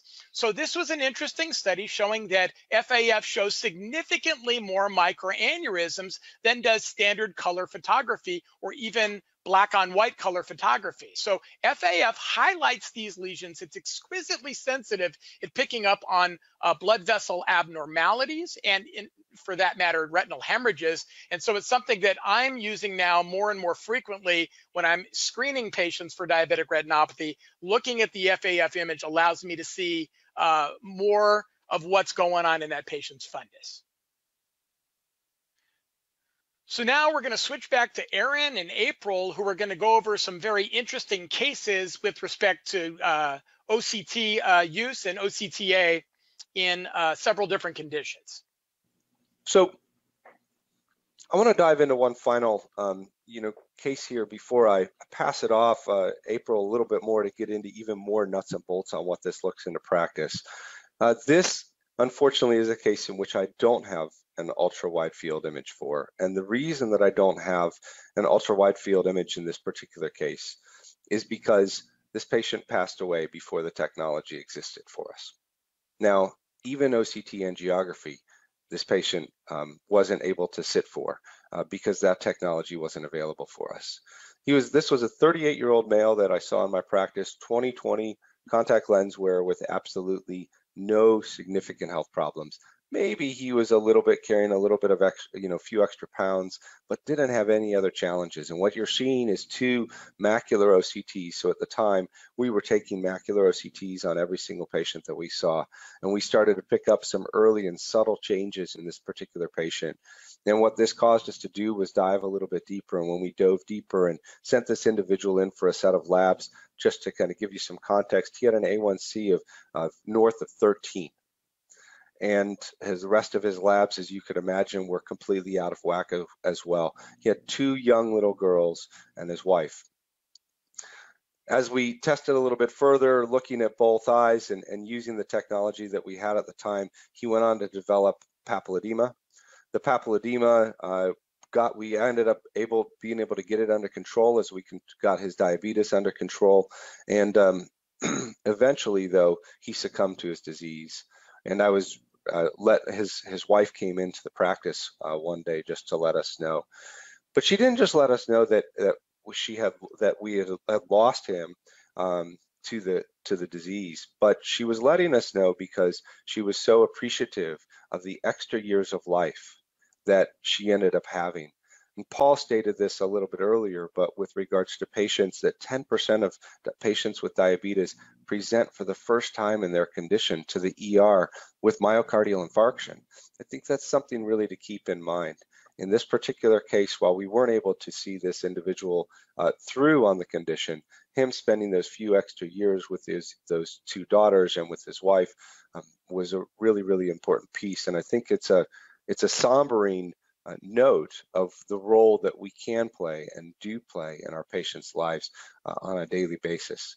And so with that, and not to leave us on a downer at all, but with that, I want to pass this over to April, because putting this together in practice on a day in, day out basis becomes just the most imperative piece for me and what we can do for our patients. So April, I'll let you take it from here. Thanks, Aaron. You know, it's interesting, as he said, the one thing that I think we all agree on, and if you've ever heard me speak before, I'll tell you, and I've said it before, we get paid to solve our patients' problems. And ultimately, at the end of the day, we make them see, we do a lot of things, we save people's lives, we change their lives, but what they come in expecting from us is that we are going to solve the problems, and some of them that they don't even know exist. And so if we look at how do we put this together in practice? We've heard a lot of things about how this is important and the difference it can make to our practice. But what I do in my office is anyone who comes into the office who's getting a comprehensive eye health evaluation, that for me includes an OCT screening, their visual field screening, and then wide field photos. If they're paying cash, it's part of that entire process. It's not an extra charge. If it's an insurance patient, if they're coming in with any type of insurance plan, and we still want to do it as a screening, which means it's done before the doctor sees the patient, and so there will be an extra charge for those patients. And then I think the last thing, as you see on the slide, all results are reviewed with concern or celebration. And so what does that mean? That means when a patient comes in, they have these images done, we don't just take them and then I look at them in the back room and then we move on with the exam. I'll go in and we'll open up the images in Forum. We show the patients exactly what we've done that day and how amazing it is that everything's okay, and then what we're going to do next year to be able to compare over time. And that's the nice thing about having multiple technologies and having Forum, because you can bring all of it together in one concise photo, an image, one screen, to be able to demonstrate to your patient all of the things that you found that day. And not only be able to show them all the results, but be able to talk through it so they know the importance and what makes us different. So let's talk about a patient that actually came into the office and how this all took place. So this patient actually came in with his wife. She is a patient of mine. He had never seen me before. And she brought him in to see me because he'd been having difficulty with his vision. So let's look at the stats here. He's a 46-year-old black male. Decreased vision in his right eye for a few days, he says, and he describes it to me as a darkness over his vision. He says he has diabetes. He knows he does. It was diagnosed about a year ago. He has no idea what any of his numbers are and admits that he's not at all compliant with anything a doctor has told him in the past. His last eye exam was 10 years ago, and he wears no glasses. So again, he came in to see me because his wife said, she comes in to see me, she's had multiple issues herself, but she brings him in, she's sitting in the exam room with him, and it was actually so wonderful when you have the ability to change people's lives like this. She says, you know, Dr. Jasper, I brought him in to see you. You're not on our insurance plan. We don't care. We just want to see you because we know that you can figure this out and figure it out quick. And, you know, it sounds silly to think that people put time ahead of sometimes their health, but I don't think we put time ahead of our health. What we do is we want to have the best of all worlds. Everybody has a job, they have to go back to work, and to be able to know that they're going to go to a practice where a doctor has technology that they'll be able to use to determine what the problem is and figure it out quickly and come up with a solution, that's worth gold. So now let's look at what the numbers are. So his vision, best corrected vision in his right eye was 20/70 and left eye 20/25. His pressures are 44 and 43, and you can imagine I double and triple checked, and his cup to disc ratio you see as well. So he came in with blurred vision, This is what we end up finding, and that's not uncommon. But what I love about having the technology that we have in our practice is that here's a diabetic patient coming in thinking diabetes is his problem. And in the slides we've seen before this, many times diabetes is. In this case, look at what the pictures show. So here you can see the macula, right eye, left eye. And as you look at this image, we can see that even though this patient came in thinking maybe it was one thing, and I don't know that he had any idea what was going on, we can see what he ends up having is central serous retinopathy. And if we look at the next image, what you're going to see is the macula next to the nerve. So now we know he comes in with blurred vision. That's his biggest concern. He's not really too worried about the fact that he's got pressures of 44 and 43. He doesn't know what that means. To him, he just says, Dr. Jasper, fix my vision. So here's what we have for his images. The challenge now I have is that we're not on his insurance plan. As we all know, he's going to need a little more care than just his visit today. And so now I have the images to be able to show him and say, this is what's going on, and this is what we really need to be thinking about as far as what to do next. But I think that as we look back and we talked about true images and we talk about, are we getting a real picture? It can be very challenging when we don't have the right technology because we don't have an ability to put together all of the facts and again, be able to solve our patient's problems in the best way. What we ended up doing with this patient is I was able to get on the phone and get him in to see a doctor that day who was on his insurance. I reassured them they were not happy about having to go see someone else, but I explained to them this is a long-term process. I would love to have you keep coming in to see me, but if you would go to see this doctor this time, let them help us get started on the right path, and let's order the tests we need to order under your insurance, and then we'll get you back in to see us. April, I got a question for you. On a case like that, and we've seen these images and can definitely understand even from your presentation here on how you would relate it to the patient. What percentage, maybe that's not even a percentage, but give us a rough guess. How many of those patients stick with you even after you've had to refer them in and get them care because of their insurance? It may seem hard to believe, but I will tell you right now that number is close to 80%. Because what people are finding now is that their deductibles are high, their copays are high, and they don't find that even in some of the practices they go to that are on their insurance, they don't see the technology that we have.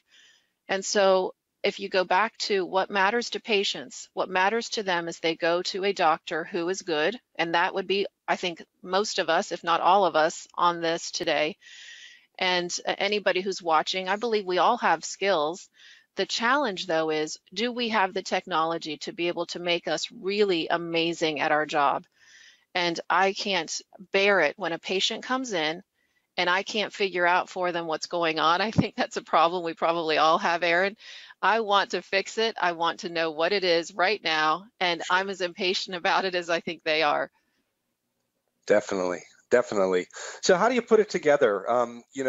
We spoke and you referenced a little bit about Forum, and just to reiterate for a moment there too, the things that we were both, I think, talking about just prior to even getting on and doing this today. Here you've got the true image that we talked about. We want that resolution. We want to make sure that we've got the best and the latest in the standard of care, but that now is transitioning. Right? We're in a data-driven world. Talk to us a little bit about what Forum has meant to your practice and why you use Forum. And by the way, that's what we're looking at now for those of you who are wondering, where do I get a piece of technology like this? This is a view inside of Forum of an angioplex, so an angiogram that's been overlaid on a retinal image and giving you change over time. Talk to us a little bit about that, April. You know, I jumped into the whole world of Forum early on, and I found that it was one of those things where, as an image management software, a lot of people don't understand the value and don't even look into it because they don't see that they can bill a code to an insurance plan for a purchase like that. The problem is without it, you have no good way to be able to bring all of these images together. And at the beginning, it was just a matter of viewing software. What it's really turned into, though, Forum has become so much bigger than that because it allows us to look for change over time. It allows you to, as Aaron said, and he'll show you here on this image, bring all these pictures together, all of the data that you're collecting, and be able to then dive into it and look at the data in a deeper way right there on the screen in front of the patient in real time, and be able to then take images from 3 months ago, 2 weeks ago, last year, bring them together, and software within Forum that actually shows you change over time. Yeah, and I think one of the things that's also critical to keep in mind is that we've got a set of the screen that we're looking at here, very high resolution angiograms that have been taken, and they're run, the images are being montaged or overlaid against a set of retinal images that were taken on the same device.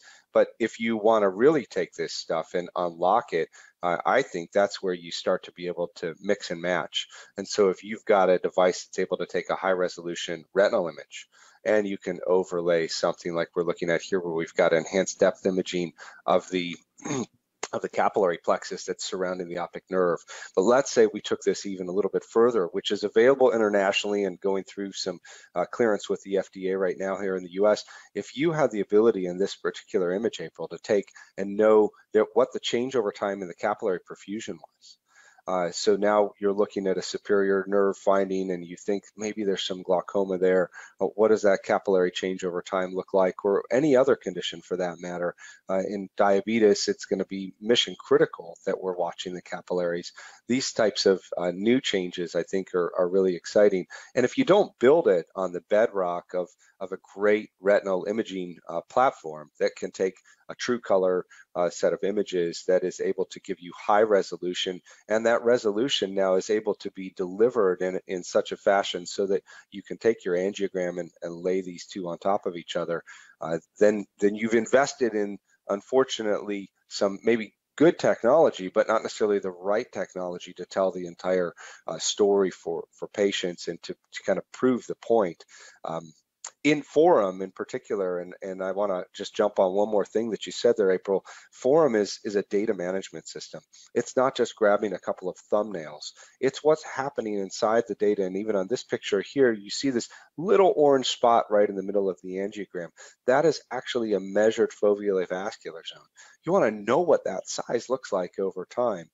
We've seen plenty of other and we're talking here about diabetes, but we've seen plenty of studies more recently around cognitive function and nerve fiber layer thickness. When we start to need data like that to counsel our patients and to drive them in the right places for their care and their well-being, it's really important that our software tools and technologies are there to support us and can put it all together.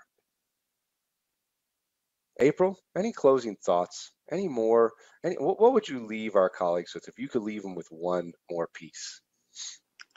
You know, I think that all it takes is for us as individuals to be the patient one time in our life and see how disjointed sometimes other offices are, not even in eye care, but overall.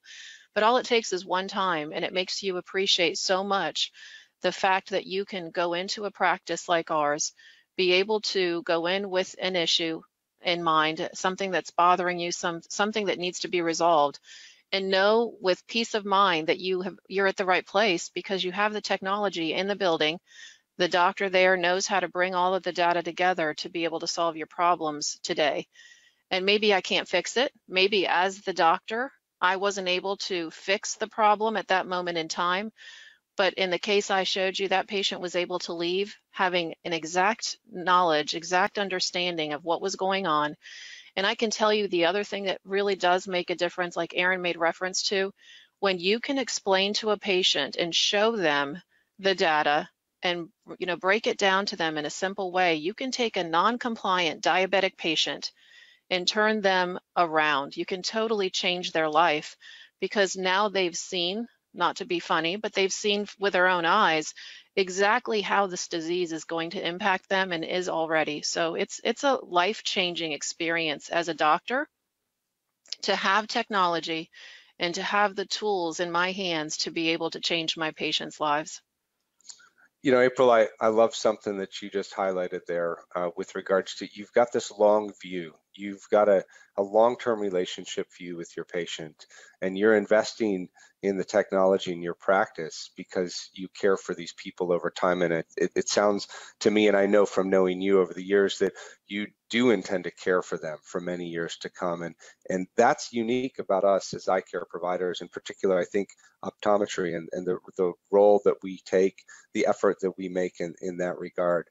So with that, I want to pass this back over to Paul and have him give us a few of his pearls associated with helping patients with diabetes manage and conquer this condition so that they can live amazingly healthy lifestyles. And we can take what we've done in the exam room as we've engaged patients, as they've seen their images, as we've taken the data, as we've invested in technologies that create for us platforms by which we are seen as the leading expert, or at least as the quarterback in that role play with patients in this condition. I'll hand it to Paul and let him leave us with a few of his amazing pearls here today. So thank you so much for this time to address you. April, it was great presenting with you as well. Paul, why don't you take it from here? So a really awesome presentation by both of my colleagues. How can we use this technology to help us address the diabetes epidemic? So what it allows us, I think, in broad scope is earlier detection of undiagnosed diabetes in this, 8+% number of patients that have diabetes but have not been identified as having diabetic retinopathy, that have pre-diabetes, and we can detect it earlier with this technology. It allows us earlier detection of diabetic retinopathy lesions through looking at the ultra wide field images, looking at perfusion of the foveal avascular zone. It allows earlier intervention. And I think it's really important that we, as primary care providers, as optometrists, that's what most of us are, that we have to remember prevention is better than cure. So if we can prevent people from getting diabetic retinopathy by talking with them about improved metabolic control, or helping them delay the diagnosis of diabetes by taking a walk 30 minutes a day, which has been shown to cut the risk of developing type 2 diabetes in high-risk patients by about 60%. So these are great things we can do. But if we can prevent diabetes in the first place, that's really kind of one of the things I try to focus on in my practice, where I have thousands of patients now that have pre-diabetes, and they want to know, how do I go about not developing eye disease? And I tell them the main way is by not getting diabetes in the first place. We can have a big impact on our patients by talking to them about prevention. With that, I'll bid you adieu. It's been a real honor presenting today with Aaron and April, and we're going to be hanging around after this presentation to answer any questions that you might have. Thanks very much.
Americans that have diabetes, and it's accounting for a lot of healthcare expenditures in the U.S.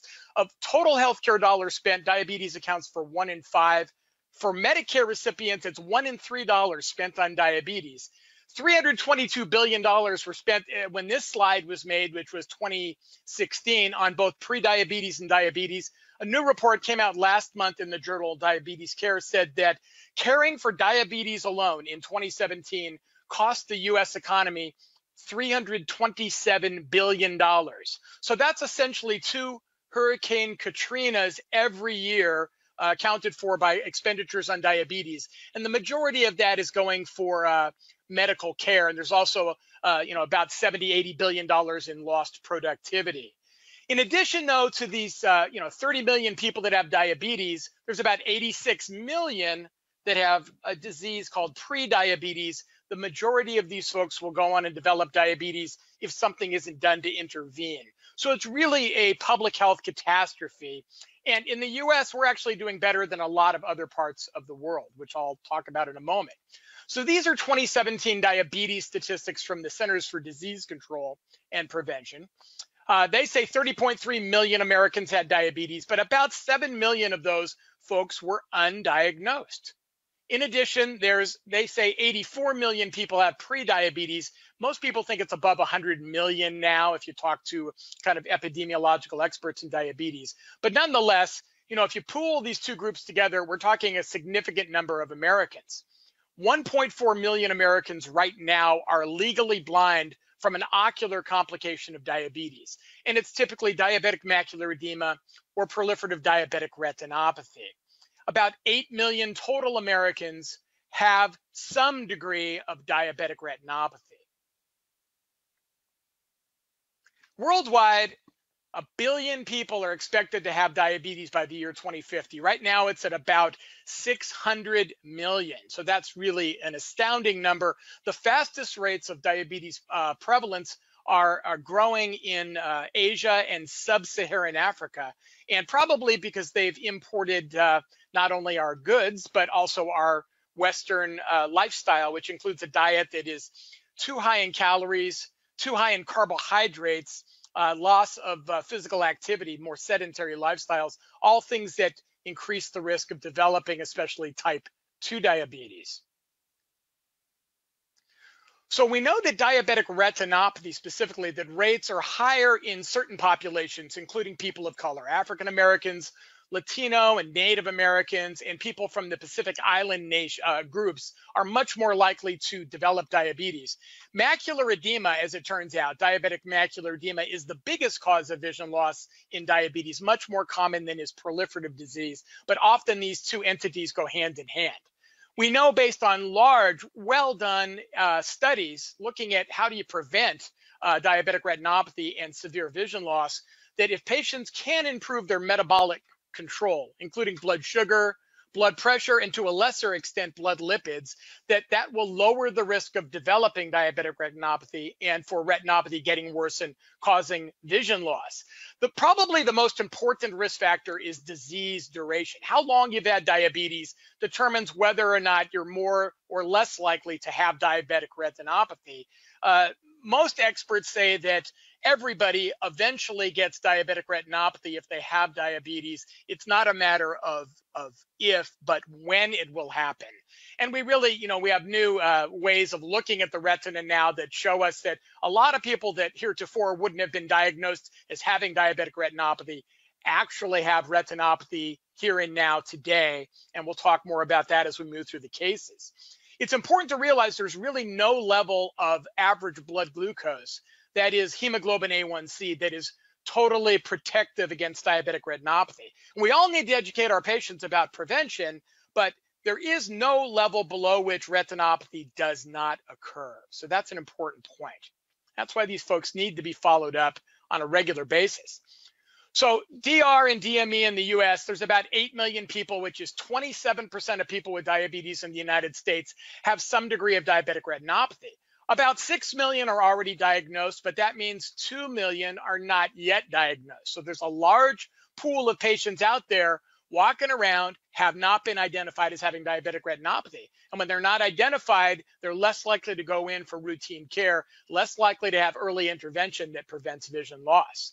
Specifically around diabetic macular edema, a little more than 2 million have some degree of macular edema, and 800,000 are not yet diagnosed. And even those diagnosed, a fair number are not receiving treatment. So this is really an area where optometrists can step up to the plate and help our patients with DME get referred in for appropriate treatment in a more timely fashion.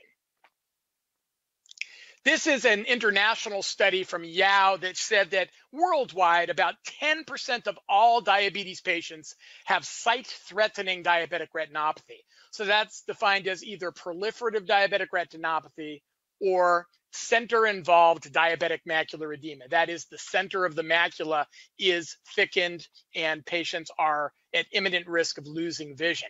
So that's worldwide, it's about 10%. In the US, you know, there's not really hard data on this, but if you look at the numbers, it's somewhere between 5 and 6%. So a little better in the United States overall.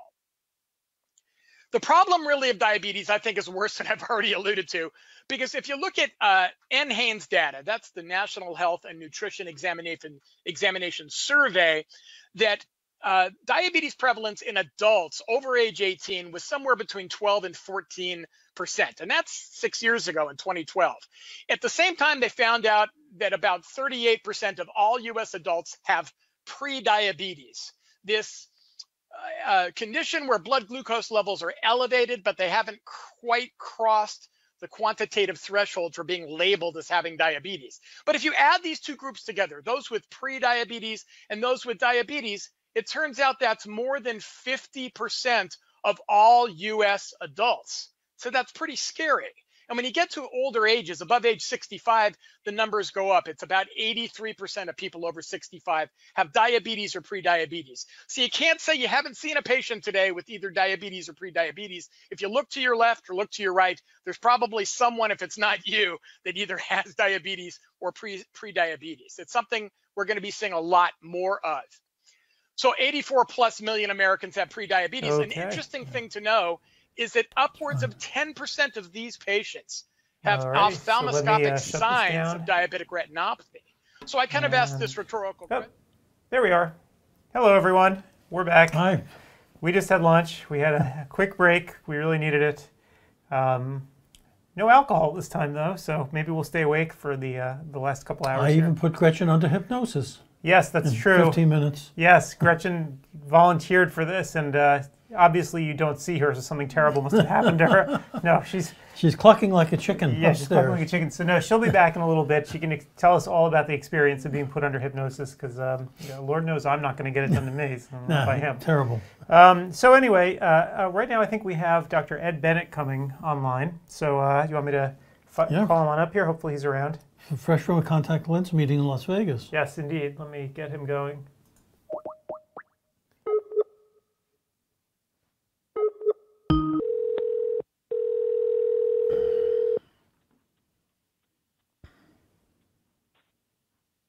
Hello. Hey, how's it going, Ed? Hi, Ed. Hey, how are you all doing? Excellent. Doing great. How are you doing? How's the meeting? It's great. It's great. I'm still here, so I'm hoping that I have a quiet area, but I won't guarantee I will for long. And then my next challenge, of course, is internet for 1 o'clock. So I'm hoping that will all work out, and I think it will. I'll keep my fingers crossed. And again, I would like to profusely apologize to everyone for scheduling our conference the same weekend as GSLS. Probably not the greatest idea.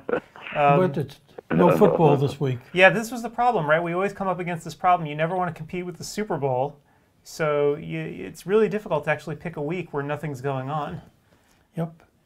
That's exactly the case. There's no doubt about that. Yeah, but I think next year we'll probably try to move it to a week where I know we won't be inconveniencing so many people, because I feel terribly because we've had so many speakers who were in Vegas who've had to try to find these little quiet spots, and it's been a challenge. Right. Yeah, it's just you always worry about the internet. That's the biggest thing, I think. And you always worry about the internet. So hopefully that'll. This year work out. we worried about airline strikes. Right. So. Yeah. Yeah, Unfortunately.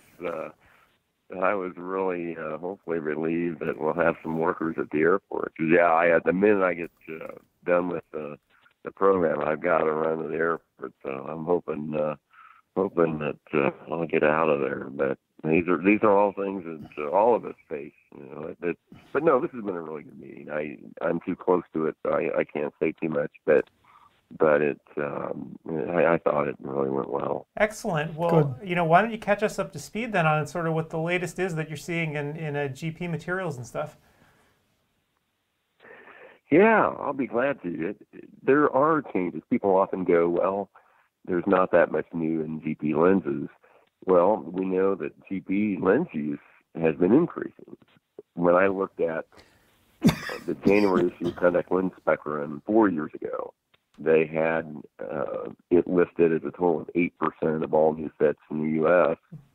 Well, this year, in January 2019, that same poll, the same information, had GP use at 11.4%. Wow. So it's been going up, and I think much of that is due to sclerals. And people say that there's not any changes or new developments in materials, but there actually is. At GSL, the Global Special Lens Symposium, they introduced the Optimum 200 material, the first 200 DK material from Conemac, particularly in scleral designs, because you're talking about thick designs that are over a big tear film, so you have a lot of impediments to oxygen. A 200 DK material has tremendous potential. A new company that came out in the last 2 years called Acuity Polymers, which really is made up of some outstanding polymer chemistry and manufacturing individuals. And they have a whole line of GP materials that I think are very, very competitive. I think we're seeing a tremendous amount of popularity in what's called a tangible hydropeg, the surface encapsulated coating that creates a very wettable surface. That I think is becoming the standard of care. It's particularly beneficial in dry eye patients and scleral lenses to just keep that surface wet, or perhaps even indefinitely if they take good care of it. But what the company Tangible Hydropeg will be, or Tangible Sciences will be coming out with this year, is their Boost solution, which patients can use once a month to kind of refurbish that coating and keep it in its most optimum ability and shape, and be able to keep the lens wettable for indefinitely. So those have been exciting. I think also that's complemented by the fact that these materials are better than the previous generation in the sense that they have better memory, they don't warp as easily, they have certainly, I just always use the analogy of golf, and being a young person and hitting a bad golf shot and putting a dent in the golf ball. And today we know that the golf balls don't. You can hit a bad shot and there's nothing to the ball. Right. And I think with our lenses, they're much more scratch resistant than the previous materials. And that's really been a benefit, and these designs have gotten thinner. So what we've done some research ourselves at UMSL to show that corneal desiccation, or corneal dryness, which is the number one GP-induced problem, is about half of what it used to be, because these lenses are thinner, they stay up on the eye better, and there's just less dryness. So a lot of excitement in materials. Great. And you started talking about tangible hydropeg, and I put up on the screen right now so everyone can sort of look if they've never heard of this coating before. I guess it's starting to be used now on more products. Can you tell us a little bit about what this stuff actually is? Yeah, it's really exciting. We had plasma treatment for over 10 years, and plasma treatment is just a real cleaning process. The lenses would come back from the lab. They might have some pitch polish or manufacturing residue on the lens, and plasma treatment would clean all that off. The lenses would wet very well initially, but the key factor is that essentially wasn't a long-term solution.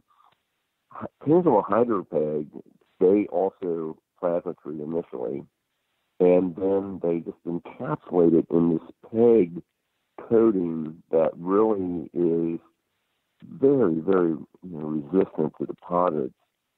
We don't know how long it lasts, except that if you don't use tap water or abrasive cleaners or polish the lens, any of these deterrents, it could last indefinitely. And now that you have a solution to complement it, the patients can use every month. It's going to be fun to see just how long this can happen. But we did a survey a year or so ago in Contact Lens Spectrum for our annual GP update issue, and asked experts in the field to say what was the number one biggest advancement in GPs for the year, and 85% of them said it was HydroPen. So keeping a lens clean is easier now than during the past years. That's a takeaway. Yeah, it is. Yeah, that it is, and it's really, it is an add-on cost, and you do pay for the HydroPen coating, and particularly in sclerals. But we're beginning to see it. For example, we're beginning to see it available in more materials. It started off with only Contact. Now Synergize has it, and then it will be approved for the Boston materials in 2019. So with that, I think we're going to see it be, if not mandatory, I think we're going to see it on the majority of lenses. Right, and now I know that tangible is also coming out, and I put it up on the screen so people could see it. This tangible boost, where it's people can put the coating on themselves. It looks like, to rebuild the coating, and they have a subscription plan where people can try to keep that coating up. Yeah, that'll be exciting. We've really been waiting on that for at least a year or two. So originally they said it'd be later this year, but now they said at GSLS it's probably mid-year. Interesting. Anything else that you've seen that GSLS this year that you might want to report back on? Well, there's always a lot of talk about sclerals, and that's certainly sclerals and myopia control, and I think with sclerals particularly, there's just a lot of excitement in terms of design. Whatever it did, I just thought about it. I went down a trip down memory lane, and there was a Silk Soft lens that came out from Dow Corning. I think we lost him. Am I on? But they've really become the go-to lens for irregular cornea. Right. One of the things I like to do. Sorry? I'm sorry. You just cut out there for a second. Skype glitched out on us. I apologize. Okay. They've really become the go-to lens for irregular cornea. I like to survey, for example, the readership in Contact Lens Spectrum, find out what is their go-to lens in irregular cornea. And, for example, if they had 100 fits, what percentage of those would be sclerals, and what would be small diameter, infralimbal, hybrid, soft, and so forth. And 39% of the respondents said they fit at least 50% of their regular corneas in the sclerals. The next highest was 26%, indicated they would fit small diameters as their primary, at least 50% of their regular cornea. So it's definitely become the go-to lens, and what they're working on now, and in fact introducing, are more designs that conform to the sclera better. Much of the research on GSLS is, what do we need to do to really match that peripheral lens to the sclera? Dottie Fidel, who's one of the top optometric clinicians in Italy, reported today that you need to have like a longer lens, bigger lens, bigger landing zone to conform to the eye, and that helps comfort. It helps certainly the lens conform better to the sclera. So what we're seeing are designs that Visionary Optics, Greg Denier design, they just introduced. It's called Latitude, and it is the design that's based on corneal scleral topography. It's truly generated based on use of a corneal scleral topographer, and so it really does align 360 degrees to the sclera. So those are really exciting. The other area, this is one of the big questions, and it was talked about here, is in fact, what about healthy eyes? That's the last couple of years. That's always been a big question. What about scleral lenses for astigmatic and presbyopic patients? And there's really been some good work in that regard. I think Lanji Mashad has done some work to show that in astigmatic eyes, if you do a study comparing, in fact, we were involved with this at UMSL, if you do compare people who are happy in soft toric lenses and then put them into a soft toric and then into a scleral or vice versa, that 75% of them will prefer the vision of the scleral, and 52% will want to stay in the scleral even though they were happy in their soft torics. And then in the presbyopia area, you've got to design in the multifocals, and there has to be between 15 to 20 scleral multifocal designs out there. So obviously the labs think this is really going to be successful. And one of the great applications is with the dry-eye presbyope. There's really not a great solution out there except for a scleral multifocal. So the dry-eye presbyope really benefits. And then one of the new designs that just came out, it's the Zen multifocal from Alden Optical. They have decentered optics. One of the problems with sclerals is they tend to, and soft lenses can do this a little bit too, but sclerals tend to shift a little bit inferior temporal on the eye. And if you want to make a better multifocal, you want to shift the optics a little bit superior nasal, so that the optical center is just slightly superior nasal, so it's right over the center of the pupil. And the Zen multifocal that just got introduced this week meets that criteria as well. So a lot of excitement. Yeah, it's amazing the number of new designs that people are coming up with. Every day. Remarkable. Yeah, because I mean, I know, Paul, like, you know, when you finally sort of got out of things, you know, maybe 20 years ago, hard lenses were sort of, or GPs were sort of, you know, on the outs. I mean, they didn't even really teach too much at school anymore, but now it seems like there's just been a renaissance. The art has returned. Yeah. And now the science mixed with the art, which is good. Yeah. Right. Yeah. You know, it's funny, before we had you on, Ed, we had Millie Brujek on before, and he was talking about OCT. That's what his talk is about here at CEwire today. And I asked him point blank, I'm like, would you ever try to fit a scleral anymore without an OCT? And his answer was no. So I'm wondering if that's sort of the new standard of care at this point. That's a great question. I like that. I think it is. I think it is becoming that way. We can estimate it well. There are resources out there. The Michigan College of Optometry has those card, you know, the basically the fitting card you can get from them that you can order online that shows you the different clearances so that you can estimate with a slit lamp optic section. And I think you can get pretty good with that.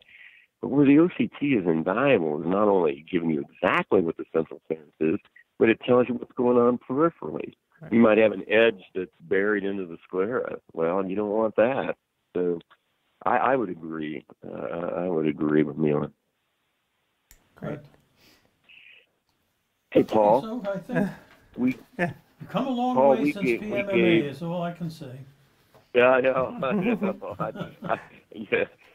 Paul, we gave our GPLI Practitioner of the Year award last night to Sue Resnick. Oh, so wow. I thought I would let you know that. Yeah. Oh, that's fantastic. Yeah. Terrific. I can't think of anyone more deserving. You and Adam know that. Yeah. No, I was excited to tell you all. That's funny, and as I like to tell the story, that got to a point in his practice, at least, where I wouldn't even let him examine my eyes. I would always go to Sue. Absolutely. Sad but true. For sure. All right, Ed. Well, thanks so much. It's always great speaking with you, and I hope to catch up with you soon. You're going to be at CECO? No, but I want to thank you for all you do. You know, you've always helped us with certainly going back to the CLMA crisis days. All right. And then both of you for allowing me to be on this program today. That's going to be fun. Oh, we always love having you. And we're definitely going to catch up at the AOA, right? I mean, it's in your home turf this year. So, yeah. Yes. And maybe we can head out to a Cardinals game. Yeah. I checked. They're playing. They're going to be playing. I checked the schedule already. They will be in town during the conference. So. Yeah, the AOA president will be Barb Horn, and she'll be throwing out the pitch on Saturday. Seriously? Oh, yeah. So, yeah. That's show business. Oh, my gosh. That's awesome. Wow. We're going to have fun. Wow, that's awesome. All right, Ed. Well, thanks so much, and have a safe trip back from Las Vegas. Yeah. Thank you, Ed. Thanks, Adam. Take care. Take care, Paul. Bye now. Wow. Okay, well, it's good to see Sue. You've got awarded. Yeah. No one deserves it more. Yes, she works tirelessly. Absolutely terrific. Yeah. Fantastic. Okay, wow. So we have 15 minutes. You going to have time for the show that? Well, no. Right now, I need to run through our list of sponsors, which is what I really need to do. And again, for the two things that I recorded yesterday for Pivotal, and what I'm going to actually do is post that up on ODwire. Because I want to actually put it in a place where people can see it. So I interviewed the two principals at Pivotal yesterday, and I want to actually put the videos themselves up so people can see them as opposed to just running them spontaneously here. Right. I want to put them in a permanent spot so people can see. Because those interviews are even a little more in depth than what we're doing here. So I want to put them up on the site, and those are going to be the first two to go up tonight. So I think that's probably the better thing to do. As of for right now, we gotta. Because time is ticking, right? It's already 3:15 on the East Coast. Yep. And I know that for a lot of folks, the discounts that are being offered are running down. Same. And I really want to. I don't want people to miss out on this. So let me quickly run through it again. So let me pull those up, and then we'll get Gretchen back in here, assuming she survived the hypnosis. Hope she's not asleep. Oh, she's up. Working. No rest for the wicked. Okay. So let me put this up here just so everyone can see. So again, we couldn't have done this without our sponsors. So thank you again to everybody who decided to sponsor the conference this year. We mentioned before, this is, despite being virtual, it is not a cheap exercise to go through and do all of this. The speakers are the same ones that you'll see at any national meeting. It's the same folks over and over, that they, the same, well, actually different lectures. So we always ask of our speakers, don't just, you rehash what you've done at one of these meetings before, try to create new content. And so they come through for us. And so this is not a cheap or easy endeavor by any stretch. And thanks so much to Marco, who inspired us for actually doing this to begin with when we had the idea. They encouraged us to go ahead and do it. And Oculus, so you can visit Oculus's booth again for up to $3,000 off any device, and that expires the end of today. So please hurry if you're at all interested. They have a lot of really great devices. We were talking about the Pentacam a lot today. For some reason, yesterday was the dry eye day, and today seems like the contact lens day. We were talking a lot about the Pentacam today.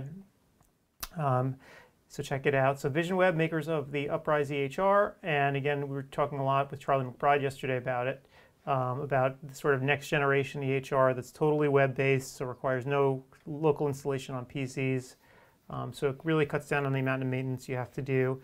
And again, I want to reiterate to people who already have a system and you're thinking of migrating, they make it easy because they have an entire team that's dedicating to migrating your data over. So, if you have OfficeMate or any of these sort of older products, they know how to deal with it. So it's if you don't know what migrate means, they're good for you too, because they'll hold your hand.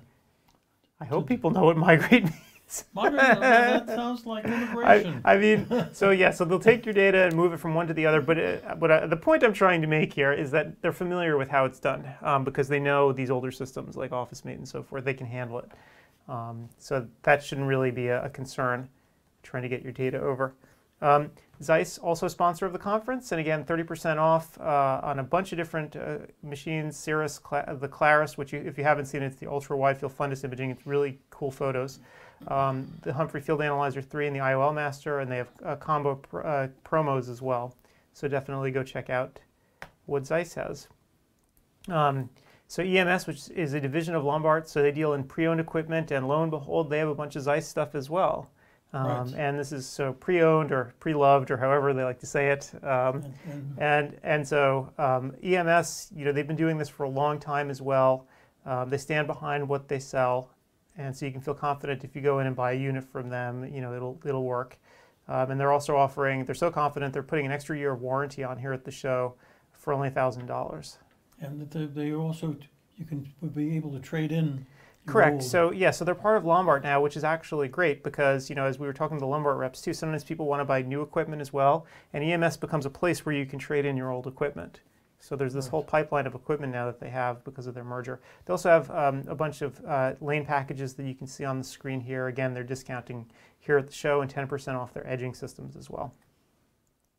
NeuroLens, so this is a system that allows you to prescribe microprisms, and it can do things like relieve headaches, and a variety of other maladies. We're speaking to some folks from NeuroLens this afternoon to really go into the technology because bluntly, it's new and it's not something that I understand fully, and they're going to tell us all about how it works. I do know we spoke to Whitney Hauser yesterday, and it's really changed her life and the life of she has a child with migraines, and they've been treated effectively by this. So, interesting story.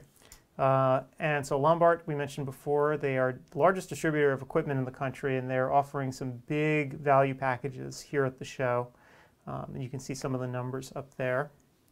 And Lombard, again, huge inventory, so you can get the stuff installed quickly if you buy a lane package. As I said before, it'll probably get set up faster than this Dell that I'm typing on, which took forever to get here. So just try to visit and put your name down. And so they know who you are. Work out some sort of deal before it closes. And you can see all the different packages here. ABB is the largest contact lens distributor in the country. They also, not just for soft lenses, they also do gas perms, as they have a lab, which I guess a lot of people don't know about that, but you can use them basically for all of your contact lens needs. Lance Leasing, so they handle financing of equipment. They are experts in optical equipment. So again, if you're buying an OCT, you don't have to explain to the people there what it is. They're not just a generic bank. They understand everything about financing in this space. So at the show, they're offering to pick up your documentation fees if you sign with them, and if you can bundle 2 or more vendors into the same agreement, they'll drop your rates even more. So definitely stop by their booth and learn more. iCare Pro, so if you have a practice that you need to market via the web or social media, these are the guys to do it. Don't do it in-house. Don't do an amateurish job. We'll let another company handle it that's also done it for hundreds of other practices. Because they know exactly what you need, and they know what works, and more importantly, what doesn't work, because they've seen it, and they can quantify what they do. So, when they run a campaign, it'll work properly. So, iCare Pro. Pivotal, again, I recorded interviews with the principals of Pivotal yesterday, and I'm going to put them up on ODwire for everybody to see them. They are the newest buying group. They're young and aggressive, and they're trying to do things in a new way, where they're keeping their overhead very low. While still offering these great deals. And as you all know, if you can keep your overhead low, you can afford to offer some really great deals. And the answer is, what do you got to lose, since they don't charge anything? And it's free. That's right. And you can leave anytime you want. Sign up for free. It'll probably take you about 5 minutes. I looked at the form on their website. It's very fast and easy. It's a no-brainer. They also offer education on their site, which is really cool too. So if you become a Pivotal member. So there's a lot of really neat stuff. So go check them out. Vision Equipment, so this is Leo Hadley's company, 20% off all their Santinelli edgers and 10% off anything else they have in stock. So they do refurbished equipment, so their stock is constantly changing. So if you're interested in something, go into their booth. They'll show you what they have right now, and you can leap on it before it goes. Yeah, but for sure, if you're thinking about an edger, think about a previously owned edger. Yep. And Leo Hadley said you can get into the edger business for under $15K. Right. For under $15,000, and it's worthwhile getting a second edger, so you always have a backup at those prices. You can do that too, and I'd like to also say for something like an edger, which has mechanical parts, if you get a refurbished unit, especially from a place like Vision Equipment, they go over it with a fine-tooth comb, and in many times what you'll find is that equipment that's been used before is actually more reliable than the new equipment sometimes. So here at ODwire, a lot of our computer equipment that we used, I almost always buy refurbished. And the reason I do it is because I know that if you're buying from a reputable source, the refurbisher will actually look over the equipment very closely. so I know out of the box that it'll work properly. So anyway, take a look at Vision Equipment and talk to Leo. He's at the booth today. And Acuity Eye Care Group, so they're one of the private equity groups that's come into optometry. And let me let Gretchen slide on in here. Hello, Gretchen. Hello. Am I up next? I'm glad your hypnosis went well. Should I cluck? Am I muted or not muted? You're semi-muted. Everyone can hear you through, my mic, but I'll unmute you. Hang on one second, everyone. I'm going to get the fabulous Gretchen Bailey here. Oh, the fabulous. No pressure, no pressure. Paul and I are doing a little swappy swap. Yes, so let me get him going here. Okay, you're unmuted. Yay. Yes, I actually can cluck like a chicken. I can do it when I am not under hypnosis. I would be happy to cluck if you would like. Well, if you'd really like to. You want me to? Well, I don't know. Do they want you to? I don't know. Anyway, so I was getting to the end here of these our promotional slides here. Hold on, let me, because I was getting to you. So hold on, I was getting to your magic moment here. My magic moment. When I say, Okay, so let me just say Acuity Eye Care. So they're one of the private equity groups that's come into optometry, and we had Ben Chudner talk about them and what it means for you and your practice. They buy practices, but again, understand that there are differences between the groups, private equity groups in optometry, and you need to actually understand the difference between all of them. Sit in on Ben's lecture as he describes the differences between all the groups. I want to listen to Ben's lecture, and we're the ones who had a conversation with him. Yep. And finally, last but not least, Optometry Times. Thank you for sponsoring this conference. And Gretchen, thank you for being here and helping me out today with all of Thank you for having me. Thanks for having me here. This is a lot of fun. So tell us about Optometry Times for people who don't know. Optometry Times, you need to read it. You need to read it now. You need to read it today. You need to read it every month and several times a week. So we would love to have people subscribe to the monthly print edition, or you can subscribe to our digital edition so you don't get anything in the mail, no paper. And you can also sign up for our email newsletter, and we send you great stuff 3 times a week, including our blogs. We have a great stable of bloggers. You can also find us on Twitter, on Facebook, Instagram, YouTube. Our goal is to meet our readers everywhere they want to be, because people consume content in different ways. So you consume content very differently from how Paul does. Sure. And how other people consume content. Some are on their phones all day, every day. Some prefer it in print. So our job is to be there where you want to be. So whenever you get anything from us, read it. Read it fairly quickly, because we'll send you more. And then toss it. Move on to something else. And if you ever miss anything, you can find it on our website. And I also want to hear from people too. If you like what we're doing, tell us and tell us why. And if you hate what we're doing, tell us and tell us why. Because our job is to be here for you. Got it. And if you don't tell me, then I don't know. That is a fair point. All right. Well, what time is it? I've lost track of everything here. Right now, we are going to be talking 12:30 to Dr. Tammy Petrosian. Okay. So she is up next. All right. Well, let me get it going here then. I guess I should put my earbuds in so I can hear her, huh? Yes, you will not be able to hear Tammy. And what are we asking Tammy about today? So Tammy Tammy has 2 lectures here today. She went overboard for CEwire. 2 for the price of 1. Yes, she did several different topics. Yeah. So I want to get her on the phone and we can talk to her about both in theory. Let's see if I got this right. Talking a lot about pediatrics. Yes, that is her thing. Okay, and she is from the East Coast, from New Jersey, so for her it is. Tammy is asking if I'm a chicken now. No, I am not a chicken, although I can cluck like a chicken even when I am not under hypnosis. But Paul had me lifting my arm up like there were helium balloons on it, and I was aware of what he was saying, and I didn't raise my arm on my own. I mean, it happened, and then he had my arm up, and he told me it was going to be stiff as a board, and I couldn't bend it, and I couldn't. Really? So it was, yes, yes. It was no bullshit. Really? Nope. No. It was real. They can quantify what they do. Hello? Hey, Tammy, how's it going? It's Hi, Adam Tammy. and Gretchen. Hey, how are you guys? We are great. How are you? I'm good. I'm still wondering if you turned into a chicken with hypnosis, Gretchen. I don't need hypnosis to be a chicken. I can be a chicken anytime. Good point. Got it. That's a talent.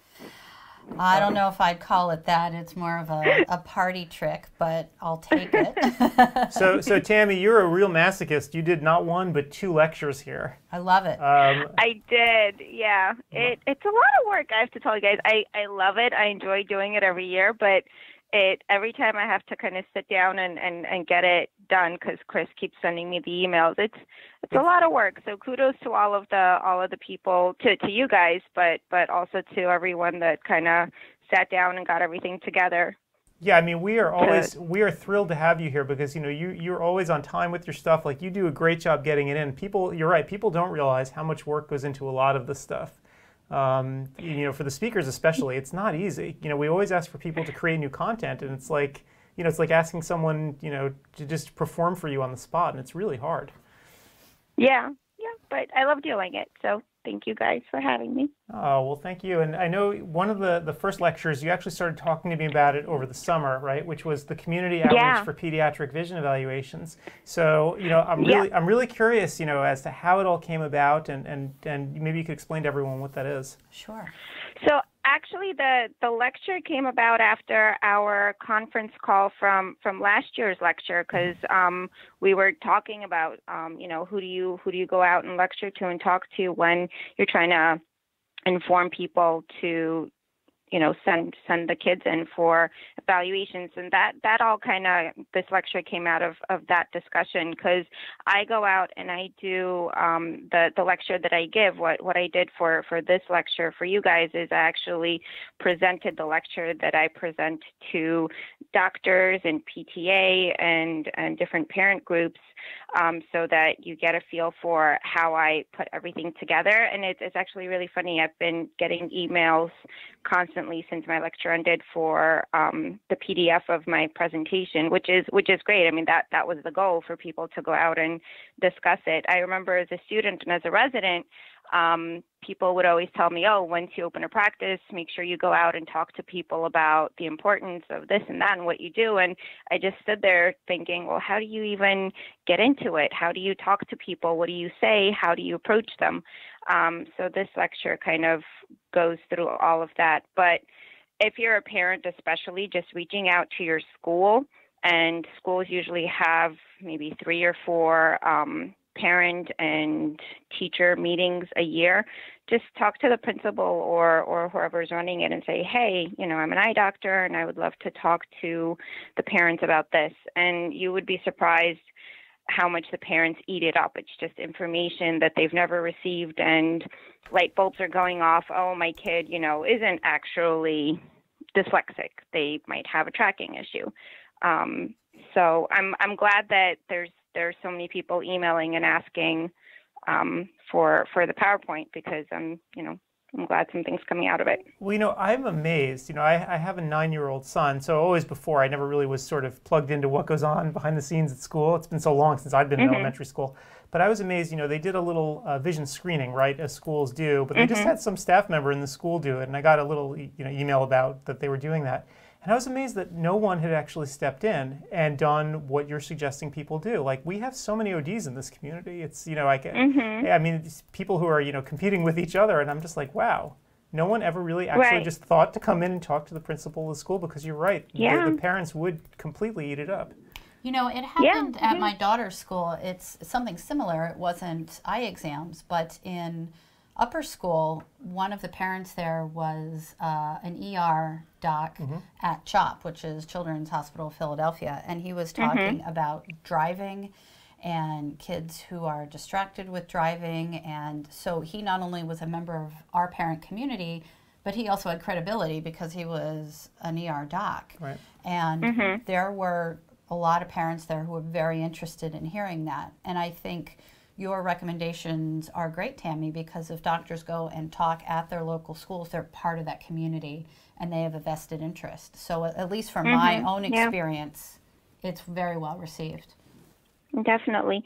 And then the other thing is, so what I do is I go into, so I started out with my school, the school that my kids go to, and I did a presentation for the parents, and then I talked to the principal and I said, hey, well, do you guys do any kind of a vision screening? So she directed me over to the school nurse, and the school nurse says, well, I have this really old 50-year-old chart and I put it up in this really poorly lit conditions, and we just do binocular distance vision. I was like, so let me help you with that.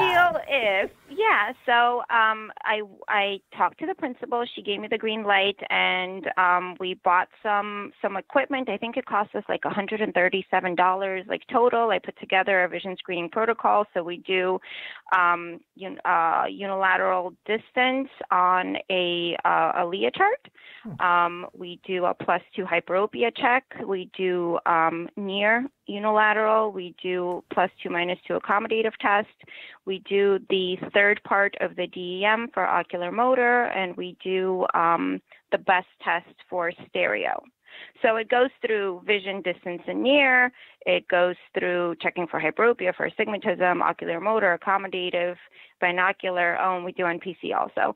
And so I went in, I taught the nurse how to do it. And through this whole entire time, the nurse kept saying, why don't people actually do this? Why aren't we trained to do this? Why aren't other schools doing this? Because, I mean, I went in, I taught him how to do it. And then the first 2 times that he was supposed to do it, I went in and I did it with him so that I was sure that he's doing it appropriately. And he was amazed at the amount of kids that would have good distance vision, but then, they would just totally fail the ocular motor screen, or they would not be able to converge, or, he was just amazed and saying, I feel so bad because I tested these kids. I did a vision screening on them last year and I passed all of them. And so now the kids and the parents and the teachers are all having this false sense of security. And so then I started there, and then kind of the word got spread out. And so now I go to, I can't even name how many schools, and I teach the nurses how to do an appropriate vision screening. Thankfully, in New Jersey, we just passed an initiative where children 6 and under entering public school or the Head Start program have to get a comprehensive eye exam. Which is a giant duh. which is huge. But unfortunately, that's not something that, it just happened here, and it took us years to put this together and get it passed. But it's not really something that is universal. So, and obviously, from every perspective, having a comprehensive examination is going to be the optimal goal. But a lot of these kids, either there's lack of information or education or money or follow through or whatever the reason may be.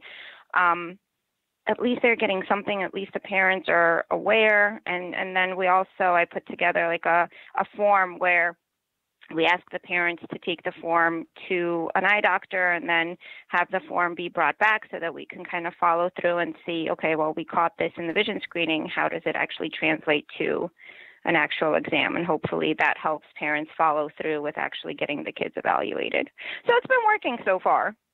That sounds great. I really like that, and I'm betting the kids are benefiting as well. So when you when you work with pediatric patients and you need to refer them for other care, how does that work? You mean in terms of like speech or occupational, physical, like that? Exactly, with interprofessional kind of therapy, care. Yeah, and how do those professionals handle being contacted by an OD? Do they think that's novel? Do they think it's great? Are they wondering, who the heck are you? Both. They think it's novel because unfortunately there's not a lot of interprofessional care. And it's changing. So I did my other lectures on visual perceptual evaluations, and it's miraculous to see that the majority of visual perceptual therapy or training is done by not optometrists, by occupational therapists.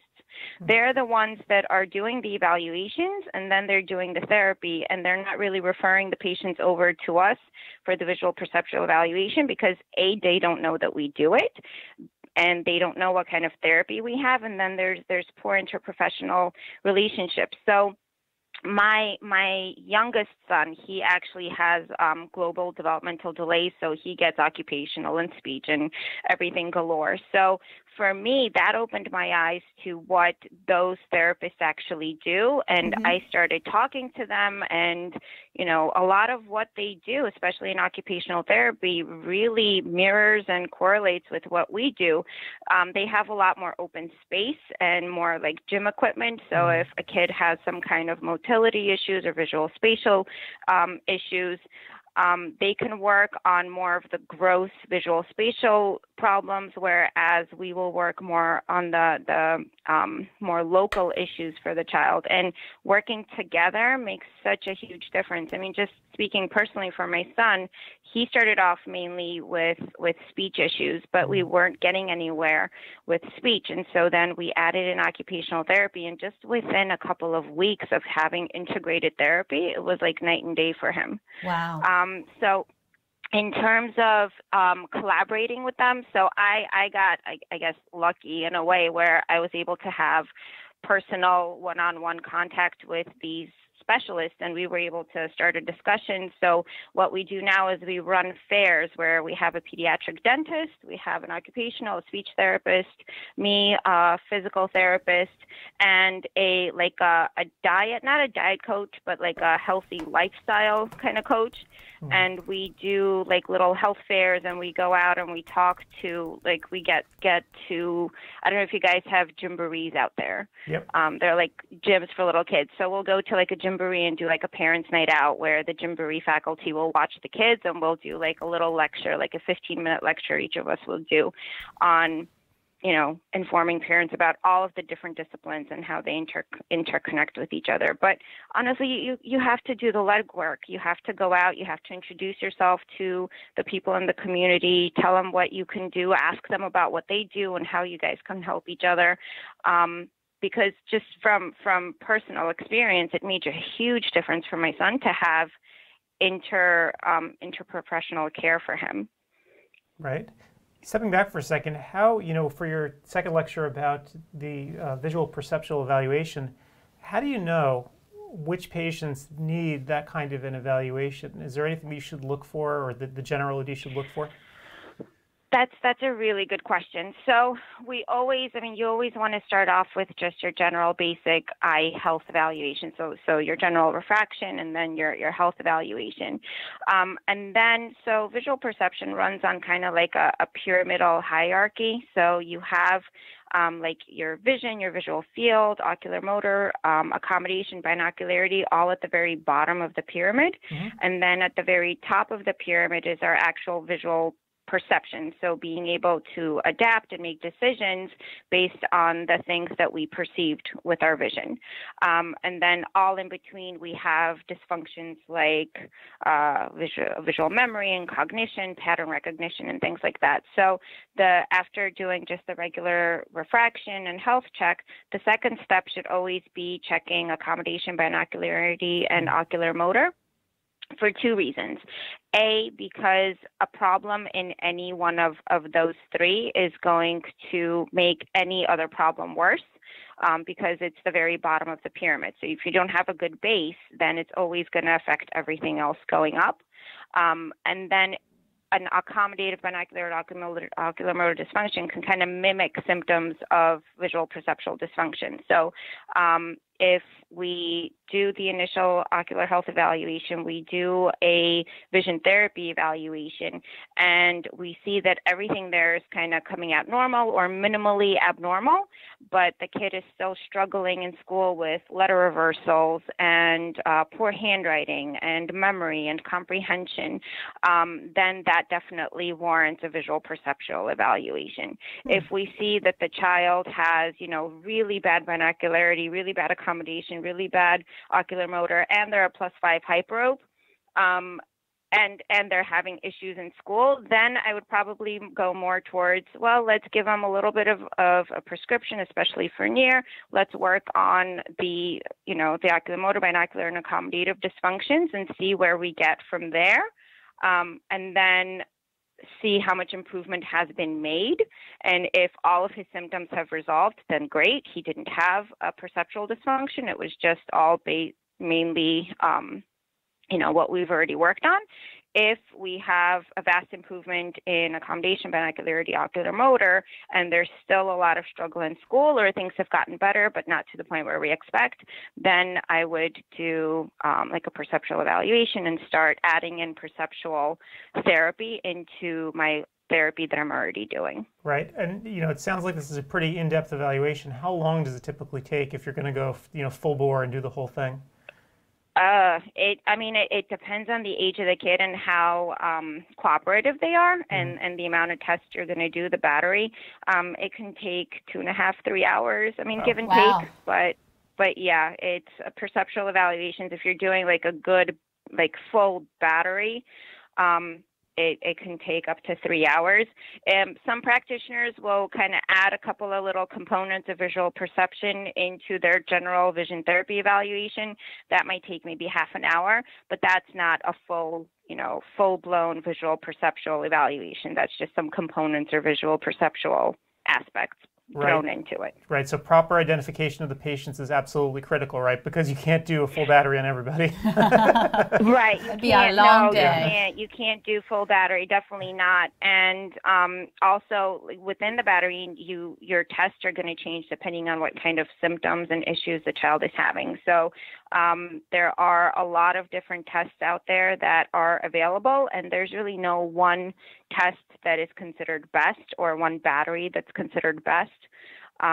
So you kind of get to the art of optometry kind of flows into the whole visual perceptual thing, but it's really not that complicated, and it's really not that hard. Visual perceptual evaluations and the visual perceptual therapy are one of those things that, like an infant examination, it's the scary part of optometry.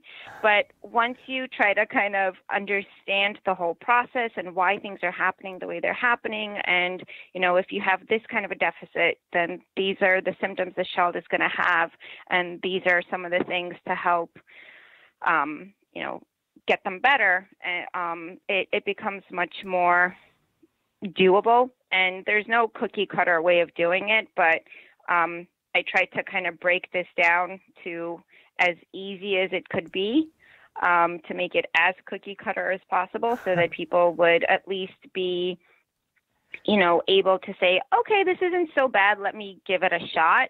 Because there are so many kids that have visual information processing issues, and they could benefit from therapy, but either they were just never evaluated, or the doctor doesn't feel comfortable doing perceptual evaluation, so they don't do it, or they never get referred to the provider. And even if you do the general basic visual therapy evaluation and do the therapy for them, if they're still having perceptual issues that you never evaluate for and you don't help treat, then you're not getting them to their best ability to perform, especially in school. Right, and this is the real question, right? So of the 2,000 doctors who are here taking CEwire, right, the vast majority are just generalists, and the question is, when do they throw up the white flag and say, you know what, I know that this is beyond me. I can identify that there's something going on here. I don't really know.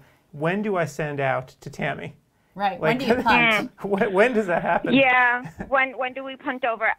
So I think for a general practitioner, and I know the patients already have so many different forms to fill out, right, but having a questionnaire, so even just the convergence insufficiency symptom survey, or doing something like that, and adding on a couple of questions to screen for perceptual deficits, putting a survey together and having a cutoff saying that, okay, when I have a child coming in that's 18 and under, or whatever you choose your age to be, Everyone is going to take this survey. Just like for your older patients, you're going to do maybe a dry eye questionnaire for every patient. Right. And then, if they get below this score, then I'm going to talk to the parents and recommend, a general vision therapy / possible perceptual evaluation. That would be wonderful. If everyone could do that, that would be great. And then you could go on CEwire.org or AOA.org or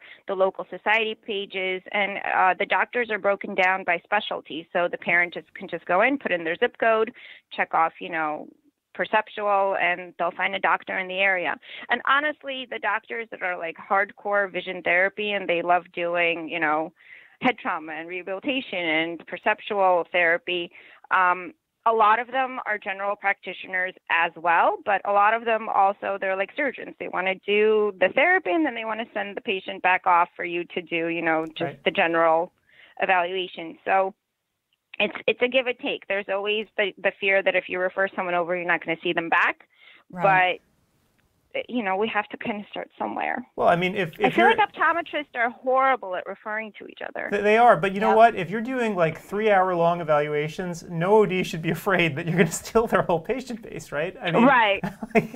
So that's what I'm sort of wondering. Yeah. Do you have questionnaires and stuff that people can use? Is that part of, I haven't looked at your slides yet. Included in here, I don't. I have like a questionnaire for the general pediatric one. I think I have a questionnaire in there. For the perceptual one, right. I don't. But I can throw one together and put it up. I mean, I think for the general practitioner, it might be really useful to have something like that so they'll know when to just say, I'm done. This is, this is past my pay grade. I got to send this out. Or she could write an article for Optometry Times outlining it all. Or I could do that. See?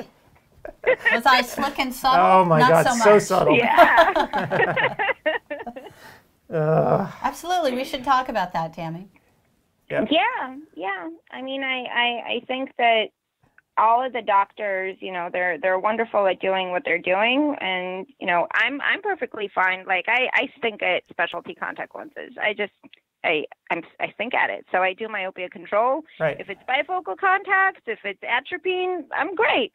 If it's the ortho K, and I talk about all 3 treatment options equally, I'm like, I'll be honest with you, I don't do this. I don't know how to do this. It's on my bucket list. I will learn it eventually. But, I have this wonderful colleague here. Let's work together and get it figured out. And I don't, but I work in academia too. So we're all kind of under one building, and we don't have that, the private practice financial, I guess, aspects there. But I mean, that's the wonderful thing of working in academia. It's all in one building. So absolutely, I can just walk the patient across the hall and have my colleagues that do contact lenses, help the patient. I mean, at the same time, though, it would seem to me if I was in general practice, I would have that list of people that I would always refer out to for certain problems like this. So, I mean, I can't imagine, trying to handle something like this on my own if I wasn't really into it. Right, it sounds like a disaster waiting to happen. And the thing is, some people might be saying, oh, well, these, this is not in my population base. We don't see this a lot. Right. And that's just being, if you don't ask the proper questions and you don't look for it, you're going to miss it. Right. Because these kids don't know that they're having a visual processing disorder. The parents are so frazzled. They're working. They have other kids. The teachers are telling them that, your kid is just zoning out and they have ADHD. Go to get them checked out and get them medicated for ADHD. And they just go down the wrong path. And we have so many kids that we've done therapy with, and we've weaned them off medication because they don't have ADHD. They have, a perceptual issue, or they have an oculomotor dysfunction. It's funny. My mom is a child psychiatrist, and we just sit and talk about this all the time. She constantly gets into fights with parents because parents just want, and she works out on Long Island, so I don't know if maybe it's even more of an issue there. the parents just want the kids medicated. Right. It's so much easier to have your child medicated than to, and again, speaking from personal experience, taking Gregory to speech therapy and occupational therapy and all of these different groups to help him out. It takes up time, it takes energy, it takes money, it takes sleepless nights. It takes, because aside from going to therapy, you have to then do homework at home, and obviously he doesn't want to do it, so there's screaming and crying and bribery. So, maybe if there was a magic pill that I could just pop into him, you can understand why parents think that way sometimes. Yeah, but wait a second. Back up for a second. I have a question for you. Your mom's a child psychiatrist. What was that like? What was that like growing up? Was it a nightmare? Was it? Were you like Leonard on The Big Bang Theory? Yeah. Oh my gosh. She tried not to do the whole psychoanalysis, but it didn't really work out too well. I moved away for college, and purposely? That was good. Oh my gosh. Yeah. Wow. Well, I'm glad to see you turned out okay. So there you go. She must have done something right. So. Yeah. I guess there's different opinions in that, but overall, I well, seem we to be haven't doing met all right. you yet, so we're just talking to you. That is true. Right. Are you guys going to be at COVD or AOA? Oh yeah. AOA for sure, not COVD. AOA for sure. AOA, okay. Yep. All right. We have to meet. I'm speaking at AOA this year, so then I'll see you guys there. Oh, nice. We owe you a drink then. So. Or two. Definitely. Two. Margaritas are always great. Absolutely. It was so great to talk with you, Tammy. This was a real Same pleasure. Here. Yep. So, thank you guys. All right, thanks, Tammy. We'll catch up with you on the road. Okay. Have a good Sunday afternoon. Bye. See you later. Bye. You too. Bye. I love how you just flat out asked her what it was like living with a mom who's a child psychologist. I am curious. I heard that. I'm like, oh my. That's. Maybe we'll get some interesting stories if we ply her with margaritas. All right. So that was Tammy. So she is always fun. She is. She's a great conversation. What are we doing now? We have somebody. Oh. Jeff Kroll, am I saying that correctly? Yes, from Neuralens. As in Diana Kroll. Maybe I should ask you if they're related. There you go. Yep. So Jeff is an optometrist and also the lead investigator for iBrain Medical. So which is manufacturer of Neuralens. Of Neuralens. Yep. So maybe he can explain to me what I don't know, which is basically I don't know if everything. we have that much time. Yeah. Till the heat death of the universe. That's how long it'll take me to understand all this stuff. But oh no, I think you'll figure it out. I'm just teasing. All right.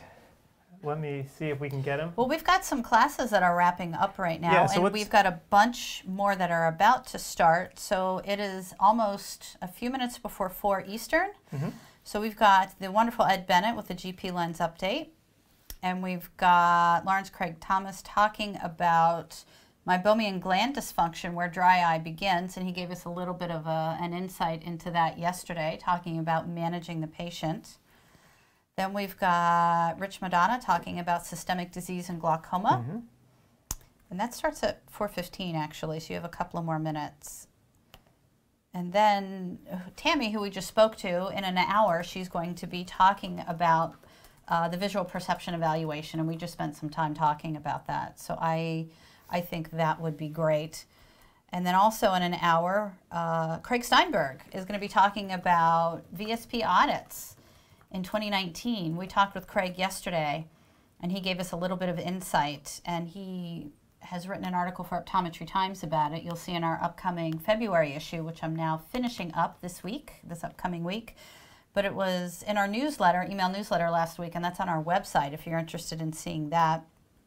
And then also at 5, up for 2 hours, that's a long one, Art Epstein talking about making the complex simple, a comprehensive approach to dry eye mastery. So you can go listen to Art for 2 hours, talk about how you can make dry eye treatment a little bit easier in your practice. So that might be interesting. And then we are going to be talking with Jeff Kroll in a couple of minutes, and his class starts at 5:15. And he'll be talking more about neural lenses, talking about visually induced trigeminal dysphoria. Boy, that's a mouthful, isn't it? Yes. Do we want to try to get Jeff up on the phone? Yes. Let me. Oh, you're troubleshooting I'm right now. I'm troubleshooting right now. I apologize for having my face in the computer, but trying to help out one of our own get into his classroom. He is locked out. And his class starts now. Yep. So hopefully Steve and Chris will be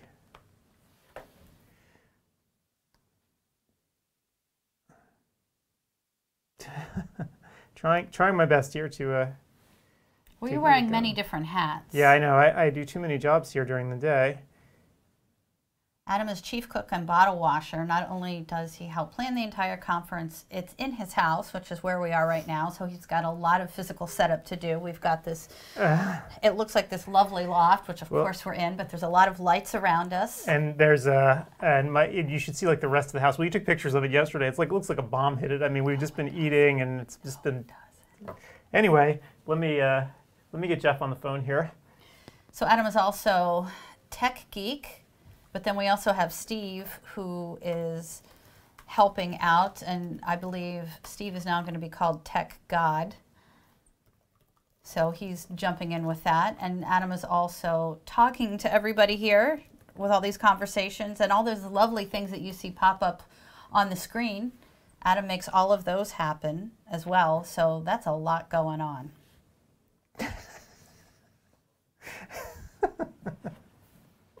Oh my God, yes. There is a lot going on, but I will get this going. And yeah, get him up on the phone and we can chat. I don't want to keep him waiting. So that always drives me crazy when people are late for stuff. So we've been late a couple times today. It's been my fault. And I'm type A+, so okay. I take responsibility. Okay.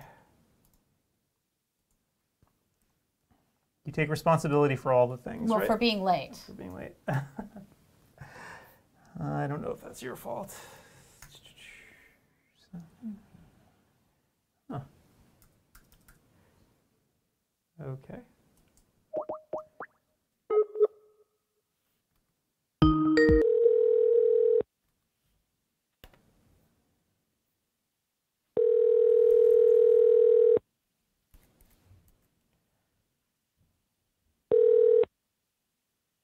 Hello. Hi, Dr. Kroll. It's Adam Farkas and Gretchen Bailey. How you doing? I'm doing well. How are you guys today? We are doing fantastic. So, good afternoon. Thanks for joining us. Well, glad to be here. Excellent. So I guess, we've been talking all about NeuroLens for like the past day and a half, and I keep, everyone's making fun of me because, the technology is advanced enough at this point that I really don't understand anything about it. So I've been trying to talk to folks today to try to talk them through it. We spoke with Whitney Hauser yesterday, and she told us a really great story. Personal story. About her son and migraines and how they were actually treated with the product. So it was really cool hearing her talk, really about something that impacted her life personally. But I was hoping today that you could help us shed some light on the actual science behind the product. Well, yeah, I'd love to. It started a long time ago for me. I don't want to take up a lot of your precious time today, but when I got out of school, I realized that through help from my father, that the way your eyes work together makes a big difference in how well you see. And as I've always told the story, my lesson started or my optometry school or a practice started in a lesson in humility, realizing that the way your eyes work together really makes people symptomatic or not symptomatic. But when we started to develop the technology, one thing we started to become very clear is that you really have two types of vision. You have central vision that you look at details with. If you someday just pick a word to look at, and if you look at the first letter, it's hard to tell what the last letter of the word is unless you move your eyes towards that letter. So your central vision is very narrow. That we view things with our fovea, and our peripheral vision is what we use to navigate from one location to the other. So every time your eyes make a movement, your peripheral vision calculates how far the next object is, and it gives us how far to move our eyes. And how your central vision and your peripheral vision coordinate the movements and help your eyes line up together is really what's making people symptomatic. So the device ultimately helps isolate or separate how your peripheral vision and your central vision, help coordinate your eye alignment together. Right. Huh, interesting. And so one of the things when I went out, I actually got to see a demo of the device, and they started explaining to me how the trigeminal nerve is important in this process, and again with eye alignment. And it's been a long time since I've taken any physiology courses, so it went a little bit past me. Can you talk us through a little bit about how that works? Yeah. So let's back up to the device. You asked about that. One of the magic aspects of that device is that if you're looking at, there's actually two screens. You feel like you're looking at one, but each eye is separated. So one eye sees one screen, and the other eye sees the other. And if you remember looking at, there's a set of rotating planets, right? Yep. So your right eye sees the right planets rotating, and your left eye sees the left planets rotating, and those are in your peripheral field of view. And your brain sees two separate targets, and it fuses them, puts them together, no different than your two eyes. Each take a picture of the world and put them together. And then if you remember, there's kind of a spot in the middle that looks like it's jumping around a little bit. And what we're doing is we're actually measuring how your central vision, how that central spot coordinates with your peripheral vision. So how does your central and your peripheral vision really work in unison constantly all the time? And so every time your eyes make a movement, that position of where your eyes are and where they need to go sends its signal of where it's at, not through your optic nerve. It sends that signal through your trigeminal nerve. And your trigeminal nerve has three divisions. It's got an ophthalmic, a maxillary, and a mandibular vision. And the mechanism to keep your eyes aligned after every movement is made goes through your trigeminal nerve. And so if there's an imbalance between these two systems, your central and your peripheral vision, the movement of your eyes, every movement doesn't end up sending your eyes to the right spot.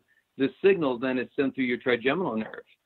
And people become very symptomatic. They have a lot of headaches, and most of them, they start frontal. If you follow the pathway of your trigeminal nerve, it ends up in the back of your head. So these headaches start in the front, and then as it progresses, it continues to move rearward. Huh, that's really interesting. So that's why, the best analogy I can give you, if someone's having a heart attack, they'll tell you they have a pain down their left arm, right? Right. Mm-hmm. Well, the same nerves are attached to your heart are attached to your left arm. So many of these people will have the same problem, is that where the pain is originating from is not necessarily where you always perceive it coming from. And so they have a multitude of symptoms. Since your trigeminal nerve is also responsible for the sensation of your cornea, a lot of people get this dry, burny, gravelly sensation. So they generally have multiple symptoms. They get a lot of headaches. They start in the front of their head. They all end up in the back of their head. They feel like they have this stiff neck, and then they often feel like they have this dry, burning eye sensation that's associated with it. So that's how the trigeminal nerve is basically involved in that process. Huh. I never knew that. No, it's yeah, I never really thought about it, right? Because typically when you think about the trigeminal nerve now, you're talking about things like stimulating it for dry eye and stuff. I never really thought about that as being a source of headaches before. Yeah. Huh. Exactly. Well, so we ended up in these neurology clinics, and I know you've probably looked at some of the data, but more than 50% of the people had complete or nearly complete a resolution of their symptoms after we changed this, coordinated this mechanism through using the neural lens measuring device. Right. And so much so that we got, support of the neurology people that had been involved in the study. So it really makes a lot of sense. If you think through it, these people that have these horrible headaches, when they continue to put medication on it but get no results, it's basically because they're not, dealing with the root cause of the problem. We use a lot of artificial tears or take a lot of Advil and Tylenol or other medications to solve the symptoms, but until you're turning off what's causing the problem, you still remain symptomatic. Right, and and that's what we found to be true. And in the past, we're talking about misalignment as being the cause of this problem. In the past, there are a bunch of different ways to measure the alignment, and I know, I got a little demo of the device at one of the trade shows, but I'm just kind of wondering, how is it different from anything else that's come before in terms of its ability to measure alignment? Well, in school, we were taught to use a multitude of different things. We used a Von Graph, which is we completely separated the two eyes in a phoropter, right? We put base up in one eye and base in on the other eye, and we told the patient to tell me to stop when they line up. And then we use something called a Maddox rod, which, completely blurs one eye completely out, but you see kind of a vertical or horizontal line. So we try to line up the red line with the white spot. But again, constantly what we're doing is we're not taking into account any understanding of how their peripheral vision is really the driving force of how your eyes line up. And many of us clinicians in the chair have heard from patients, when I drive at night, I'll see double. Right. And they start seeing double or having trouble with fusion at night because all the peripheral vision goes away. And your peripheral vision is really what's responsible for your binocularity. But your central vision is what has to be completely, totally aligned perfect when you do reading or look at any type of detail work. So the SightSync magic, or the neural lens measuring device magic, is ultimately understanding the relationship between these two systems, your peripheral vision, which is responsible for our quick movements or saccades, and our central vision that we use, our pursuits that we travel slowly from one place to the other. And actually those two mechanisms go to different places in our head. They're coordinated, obviously, but they're two separate things that operate with different purposes. And so the neural lens measuring device actually coordinates how this all kind of works together, and we get a value that becomes very useful in prescribing to resolve these patients' symptoms. Right, and in fact, I have a picture up on the screen right now so everyone can see what the device actually looks like. It's relatively compact. You sort of stick your face into it, and there's a little computer or tablet kind of thing that sits on top of it. So it doesn't take up all that much space, and it works pretty quickly too. I remember the test not taking very long at all. No, it's really simple. The other problem historically is all the tests that we've done in the past have been subjective. Tell me when it does this, or tell me when they align like that. Right. And I've always said if you give somebody we used to use something called a mallet box. It was kind of a polarized set of lenses, and we'd put some handheld prisms, and we'd ask a patient to line up the two lines. And I think if you had one patient and 10 doctors, you'd get 9 different answers. Right. And this is an objective measurement, obviously, of what's really happening and how objectively the patient sees it without any interaction for what he's trying to tell you. So it's a kind of a free space, and it's really revolutionary, and it's been an awful fun tool to have in our clinic to help solve these problems. Great, and so I know the output of the machine, it gives you a prescription that you can write, and it gives you something called a contour prism. So for people who haven't studied this in a while, can you explain to us what contour prism is? Yeah, so we all know as clinicians and doctors that the alignment of your eye at distance and the alignment of your eyes at near is different. If someone is orthophoric, has no misalignment far away, they're probably somewhat exophoric at near, generally speaking. And so what we found clinically is when we use standard prism to try to solve these people's problems is that we did have some success, but it was nothing to the degree that we had is when we could alter the alignment of their eyes at distance and the alignment of their eyes at near.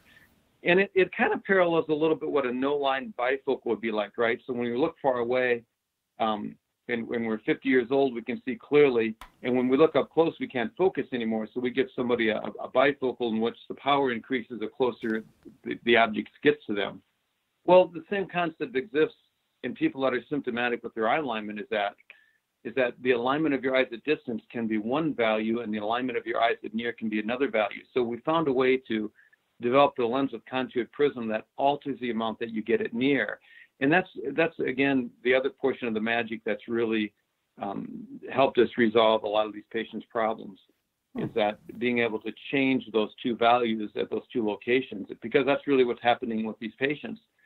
And I'll go a little further and tell you that if you aren't willing to resolve the alignment, the misalignment that exists in both locations, you're just not going to be nearly as successful resolving symptoms as you are as if you would use something that can do like that, a lens with that has contour prism in it. Right, and right now up on the screen I have actually the laser demo that you guys do showing the light bending using the contour prism. So it shows very graphically what this is all about. Yeah, it's actually fairly easy to understand, once you get your head wrapped around how this is all working, but it's really being able, again, to give someone a different correction at near than you are far away. And when we're on all these digital devices for long hours, the eyes get tired of trying to converge and hold that alignment at near, and we're just giving them some support to make those symptoms less for them. Right. And so, we spoke with Whitney Hauser, in her particular case, in her family, her son with the intractable migraines. But I'm kind of wondering, if you have the instrument in your office, is this something that you would run on everyone just as a screen, since it is kind of quick to do? Yeah, you sure could. And there's probably real debate whether you do or don't. What I've chose to do in my clinic is, if somebody's symptomatic, I always run the device on them, because I think ultimately, if somebody's symptomatic, it's necessary to sort out why that is and then prescribe a product that can help them. Here's the disconnect. If you asked, many of these patients come into the office and you ask them, do you have a headache? And most of the time they shake them no. They'll shake their head no, because many of them don't feel this headache in the front, the headache's in the back of their head. And if you would ask me how many patients think the headache in the back of their head are related to their eyes, and I'll tell you what the answer is, it's 99.99% of the time, none of them do. Mm-hmm. In these neurology clinics that we have the privilege of going in, multiple clinics, and seeing hundreds and hundreds of patients, is that 99% of them knew that their headaches and their symptoms were not caused from their eyes. Again, most of these people, headaches were in the back of their head. They had trigger point injections, were on medication. But again, the coordination, the position of your eyes actually tells you where your head needs to be moved. And if your eyes and your head aren't coordinated together, if these two symptoms aren't in sync with each other, people start getting these headaches in the back of their head. So you have to ask your patient the right questions. Is, the first thing I ask them, do you get a stiff neck with your headaches? And the answer, the majority of the time, is yes. And again, those are the patients that very, very often that you can ultimately help them resolve their symptoms. And I've often said, if I just had to ask the patient one question, if I could help them, is do you have a stiff neck? And because they all have the same thing in common now. They're sleepy when they read, the glare generally will bother them, they'll have frontal headaches, and they almost always move to the back of their head. And again, you just have to drill down. So I usually run the device on those patients that tell me they have those types of symptoms, and those people that don't have those symptoms, they may benefit from the lens, maybe be less tired when they read, and that would always be a good thing. But I haven't necessarily focused on that population as much. Right. Yeah, so I have up on the screen right now, sort of the list of symptoms that you can see with misalignment. And you can see, as you mentioned, the headache, neck pain, stiffness, discomfort at computer, tired eyes, dry eye symptoms, dizziness, and light sensitivity.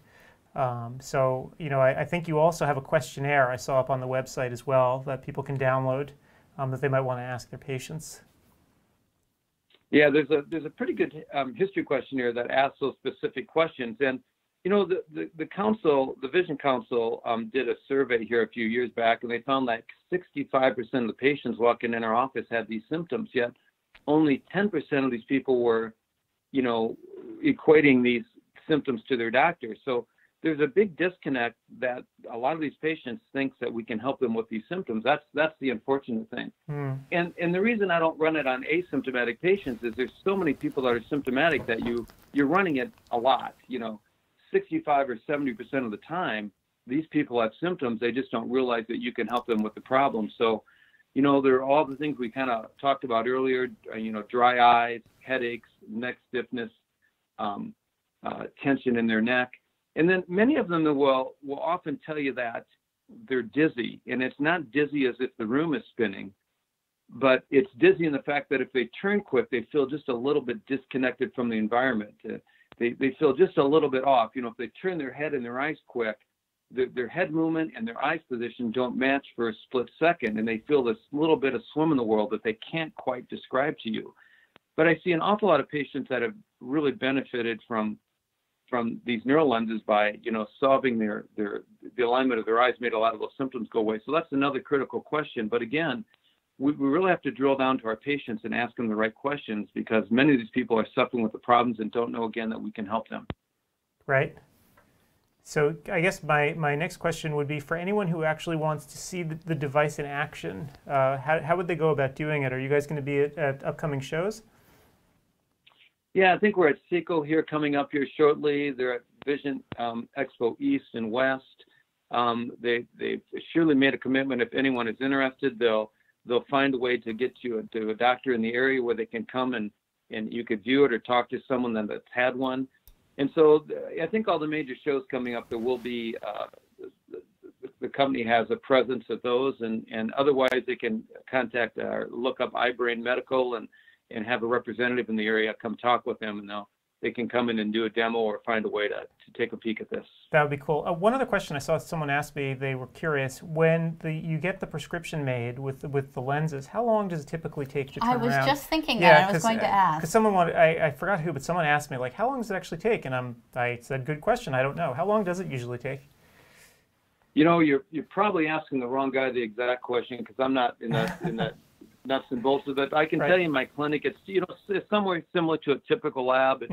It's a week to 10 days business time. It matters what tints and coatings and those types of things you want put in the lens, but just about nearly anything that would be available is possible. And as far as lens materials or transition type blue blockers that are available. But it's typically similar to any other lab that you'd order from. Oh, well, that's good. So there's not additional time required, so the patient isn't kept waiting and inconvenienced.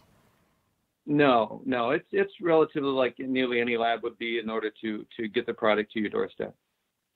That's great to hear. Very cool. All right. Well, thank you so much for this information. I think I now have a much better understanding of how this works. It's really cool technology, and I would urge anybody who's listening to me right now, when you're out at the next trade show, if you're going to be in New Orleans or you're going to be at the AOA, definitely check it out and try the test out. It does not take very long at all, and it's pretty neat stuff. So Jeff, thanks so much for being here today. Yeah, there's never been anything more fun than helping these people that didn't know that we could solve their symptoms. So it's really a fun way to practice. And again, thanks for your time today. And your class is coming up in about 55 minutes, so anybody who wants to tune in and see more information there, either watch it live or later on demand. So your class will be coming up and you'll be explaining all of this there as well. Yeah, well, we have a neurologist on there that was involved in the initial study, and she was really a skeptic when this started. It's really fun how it all unfolded. But absolutely. She just, didn't think that this could have any real impact on her headache patients. And it was so impactful to her and 6 other neurologists that they opened a headache center to help resolve these people's symptoms. And the results have been the same no matter what clinician has had their hands on the technology. That's what's really been gratifying to see, is that we've been able to reproduce the results wherever the technology has been. But she really came to the understanding of how this is. So she's going to be on there sharing her experiences and how this happened, and explaining the kind of the nuts and bolts of how the trigeminal nerve is really the culprit in solving or resolving these people's symptoms. That sounds fabulous. Well, thanks so much for taking the time to talk with us today. Yeah, you're always a fun topic for me. So you guys have a great day. Thanks, you too. Yep. Bye now. Bye-bye. So the big unanswered question, do I tell Meredith about this? What have you got to lose? If it's potential for help. Yeah, because I keep hearing the stiff neck. It's like, Well, look at what she does for a living. She's on the computer all day. Right. Yeah. So it couldn't hurt. It absolutely couldn't hurt. So what about, should we bring Charlie into this? Is he going to be working with any of it? Maybe he would be your guy. That is a really good question. I don't know if Charlie's even seen this yet. So so since it is so new. But yeah. Maybe you can force him into it. Cool stuff. As if I can force anyone to do anything ever. So that was really cool. Now I feel much better about this now. I have a much better understanding of it all. So right on. Excellent. We're going to be talking with Kathy Mastroda soon. Oh boy. Excellent. So I guess before then, though, since we have just a few minutes in between, I will run through our sponsor list one more time. Because the day is ticking away, and as you all know, a lot of these discounts are going to go away. At the end of the day. At the end of the day. It's almost 4:30 on the East Coast. It's going to all turn into a pumpkin. Okay. Here we go. Okay, so up on your screen, as you can see once more, the companies in the exhibit hall. I will quickly run through them just to remind you. So thank you to Marco for sponsoring this live stream and being part of the conference from the beginning. So Marco has always been there for us, and we had a really interesting call with Tim Petito yesterday all about Marco as well. Of course, Paul had to start talking about history because that's what he does, and it was pretty funny talking about Marco. You know, they've been around for a very long time. And they've been a friend certainly to us for a very long time, so we thank them a lot for helping us put this conference together. And Oculus, also another longtime sponsor of the conference, up to $3,000 off any device. So a lot of money on things like Pentacams and the Keratograph and so forth. So go check them out. We've had a lot of Pentacam discussion today, which is always good to see. I love seeing highly advanced instrumentation get into these offices. So this was a device that was previously just used by MDs for a very long time, and now it's moving into the optometric space. So VisionWeb, makers of the Uprise EHR, again, it's a web-based EHR, so none of this nonsense of dealing with Windows and having things crash and so on and so forth. Great part about them is they'll help you migrate off your existing platform. They have entire teams dedicated to doing this. They've done it hundreds of times already, so you don't have to worry about the pain of migration. They help out with all of that, so check out Uprise. And Zeiss, so Zeiss has 30% off a variety of their products, including the Cirrus, the Claris, the Humphrey Field Analyzer, the IOL Master, and combo packages of their instruments as well. So go into their booth. They have incredible detail about all of this stuff and what the savings are, much more so than this slide, of course. So check them out. EMS, so they have pre-owned equipment, including a large inventory of Zeiss equipment and Cirrus OCTs. So you can check that out there, as well as an extra year of warranty for only $1,000. That's their special that they're running here at the show. So you might want to hop on that. So they also have lane packages. You can see them up here right now with some pretty large savings and 10% off their edging systems. NeuroLens, what more can be said? We just just had a great discussion with Jeff Kroll about it and learned about the technology and the contour prisms and how it can help, you know, with your patients who might have headaches and so forth. You know, these symptoms that they may have had difficulty resolving in any other way. So NeuroLens is a device that can check for these alignment problems and then spit out a prescription that you can use to make a pair of specs with. That can be very helpful. So check it out. Lombard, again, largest distributor of optical equipment. They have a bunch of packages here with big savings. The thing we learned about Lombard too after speaking with them is that they are, of course, national, and they have people who actually come in and help you set up and train you on this equipment too. So if you buy one of these mega packages with all this different equipment, don't sort of feel bad like you're not going to understand what to do with it. They'll come in and help you set it up. I also learned today that the turnaround time for them is pretty quick too, because of course they have huge inventory. So you can see a lot of the packages there too. So Lombard.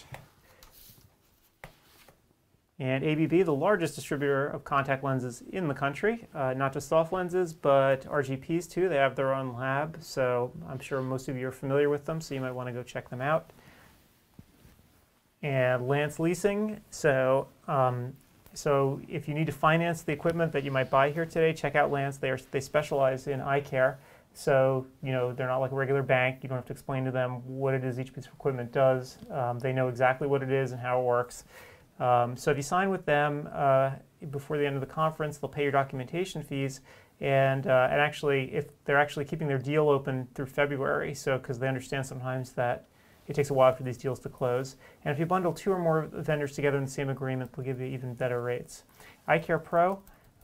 So again, if you have a website or you have a practice with a website, you might want them to handle this for you as well as your social media presence, because God knows it's hard enough to do it on your own, to do it properly.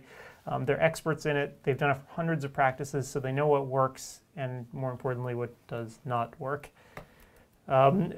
So Pivotal. Pivotal's the newest buying group in eye care. They've been around for about a year. They're a young group, aggressive.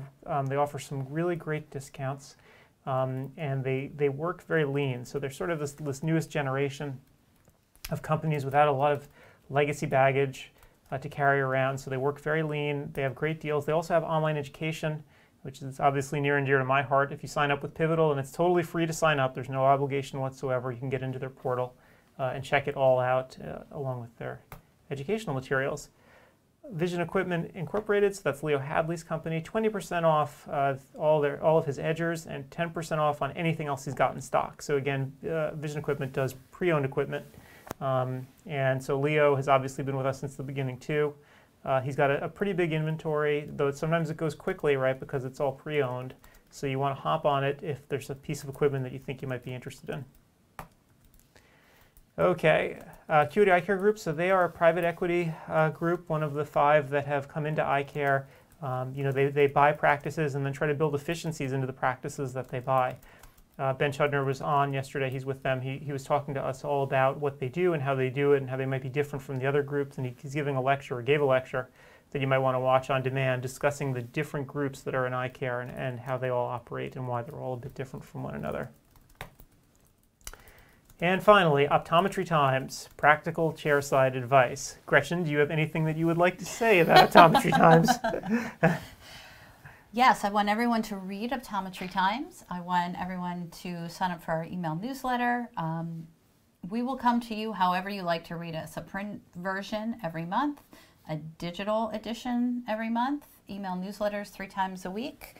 So we'd like to reach you wherever you like and however you like to consume content, which is great. So we want to hear from everybody, what you like about it, what you don't like about it. We're here for you. We want to improve. We want to make it better. We want to give you what you want. So sign up. You can come into our booth. You can go to our website. You can sign up to subscribe for a print edition, a digital edition, our email newsletter, or all of them. And you can also find us all over social media, Twitter, Facebook, Instagram, YouTube. And thank you for having me, Adam. Oh, thank you for being here. You've been incredibly helpful today, trying to keep all the chaos in order here. I mean, even as we're sitting here right now doing something as mundane as running through the sponsor list, Gretchen is typing here at a mile a minute trying to help out in one of the classes. So I live to serve, as you know. It has been insane. All right, so let me... We are talking with girlfriend Kathy Mastroda next. One of my favorite people. And let me... I love Kathy. She is great. Hi, Kathy. So let me get her number here.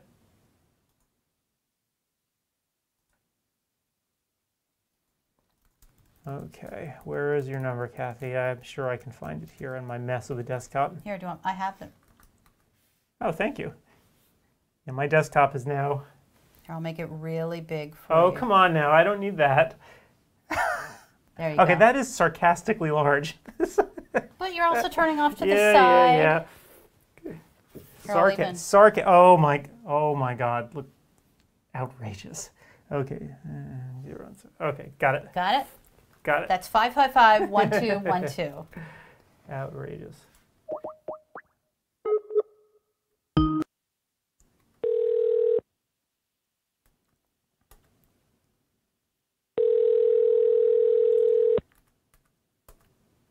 Hello.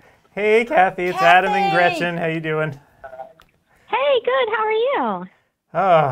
We are doing great. Hanging in there. It's time to open the wine. Yeah, I think. it's wrapping up, isn't it? Yes, it is. It's very getting, soon. Getting very to soon. the end. How are you? Oh. You're coming on the end of your Sunday afternoon there.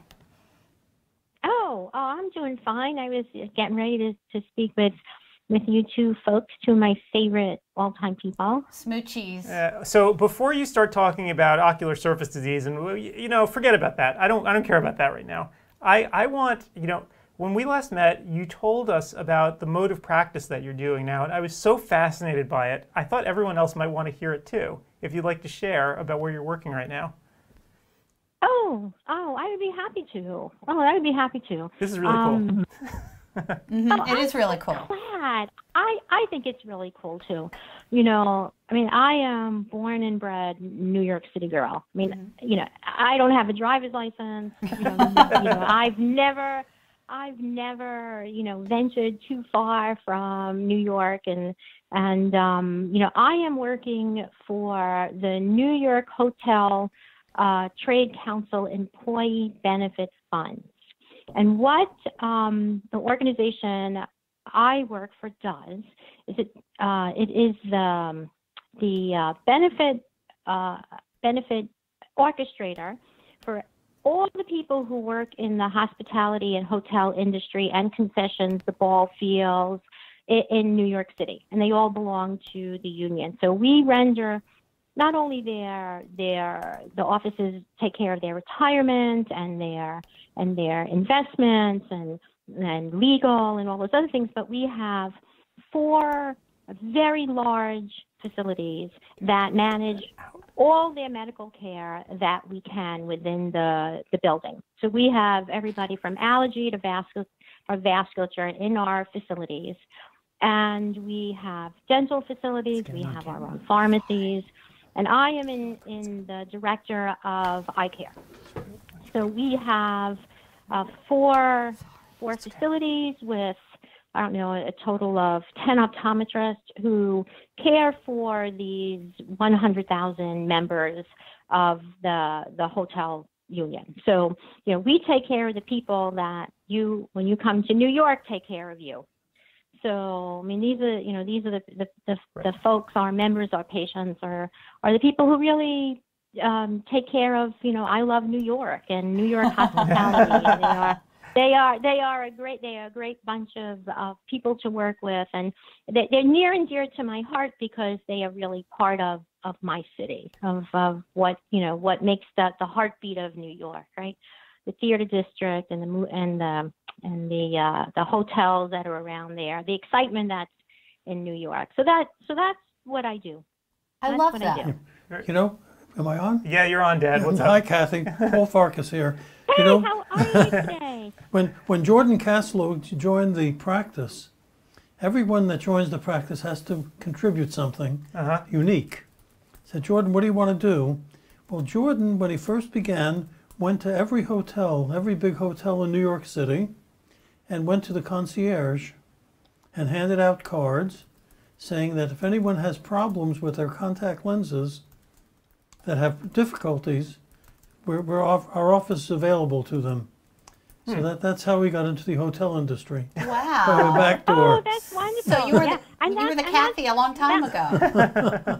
That's right. So because, at our facilities, we do, the optometrists do primary and secondary care, but we don't have a dispensary. We don't prescribe contact lenses. So our members, although we can, prescribe their glasses, which we don't dispense, if they need contact lenses, they are referred out to, our local contact lens fitters, because that's just not a service that we render there. Right. So see, we have more in common than we thought. See, so there you go.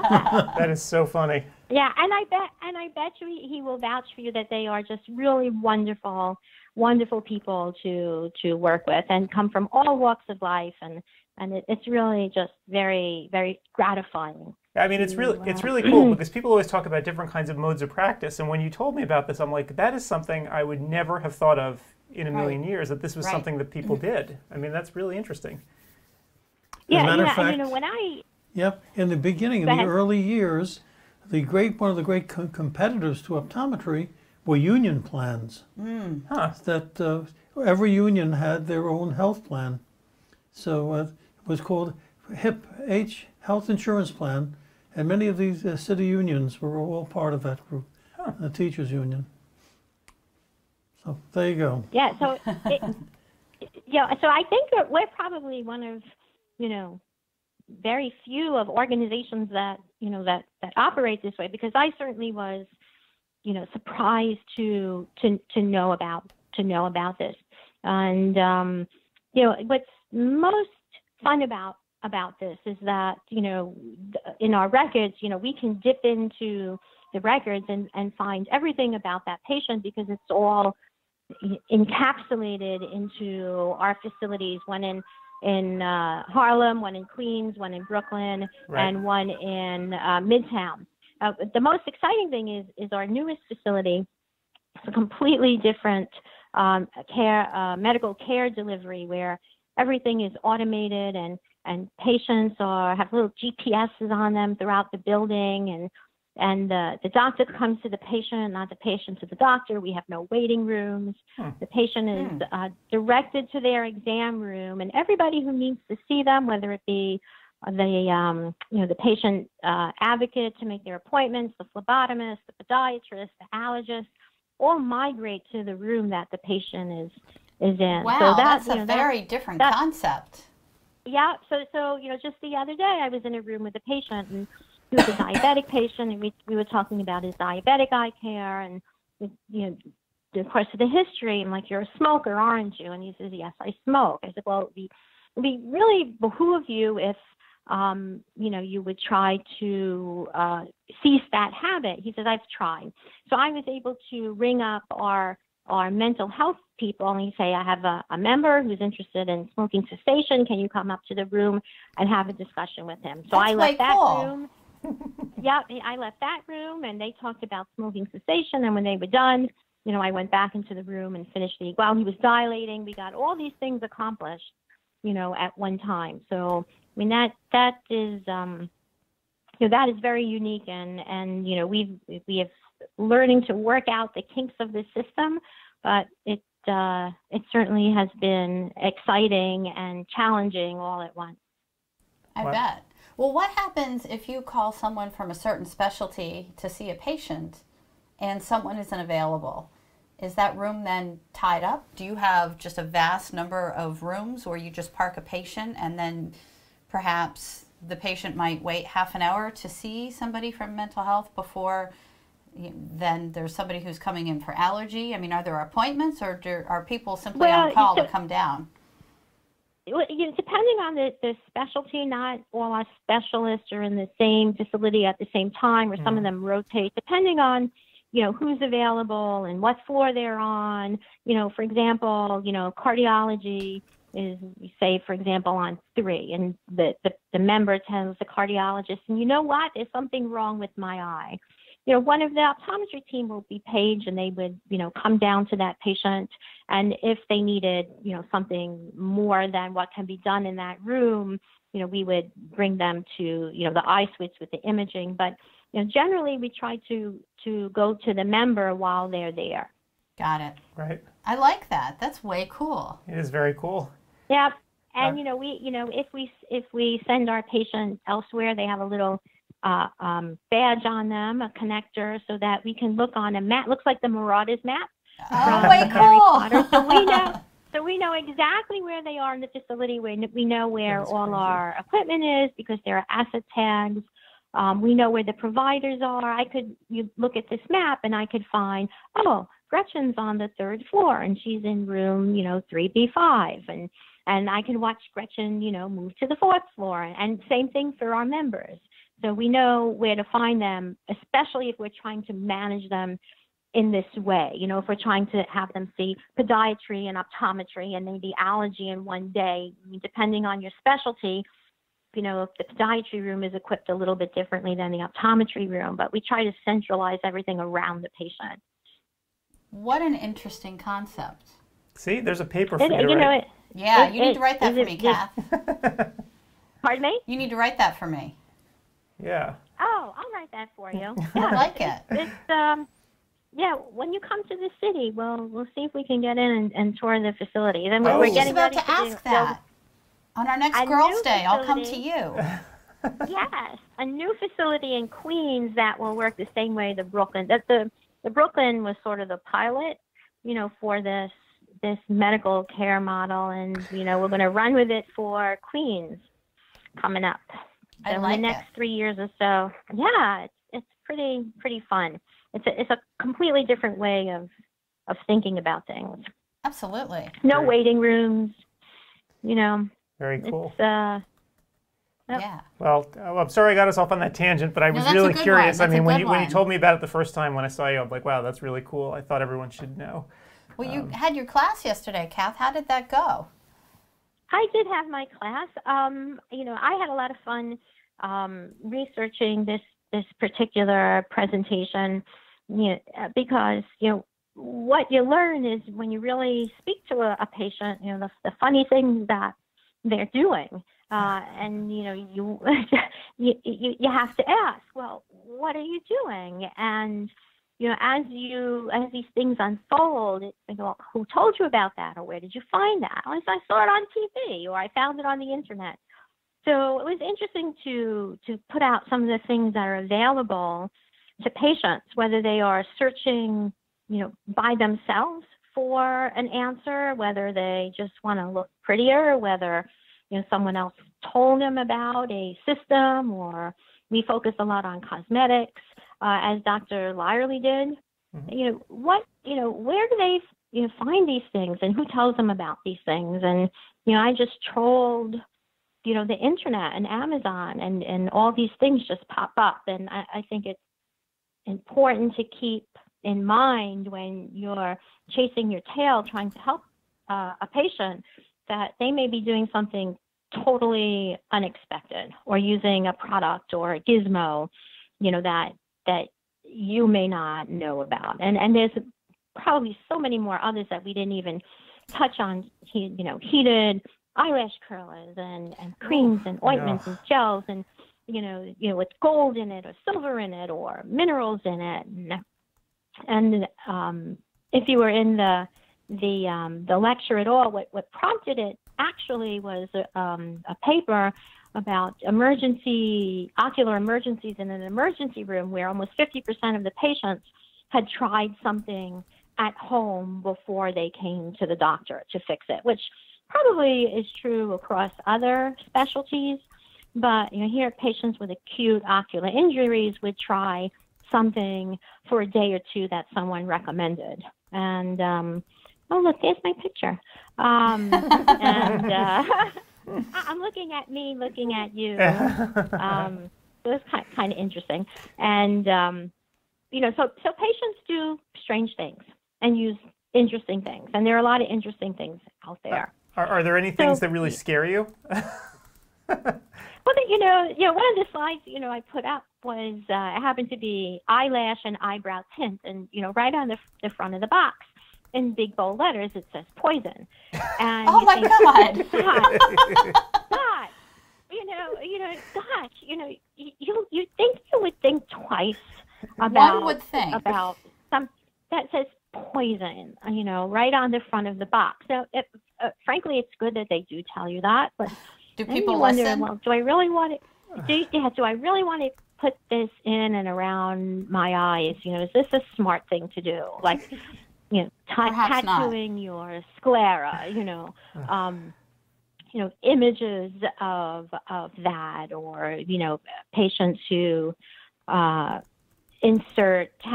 little metal charms inserted under the conjunctiva, or tattoos on the conjunctiva. I know there are a lot of interesting techniques out there, and so yes. Wow. Interesting is a word for it. Pardon me? Interesting is a word for it. Of course we know what we know, and I think, well, this patient, there was a reason that they did this, or that they believed it. And, my mom is, a herbal goddess, and her mother before her, they could cure anything with a cabbage leaf. And, you either boil it, chop it, macerate it, put it in a stew, roast it, put it in the stew, drink the broth that you cooked it in, anything. They could fix anything with cabbage. So, a lot of the times I try to get the morsel of truth out of there, but, some things just intuitively don't seem that they would be a good idea. Like one poison. would think. So when you talk to, one would think. I mean, when you talk to patients about it, do they get offended at all that you're questioning their judgment, or do they, take your advice seriously? How does that usually go? Well, so you backtrack and you say, well, this is the, if we want to talk ocular surface, we'll go back and we say, the ocular surface is a very delicate system, and the homeostasis, the balance of it is very fragile, and this product or that product, or tattooing of the eyelids that interfere with the glands that do this or the glands that do that. We expect that we might have some, negative effect from that. Now, of course, with the tattooing of the eyelids, you really can't go backwards, but that's been done. There's nothing that you can do. But things that are alterable, if they're using a product, or I'm most concerned about, okay, you're going to use makeup, you're not going to use makeup, and I think this was touched upon yesterday.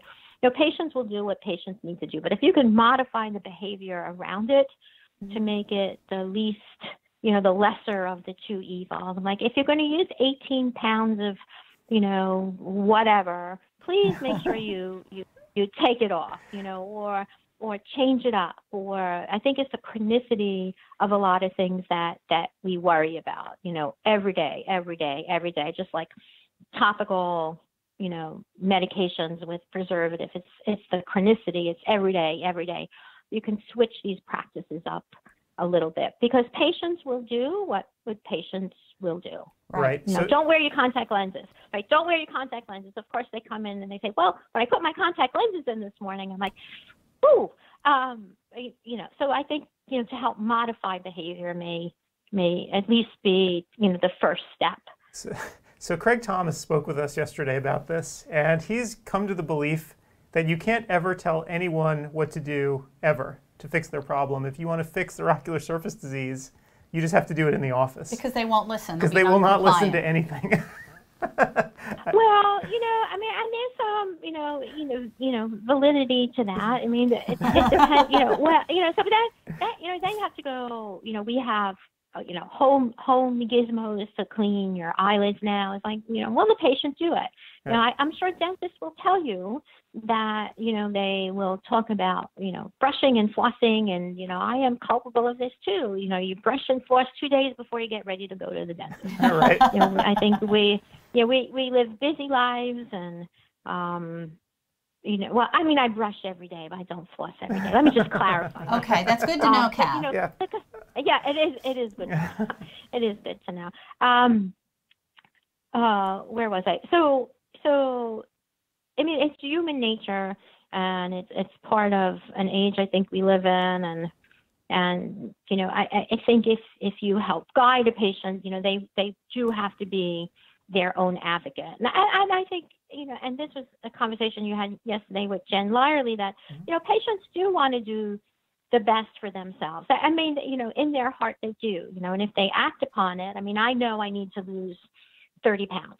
I know it. And I want to I want to ask the doctor the best ways to do that. But then, I have to be an advocate for myself and follow, the advice that I've just garnered. So it can be challenging both for the provider and for the patient. Absolutely. That's a good way of looking at it. Absolutely agree.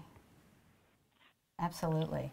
So one other question, that we're really curious about, the Demodex mite, which people have been talking about it for years, right?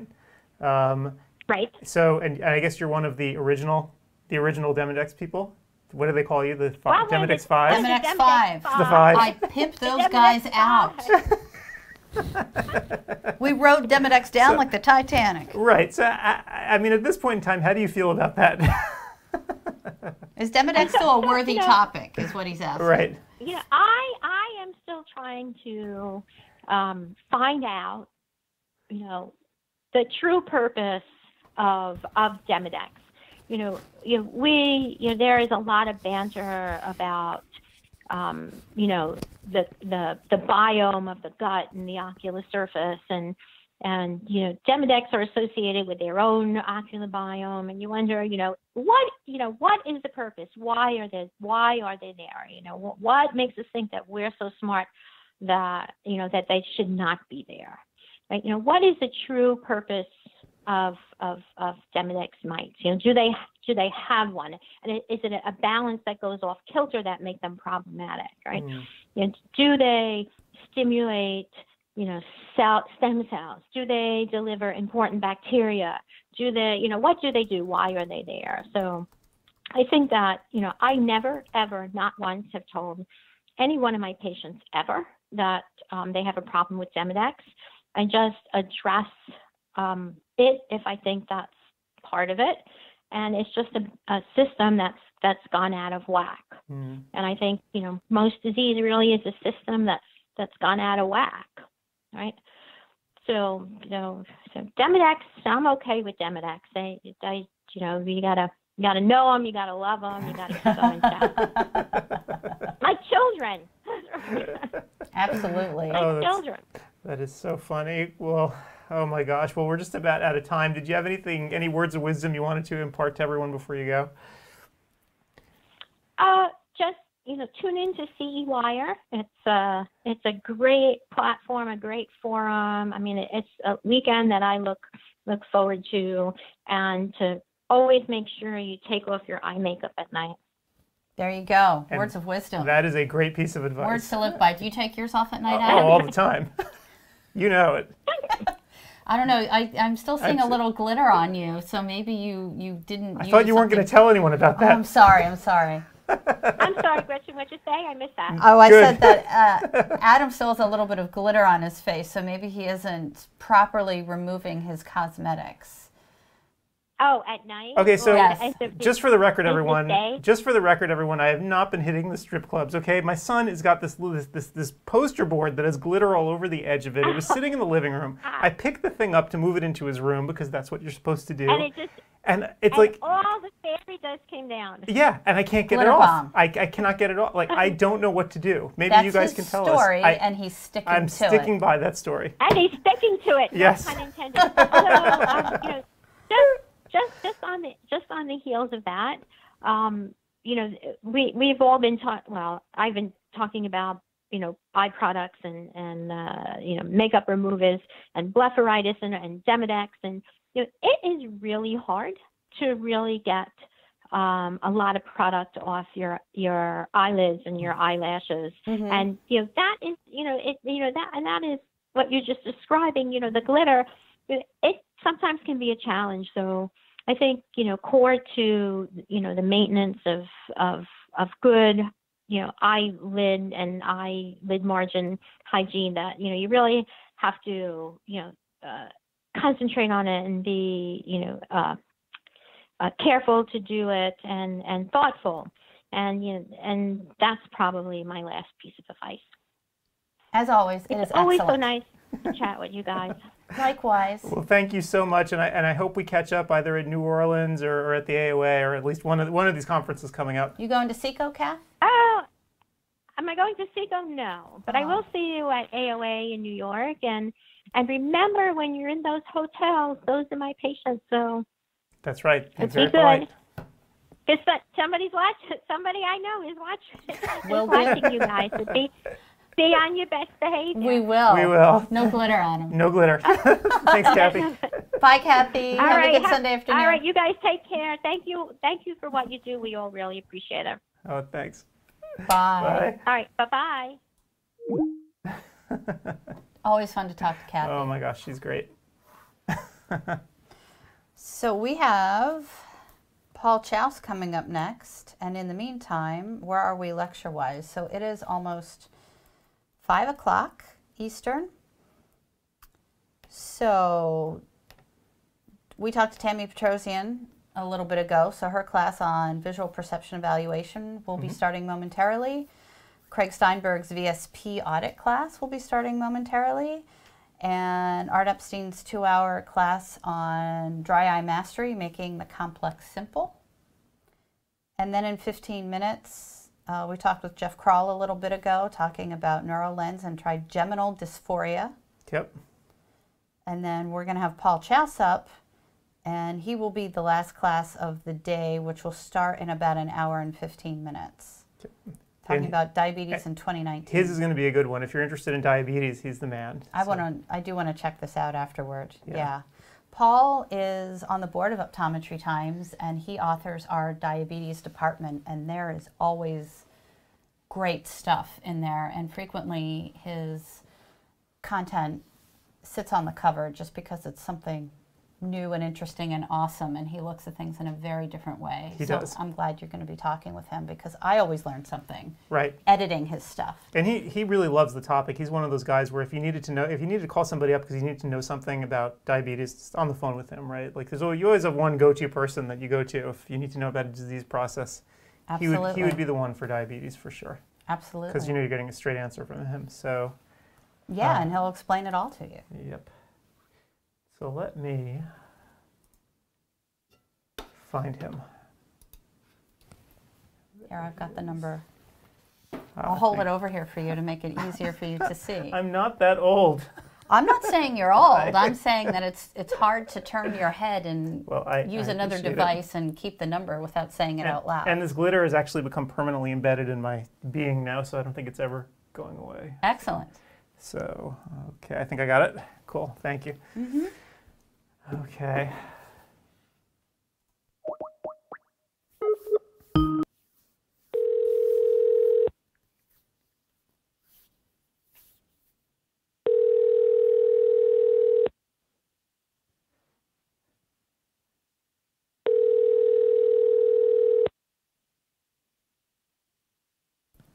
Ruh-roh.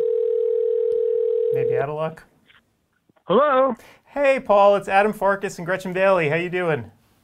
I'm well. How are you, Adam? Hi, Gretchen. Hey, Paul. We are doing great. We were just mentioning, the fact that you are sort of the go-to guy for diabetes. That if we ever had any questions, you're it's like the bat phone. You're the guy. We pick it up and we'd ask you.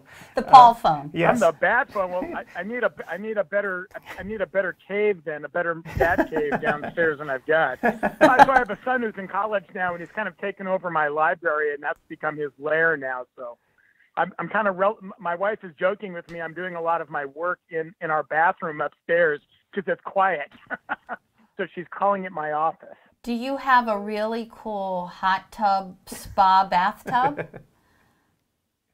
That would be not. That would be a nice place. I think you need that if you're sitting in your bathroom. Agreed. Yeah, if I had a nice jacuzzi tub, that'd probably be the way to go. I think you need to set that up. I'm sorry.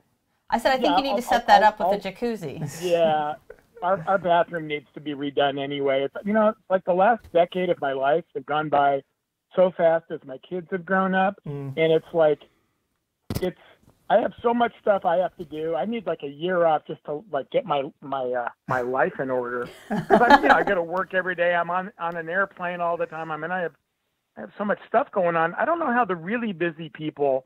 Because there's people way busier than I am in our profession. I don't know how they hold it together.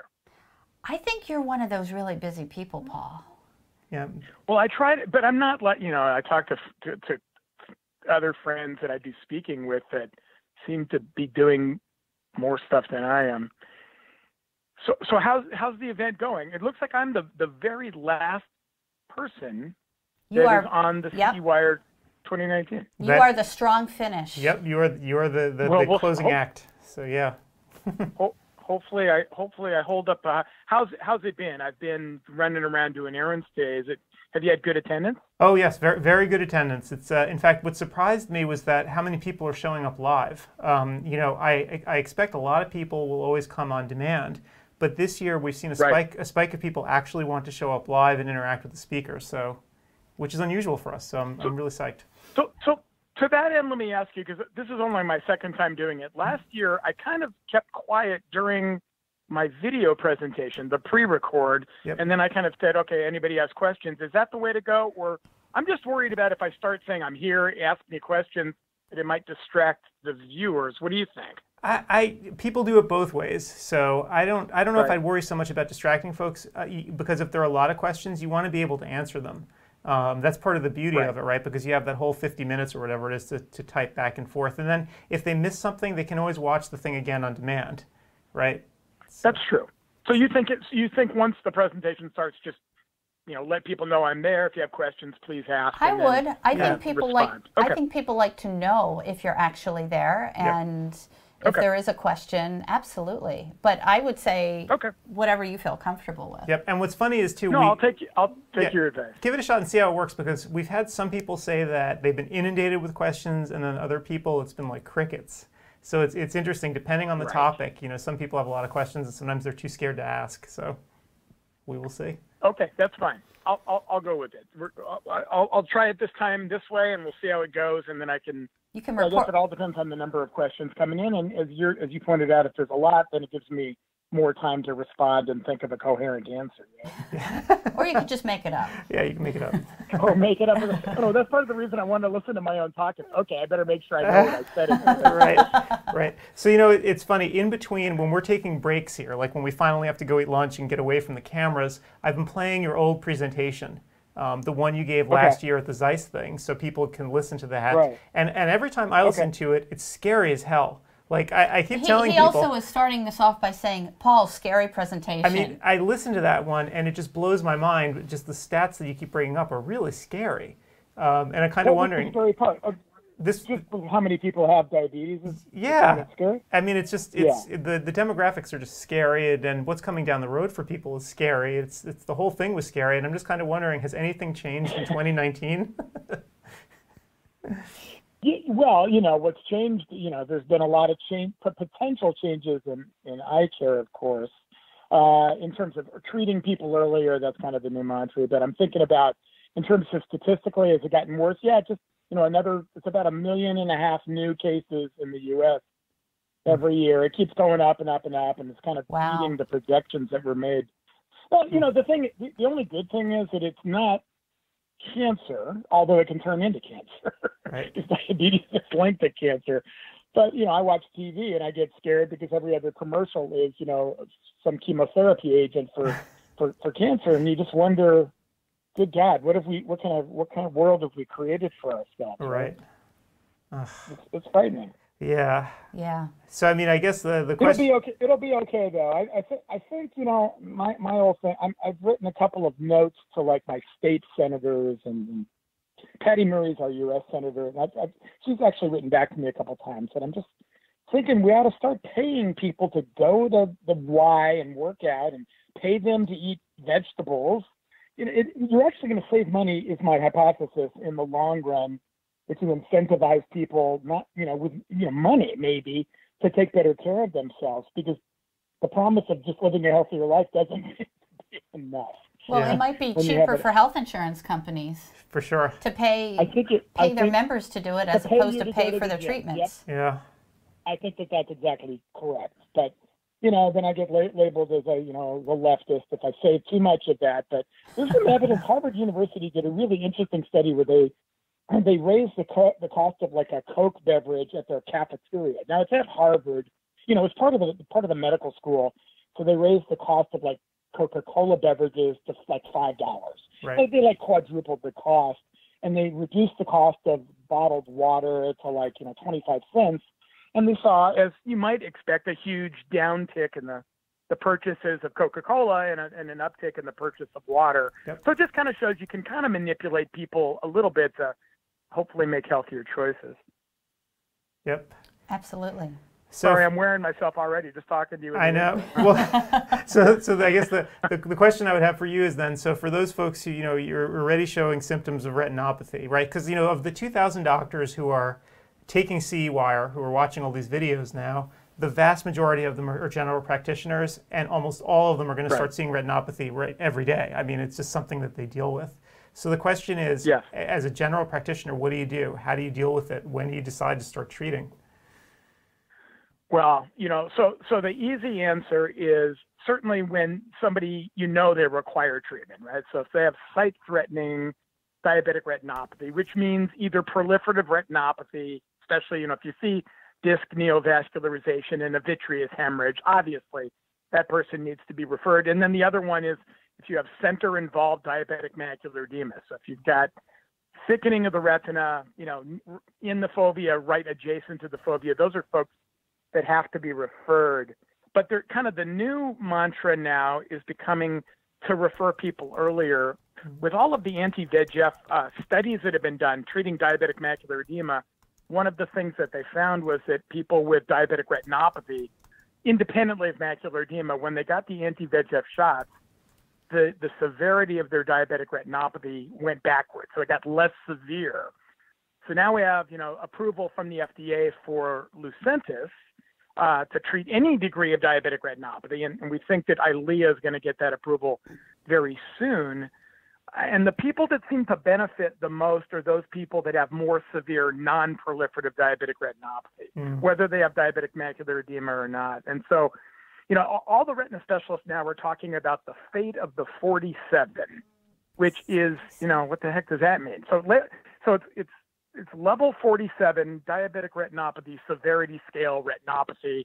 The people with non-proliferative disease that get shots at that point get a much more dramatic improvement in their diabetic retinopathy. And the idea is they're less likely to progress on to sight-threatening disease if you intervene earlier. So what does that mean? Basically, it's what they call moderately severe diabetic retinopathy.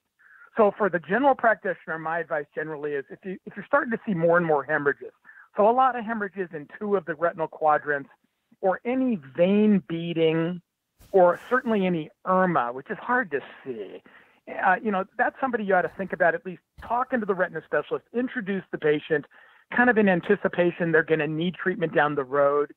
There's really no bad referrals. I'm not a big fan of sending people in with mild retinopathy because retina specialists are overwhelmed. But when people start to move into that moderate to moderately severe category, as I just described, I think, especially if they have long-term diabetes or poor control, those are patients we might want to get in earlier. I'll tell you, so this is an example. I saw it this week. A woman I saw 16 months ago, and I told her, you've got moderately severe retinopathy. I want to see you back in 3 months. She didn't return. So she came back 16 months later. And luckily for her, it didn't get a heck of a lot worse. But now I know she's somebody that's not really going to be adherent to my recommendations. And I told her, look, I don't want to be the last eye doctor you see before you lose your eyesight. So I'm sending you to a retina specialist now. And I think ODs have to make those judgments. If somebody has chronically lousy blood glucose control, if they are non-adherent to your recommendations, if they're poor, if they've already got complications like foot ulcers or kidney disease, we know they're less likely to show up for appointments. And then the other thing is depression. Patients that, show signs of clinical depression, which a lot of times you can ascertain just in conversations. I think those are patients that would benefit from an earlier referral. Right. And what if you have, OCT angiography has been a big topic at this conference. So what if you have the device, you're starting to see all kinds of microscopic changes that you probably wouldn't have noticed before? What do you do with that? No, I think the jury's out on it, in all honesty. So the way I'm using it now in my practice is I'm screening everybody with diabetes with OCTA. So if they've got areas of non-perfusion or early microaneurysms that aren't really visible with standard exam techniques or on a photograph, for instance, I'm telling people, I'm seeing early changes. We want to keep these from getting worse. Does it necessitate a referral? No, it doesn't, in my view yet. But it is a sign that, the horse is out of the barn, as it were. Patients ought to start paying more attention to their disease, trying to get better metabolic control. But, it's easy to say that to patients. It's hard to do. I think we as primary care providers have to be more specific about what our goals are. So I'll sum them really quickly for you. So maybe your audience will benefit from this. So not only a good hemoglobin A1C, but I also want patients to have a low variability in their blood sugar levels. So you can wear a continuous glucose monitoring system now that basically shows us what percentage of the day your blood sugar is in a good range, and you want that percentage to be as high as possible. So I'm telling my patients that wear devices, continuous glucose monitors, which are becoming more and more common in both type 1 and type 2 diabetes, if you can get your time in range to about 75%, the data shows you're way less likely to suffer severe vision loss. So, eating less carbohydrate, talking about the specific strategies, carb counting and the like, I think that's more helpful than just saying, get your glucose under control. Because I'll tell you the truth, 80 to 90% of people with diabetes don't get any diabetes education formally. They're diagnosed by the PCP, and they don't get sent to a diabetes educator, which I think is a huge area that we could improve upon. Because we know that early tight control, even if you fall off the wagon down the road, patients do better. So if they get a few good years of excellent blood sugar control compared to a few years of bad control, down the road, even though their blood sugar gets worse over time, those patients that had early tight control are far less likely to need shots in the eye or laser or to lose their vision. Right? And I think you're right. Being specific is probably very important because it's the easiest thing in the world to tell someone, hey, you need to lose 20 pounds. See you later. Yes. That doesn't do anything. How do I do it? Yeah. No, it doesn't. So one of the, I'll briefly mention it. I'm talking to the patients that are 40 pounds above ideal body weight. I'm asking every single one of them, I'm talking to them about alternate daily fasting. So I have 8 patients now that I've done it with, and they've all lost between 35 and 60 pounds. All of them were on insulin. They all got off of insulin therapy and lost the weight. The problem is with that weight loss is how do you keep it off? And I don't know. I'm not a weight loss expert, but it does work in the short term. Usually for 3-4 months of fasting, eating a good diet, one day, the next day just drinking water. And you don't do this with everybody. You do it with people that are at least 40 pounds above ideal body weight. And I've had pretty darn good success. But, in terms of the people that have done it, the thing is I've probably told 2,000 people about it, and I've had 8 people do it. But that's okay, because if you don't at least offer people the option, I feel like you're not giving them the information that is going to make a huge difference for some people. We're not going to win all the battles, but you try to win as many as you can. That's all you can do. Right, right. I will tell you that intermittent fasting is becoming a very popular topic just in my friend circle. I've had some friends asking about it, and you're going to laugh, Paul, but I gave them the link to the articles that you've written for me in which you mention it, talking about how it's really helped a couple of people. And even though you mention it to 2,000 people, for those 8 who've done something, it's made a huge difference. So I think that that type of intermittent fasting is getting more play and more people are looking into it. Yeah, there's all kinds of regimens. This is kind of the most extreme, is to go every other day. You can do the warrior diet where you eat like 2 hours a day, right? So 8 to 10 at night, you just cram as much food into your face as you can. But that also goes against the thinking now is where you don't want to eat late at night. I think that's right. So I like the alternate daily fasting model just because I think it's easier to remember when am I supposed to eat, when am I not supposed to. You have clear, delineated patterns. The one thing that worried me at first was, is this going to harm somebody in terms of if they have heart disease? So I asked the president of the American Academy of Cardiology, who actually spoke at an Academy of Optometry meeting a couple of years ago. I think it was it was Chicago. And I said, do you think this is safe? I raised my hand from the audience, and he said, as long as they don't have unstable heart disease, as long as they're being treated for it, he thought that it posed no risk whatsoever. And his comment was, well, look, people fast all the time by the hundreds of millions every day. There's simply not enough food worldwide for everybody to eat on a regular basis. Fasting has been part of the human experience for thousands of years.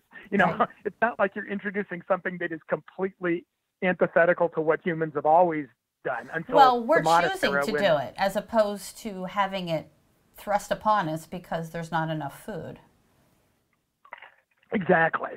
And there's the interesting model of Cuba, when the Soviet Union withdrew economic support of Cuba, when the Soviet Union collapsed, there were food shortages there and gasoline shortages. People had to walk a lot more, and rates of hospital admissions for heart attack and rates of diabetes went way down. So, I don't think that's the best solution is to have a major economic depression. But if we can take the lesson and make a calculated decision, maybe to move more and eat less, that might be better for all of us. Mm-hmm. Mm-hmm. Absolutely.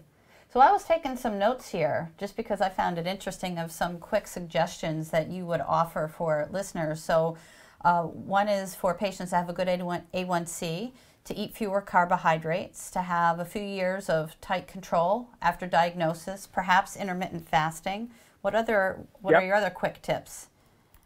So I mentioned the time in range. So you can calculate that if you wear a continuous glucose monitor. Oh. So everybody thinks of only type 1s wearing that, but now there's this new monitor that is just selling like hotcakes. It's made by Abbott Pharmaceuticals. It's called the Freestyle Libre, and it goes on your arm, and you basically scan it with like a little cell phone type device. So you can measure without poking your finger, sits on your arm for 2 weeks. You can look at your blood sugar, theoretically you could do it every 5 seconds the entire day. and it actually plots out all your blood glucose readings, and it will calculate for you the percentage of the day that your blood sugar is in a normal range. Usually it's between 70 and 180. That's not, normal, but it's for somebody with diabetes, that's a reasonably good range. So try to get that number up to, you want your number to be 75% of the day you're in the normal range. By the way, the Freestyle Libre is now covered by Medicare, so patients are on insulin therapy. That's something they can ask their physicians about. My other quick tip is if your blood sugar gets really high, try to get it down as quickly and as safely as you can. There's evidence, at least from animals, that if your blood sugar remains above about 190 for 6 hours or longer, even though you bring it down into the normal range, for the next 3 weeks, there's massive free radical production in the retina that leads to damage. Wow. Doesn't happen at 5 hours, doesn't happen at 4 hours. So it seems to be that this 6 hour time frame of really having high blood sugar is really detrimental. And it may be why patients who get good A1C, which is just an average, still end up losing their eyesight or need shafts in the eye because maybe they're having these spikes. You can have a few spikes that damage your retina and still have a good hemoglobin A1C. You got to remember the A1C is nothing more than an average. And Right. there's a lot of research looking at other metrics of, glucose control that may be more meaningful than the hemoglobin A1C. It's been done because it's easy to do, right? So, docs default to the easy button, like everybody else does.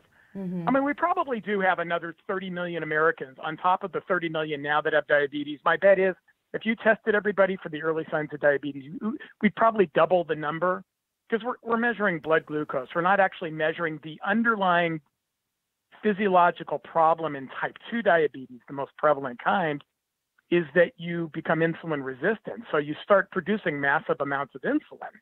So your blood sugars may not be high. You can have basically the underlying defects of diabetes for 6 to 10 years before your blood glucoses even show up as being high. And that's, for people that really want to know, am I at risk for getting diabetes, the way you kind of assess yourself is you do a fasting insulin and a postprandial insulin assay. They're more expensive to do, though. Docs barely have enough time to take care of diabetes as it is, so I know they don't want to have the number of people they have to worry about doubled, but it may be that from a cost-saving standpoint, keeping people from ending up at the hospital, the statistic I read from the CDC was that 10% of people are diagnosed with type 2 diabetes in the hospital after they've had an event, a heart attack or a stroke. Mm-hmm. How long have you had diabetes, Mrs. Johnson? I don't have diabetes. Well, your blood glucose is 500 here today after your heart attack. You do have diabetes. So, you don't want to be diagnosed in the ER. You want to get caught long before that happens. Well, you just made a comment about how doctors are so busy and barely able to treat the patients they have, but those are simply the diagnosed patients. Those other folks are still out there, whether they've got the diabetes diagnosis slapped on them or not. They're still having trouble, and they can go the rest of their lives without being diagnosed. But just because you're diagnosed doesn't mean you don't have problems because of it. That's exactly right. So you got two pools. You got the pool of people that are diagnosed, not getting their eyes examined. And of course, typically people aren't showing up for their first eye exam with sight-threatening retinopathy. Although, there is some data that says, some people say that as many as 3% of people have center-involved diabetic macular edema when they're diagnosed with diabetes. And we know that doesn't happen overnight. It takes years to develop. Right. So, as primary care providers, I think we optometrists can be in touch with helping to screen people for both diabetes but also pre-diabetes by asking a few simple questions. I don't know if my talk today has the link to that, but Cornell Medical School has a pretty nice, easy questionnaire that you can use, just asking people a few questions about their body mass index. You can calculate their age, their gender, do they have high blood pressure, does anyone in the family have diabetes, are they physically active? And you can kind of add up and you get a score, and it if your score is high, it means you probably have undiagnosed prediabetes or diabetes if you didn't already know that. So these things can be done in like 15, 20 seconds in an optometrist's office. I really think we can have a huge impact in terms of, my mantra is prevention. I think that's where our profession really excels, is in talking to patients, educating them, changing maybe even one simple thing in their style that might lower the risk of getting diabetes. So the one that I see all the time is, somebody's got pre-diabetes and they're on hydrochlorothiazide at high dose. We know that the water pill that's cheap and a great blood pressure drug, but if you're at a high dose of that, it dramatically increases the risk of developing diabetes. So my counsel there is, talk to your physician about putting you on a safer blood pressure med, maybe more money, but it's going to lower your odds of getting overt diabetes, like an ACE inhibitor, for instance. Got it. Well, I took some notes just based on what you just said and got some great ideas. So I'm grateful that we had this conversation just for me personally, let alone everybody else out there listening. That's great. That makes me happy because you're smart. And anytime a smart person tells me they like what I said, that makes me happy. Well, that was a huge compliment you just paid me. Thank you. Of course. So Paul, good luck with the closing out the show today. Hard to believe it's just about over. You've got about 45 minutes. Yeah, I'm in shock that it's over. Actually, it went like that. It did.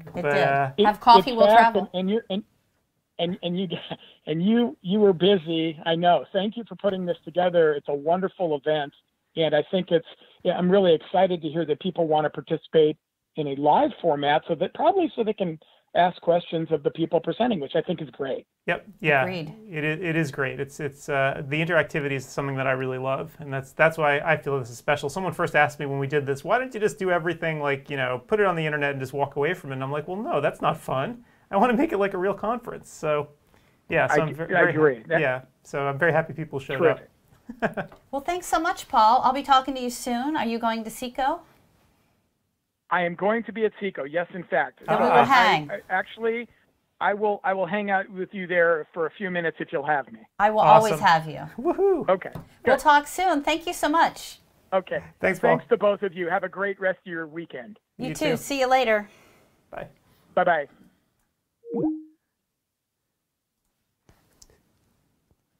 So let me cut this for you, Gretchen. There we go. Okay. There we go. And Gretchen is going to take off here for a minute. We've been at this for quite a while today, haven't we? Well, I'm gonna run through our sponsors one more time so everyone will know. And here we go. So sponsors, and more sponsors. So hello. You might as well listen to the sponsors. What's that the mom always used to say? You'd make a better door than a window. Okay, let me put this up here. Yeah, and I'll work through our sponsors. Okay, so let's get this going here. Did you just listen to Paul Chauce's talk? Did you hear that? Are you scared? Are you scared straight? Don't want to think about it. All right. So I think we're going to run through this probably for the last time today, I would say, or maybe one more time after this, because we have a couple more calls coming up, and we'll probably try to get Steve Silberberg on the phone one last time, so he can just recap everything that's been happening. It's been an action-packed day here today. Absolutely. A lot of really great lectures going on. But let's just talk about the exhibit hall because it is starting to wind down.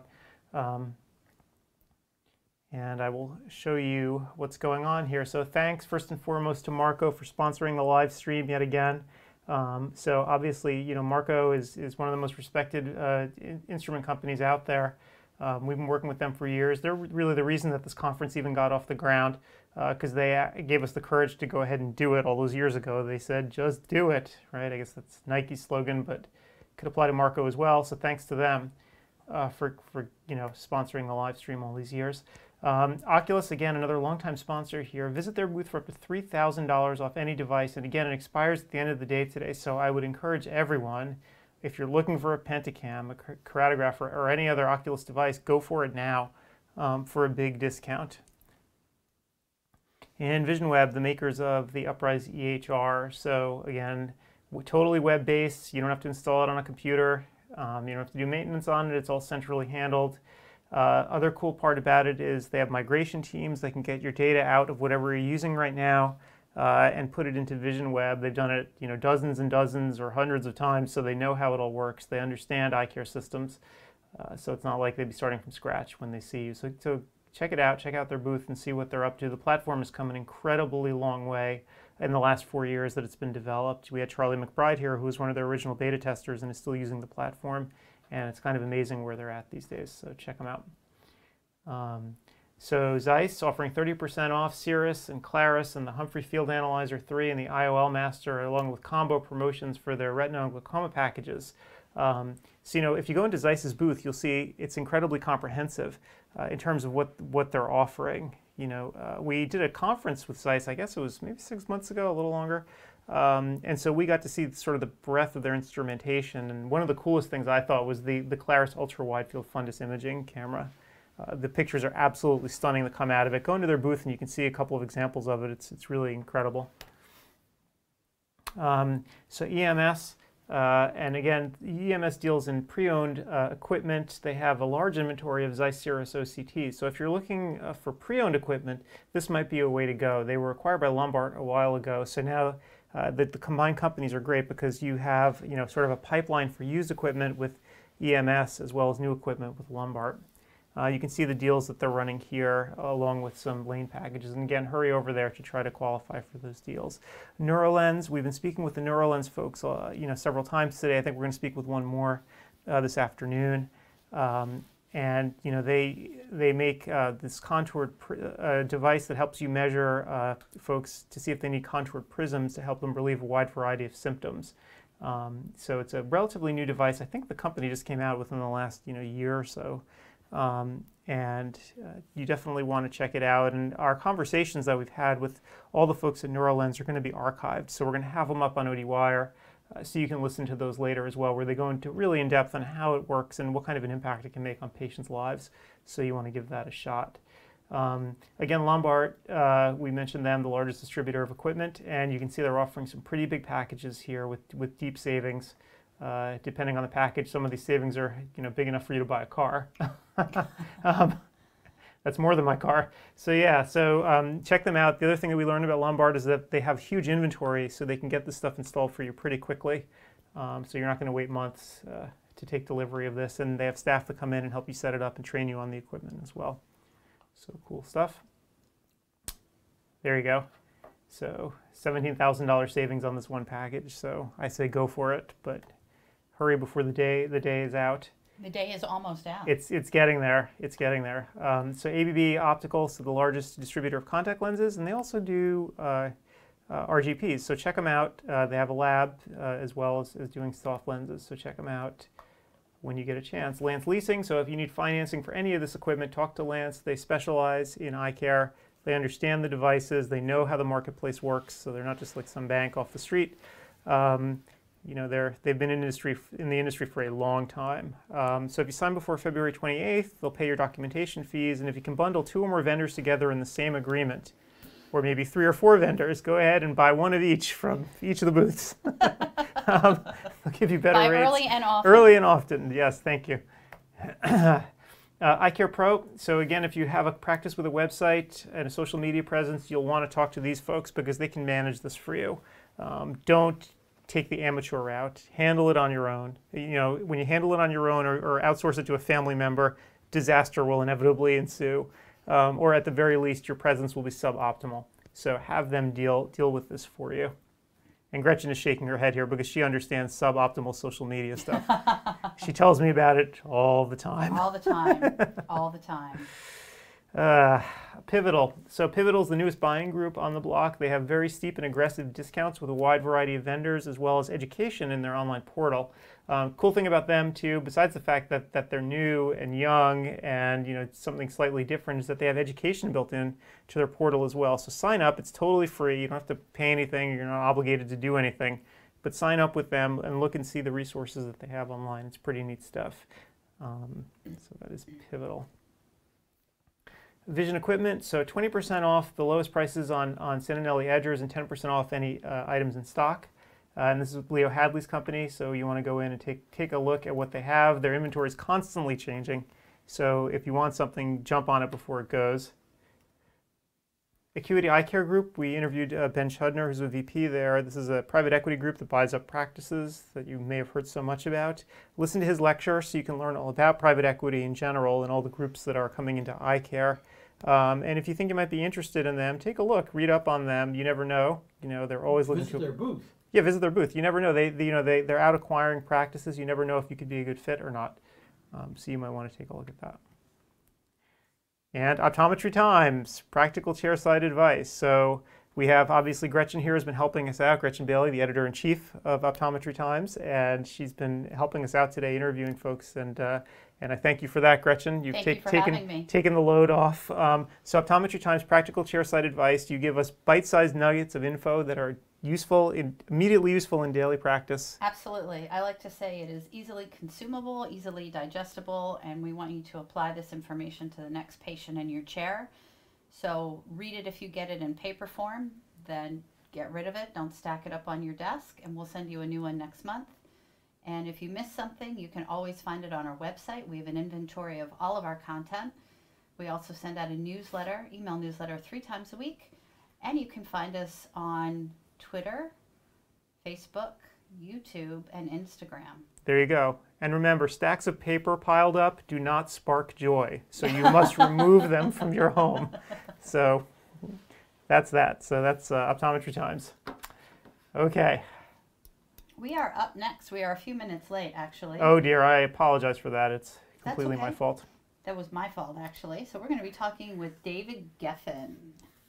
And he's on my board for Optometry Times, and he's a great doctor to work with. And he's written a piece for me in our December issue talking about Neuralens.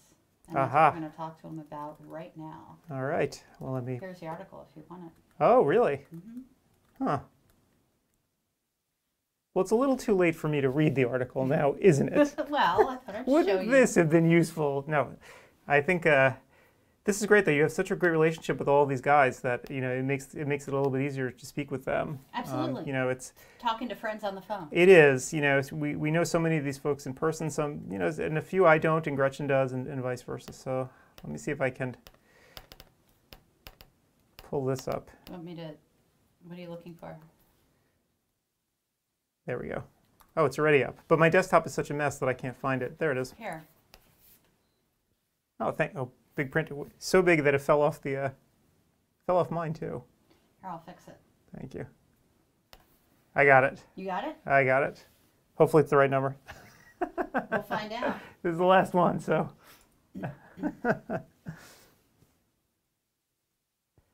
All right. 555-1212. We should give that Art's number one more time. Just No, we should have Paul do it. Okay.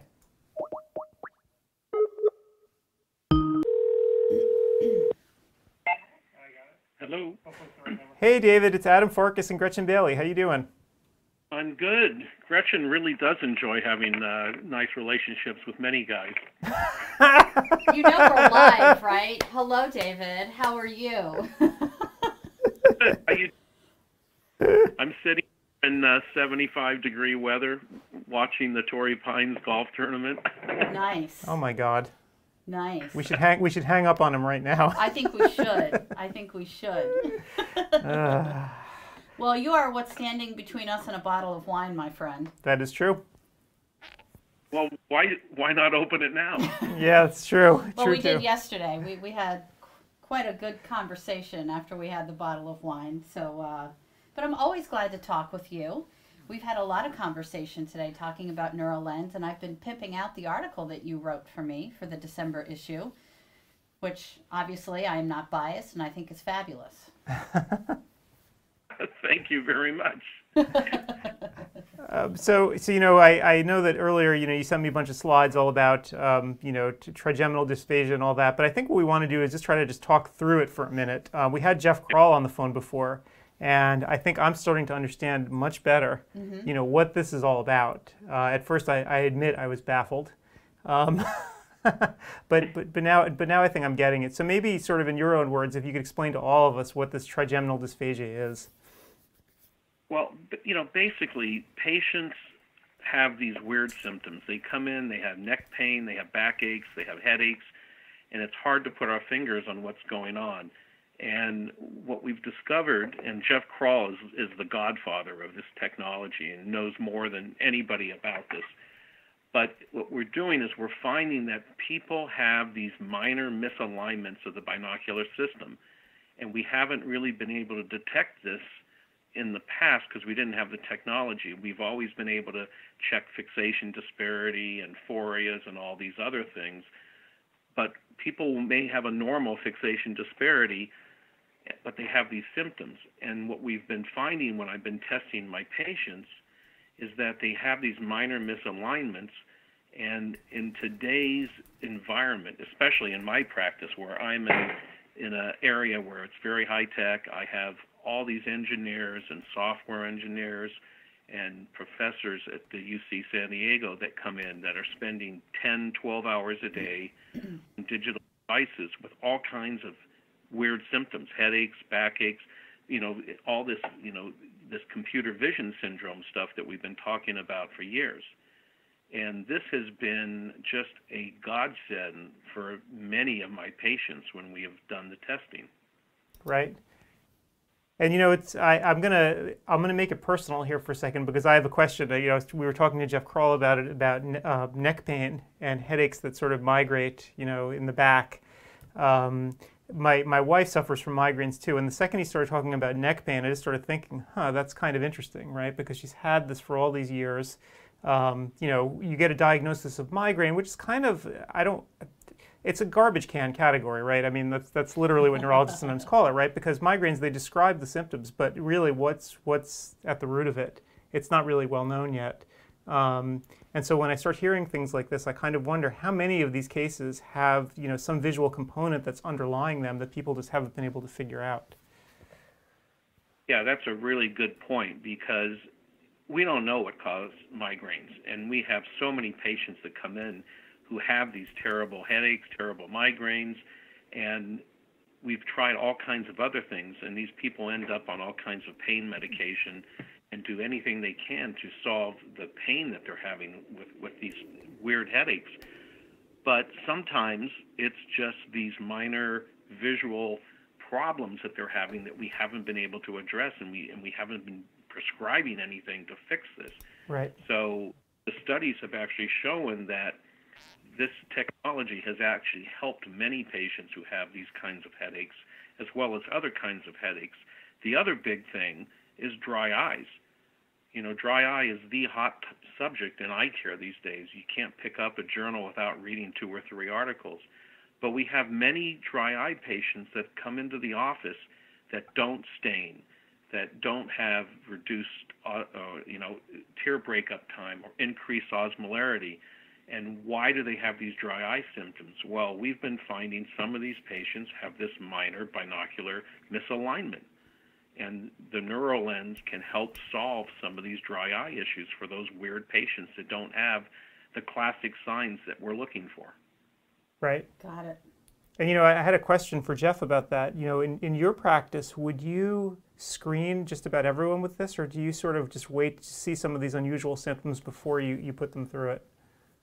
We have our patients fill out a lifestyle questionnaire, and basically, if the scale is at a certain level, we automatically test all those patients. And then, depending on their symptoms, even if their lifestyle questionnaire is low, but we feel that they would benefit from it, then we go ahead and test them.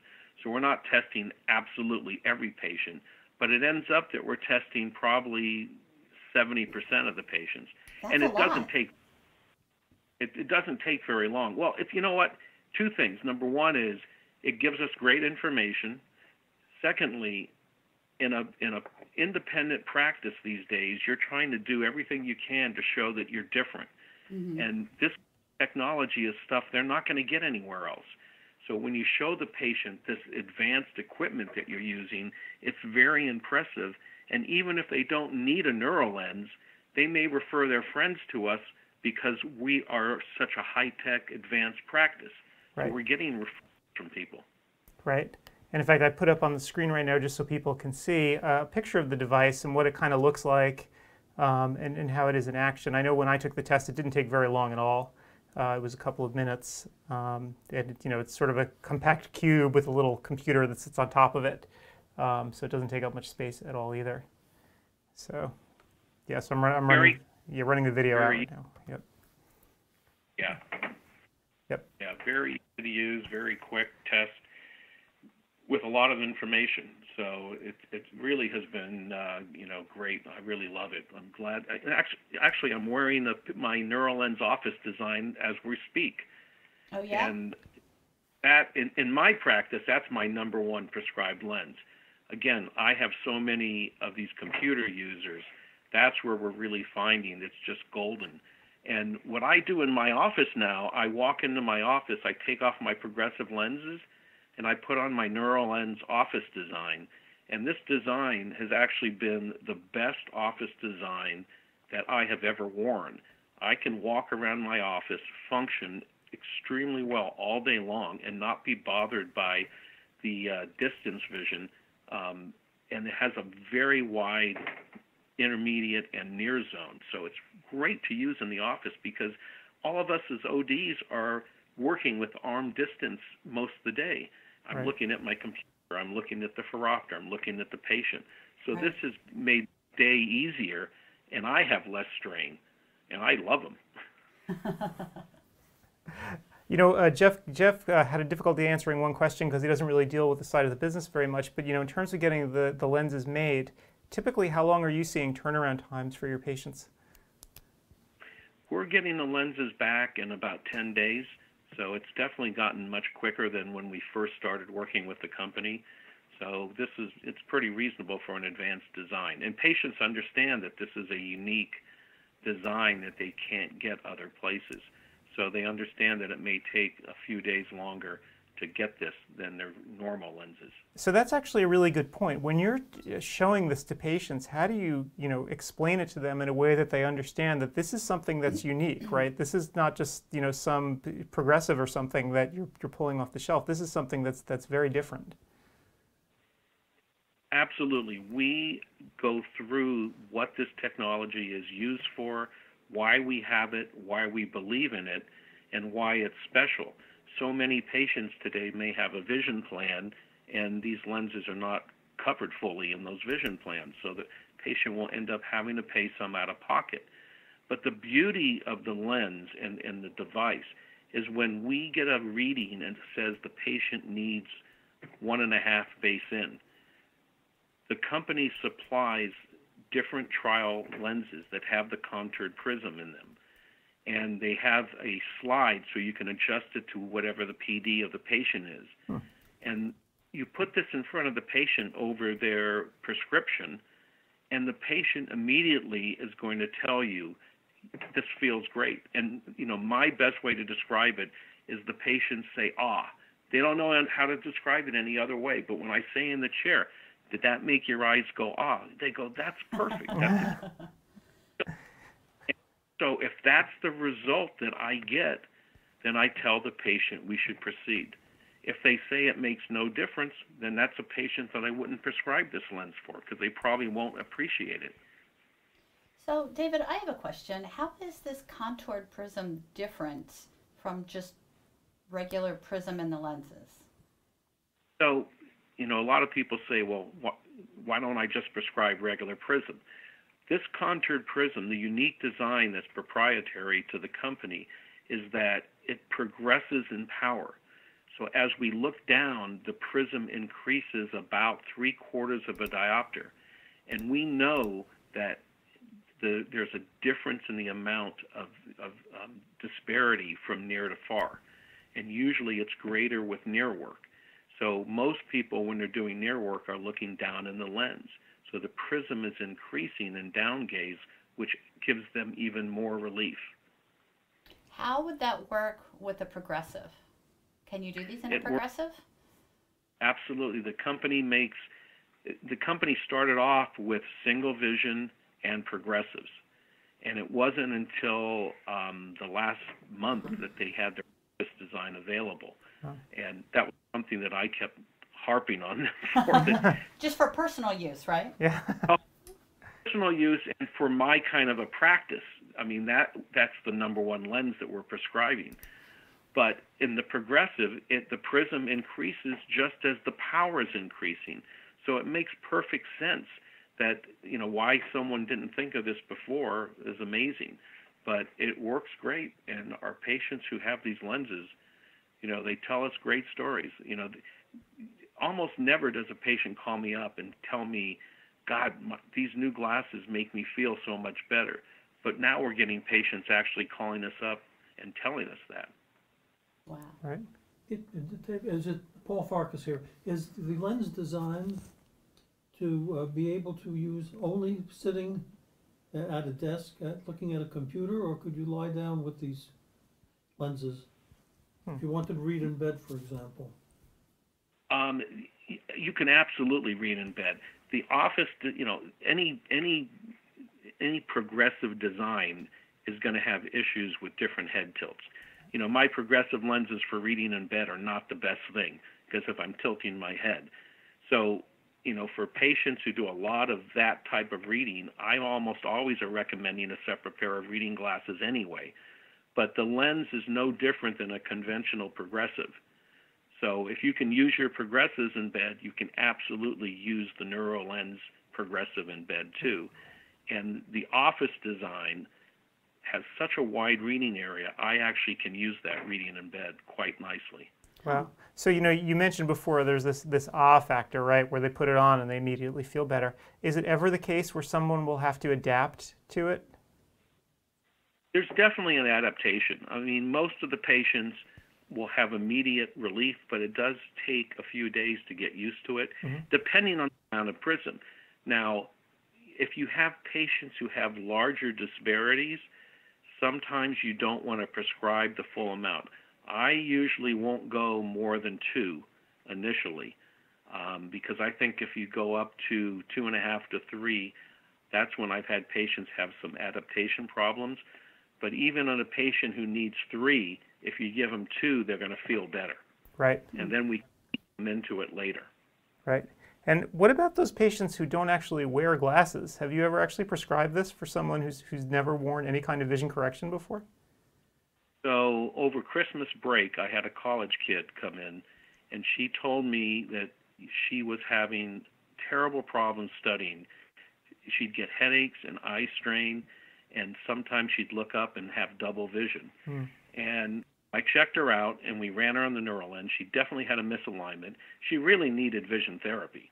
And I recommended that she see a vision therapist. And she said, I would love to, but here's my load. And she went through what she was taking this next semester. And she says, I have no time to do this.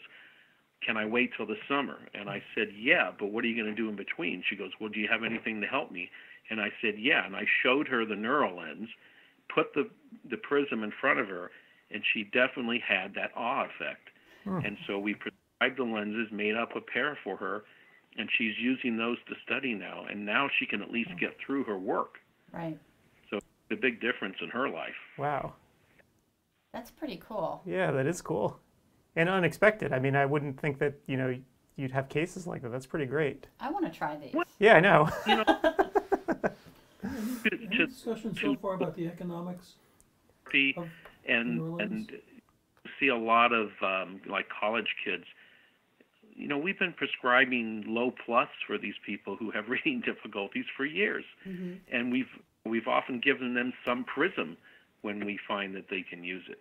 So this is just taking all of that to a new level.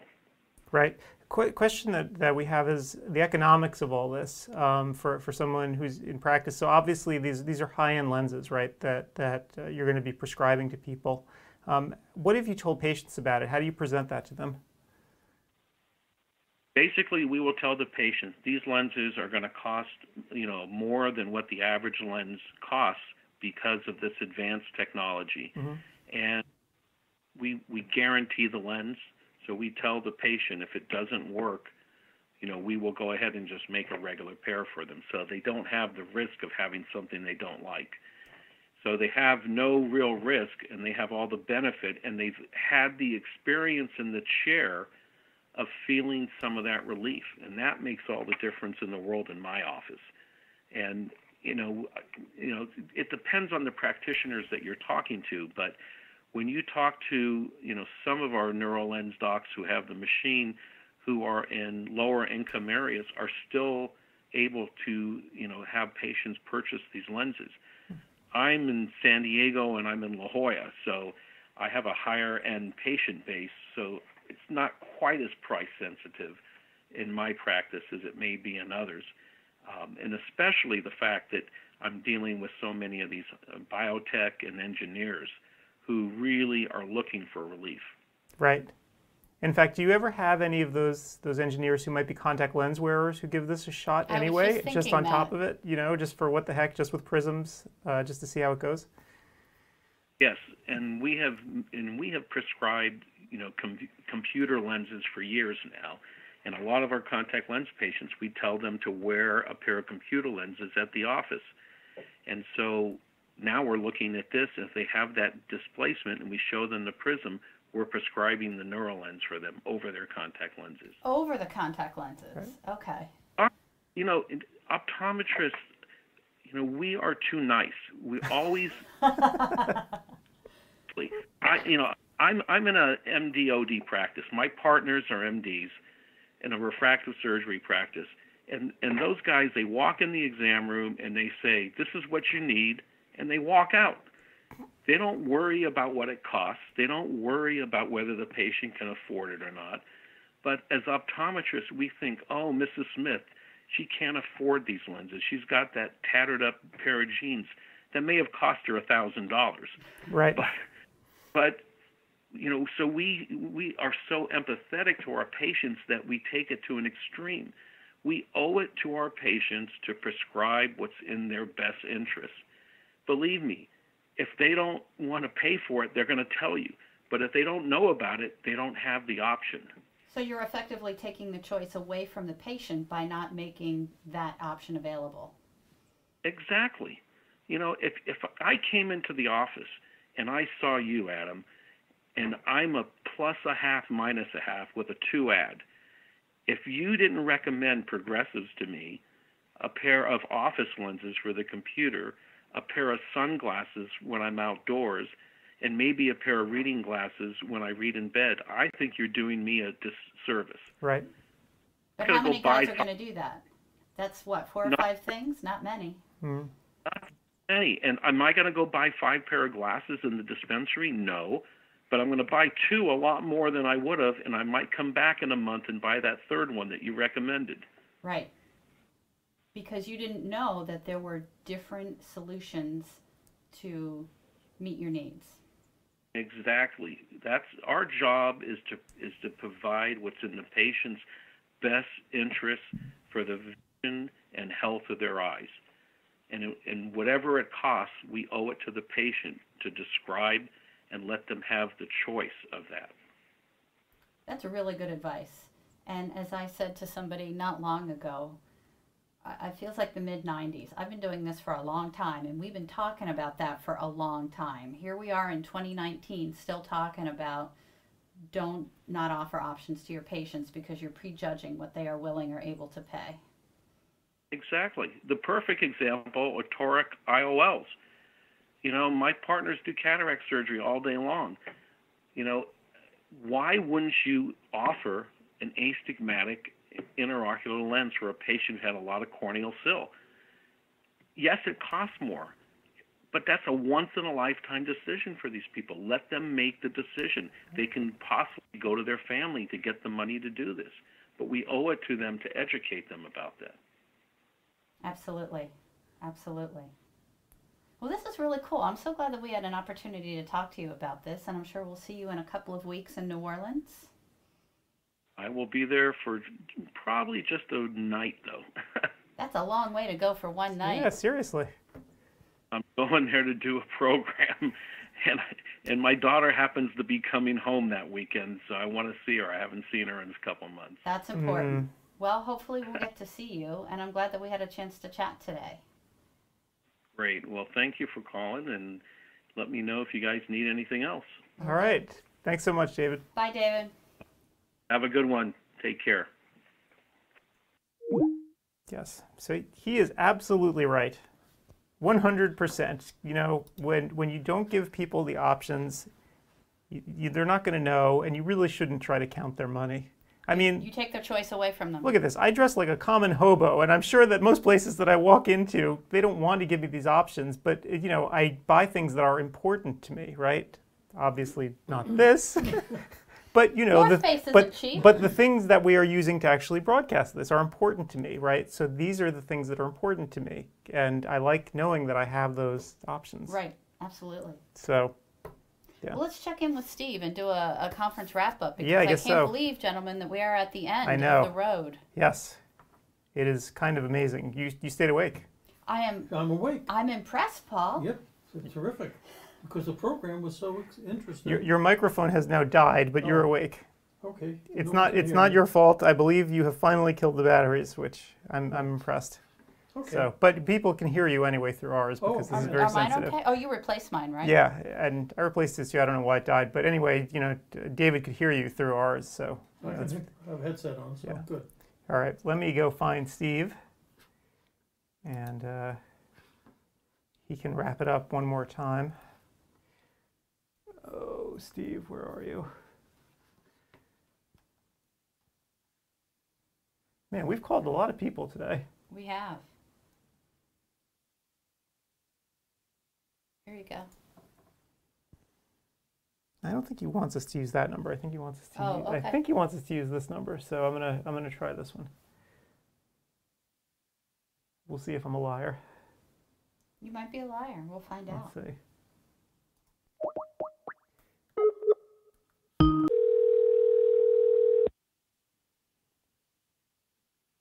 Hello, Enzo's Pizza. May I help you? Did you deliver? Not that far. How you guys doing? How was your class? Well, we'll get to that. The prescription for Adderall. I know you look like you needed it, but you made it through without. Now I'm doing fine. I know what it's like being on the computer for 8-9 hours a day now. I don't know if I could do those jobs. But you guys did a great job. That's my life every day. All day, Steve, is on the computer for 9 hours. That's my life. Yeah. Well, I became adaptive myopic. Might even help my presbyopia. That's good. But, as the self-proclaimed IT god, we had some logistical issues that you don't know about and nobody else did. It was fixed, and no problem there, no technical issues. And yeah, actually, we never really discussed, but you kind of mentioned it peripherally. When we put this conference together, it was supposed to be about systemic diseases or systemic awareness about the eye and body connection. Yep. And that's what this day was all about. And it was interesting. A lot of lectures on diabetes, hypertension, OCT angiography, a lot of things that related systemic illnesses to the eye. And people were much less willing to ask questions because optometrists asked about this. They wanted to have this because we don't know as much as we should about this. And it's interesting because we don't know as much as we should, when we hear a lecture about dry eye or regular OCTs or glaucoma, we're very willing to ask questions. But this, we don't even know what we don't know. And I think we took a good step today to offer that. There's one lecture I just have to tell you about, though. I think that it might go off Broadway. This guy did this lecture on genetics and the future of eye care, and it was just amazing. I think that I know he has 2 or 3 agents calling him. Actually, no, it's always my pleasure. Steve? Oh yeah, yes. How'd you know? It was actually it was fun putting it together, and it really went well. And I really learned a lot, and I think the audience learned a lot also. And I've been doing this every year since we started the conferences 5 years ago, and I love putting it together because I try to pick a field that's either in my wheelhouse or I don't know anything about, research it, and then I became an expert in it. And that's, I think, at least in my case, that's my pleasure to do it. But as for, we only have 1 more hour of lectures to go. Art Epstein's continuing with his, and I believe Paul Chow is closing the show with another diabetic lecture. Yep. And as he does his diabetic lecture, my blood sugar is going lower and lower. So yeah. I'll make dinner. But all in all, today was a different day, but a very successful day. Every speaker was great. They only tried to not only a good lecture. I'm losing my voice now. That was from listening to my lecture. But Paul, you're not on the screen now, but thank you also. And on to next year. Next year we'll probably be doing it in Las Vegas. Did you say, Adam? No, I said an island. Anywhere warm. I don't care. I just want to see island. the sun. Island. Okay. Island, tropical island. fruity drink on the beach. Yes. What did that one person go to? She was. It was Whitney. Trinidad. Yeah. Trinidad. That's right. Trinidad. That's nice. Yes. Yeah. Turks and Caicos also. Yeah. You can bring all that equipment. That's fine. If not, I'll bring headphones. So I'll help you there. Or at least we'll have a background. Yeah. It'll be a tropical background. There you go, tropical background. All right. Well, Steve, thanks so much for all your help today. We know we couldn't have done it without you because, we've been trapped in this room and we really do need somebody out there to play traffic cop, to know what the hell's going on. You filled the gap when we had a little snafu. Glitches, yeah. Yeah, but that was no problem. Yeah. And luckily, I'm a jack of no trades and a master of all, so I was able to, there you go. to get by with that. All right. Well, Steve, thanks so much. We got to go to sleep. I mean, I'm at the end. We've been doing this so long that Paul's microphone actually died. So he's. But great job, and we'll talk this week sometime. All right. Thanks so much, Steve. Bye, Steve. Catch you later. Okay. Bye-bye, Gretchen. All right. Well, I think that is a wrap. I think that's going to be the final call. So I'd like to say thank you to everybody who attended. It has been a fun year putting this one together. Hopefully next year, we'll do it all again. 2020 is kind of a special year. We'll do something fun with the logo, like put a slash in it or something to. That's what you consider fun. Hey, we'll do something I fun have to do. slash in the logo. I'm the guy who has to do the artwork, so you've reached the range of my ability. That's about it. Put a slash through it. So anyway, thanks so much everyone for attending, and we will see you next year. So long.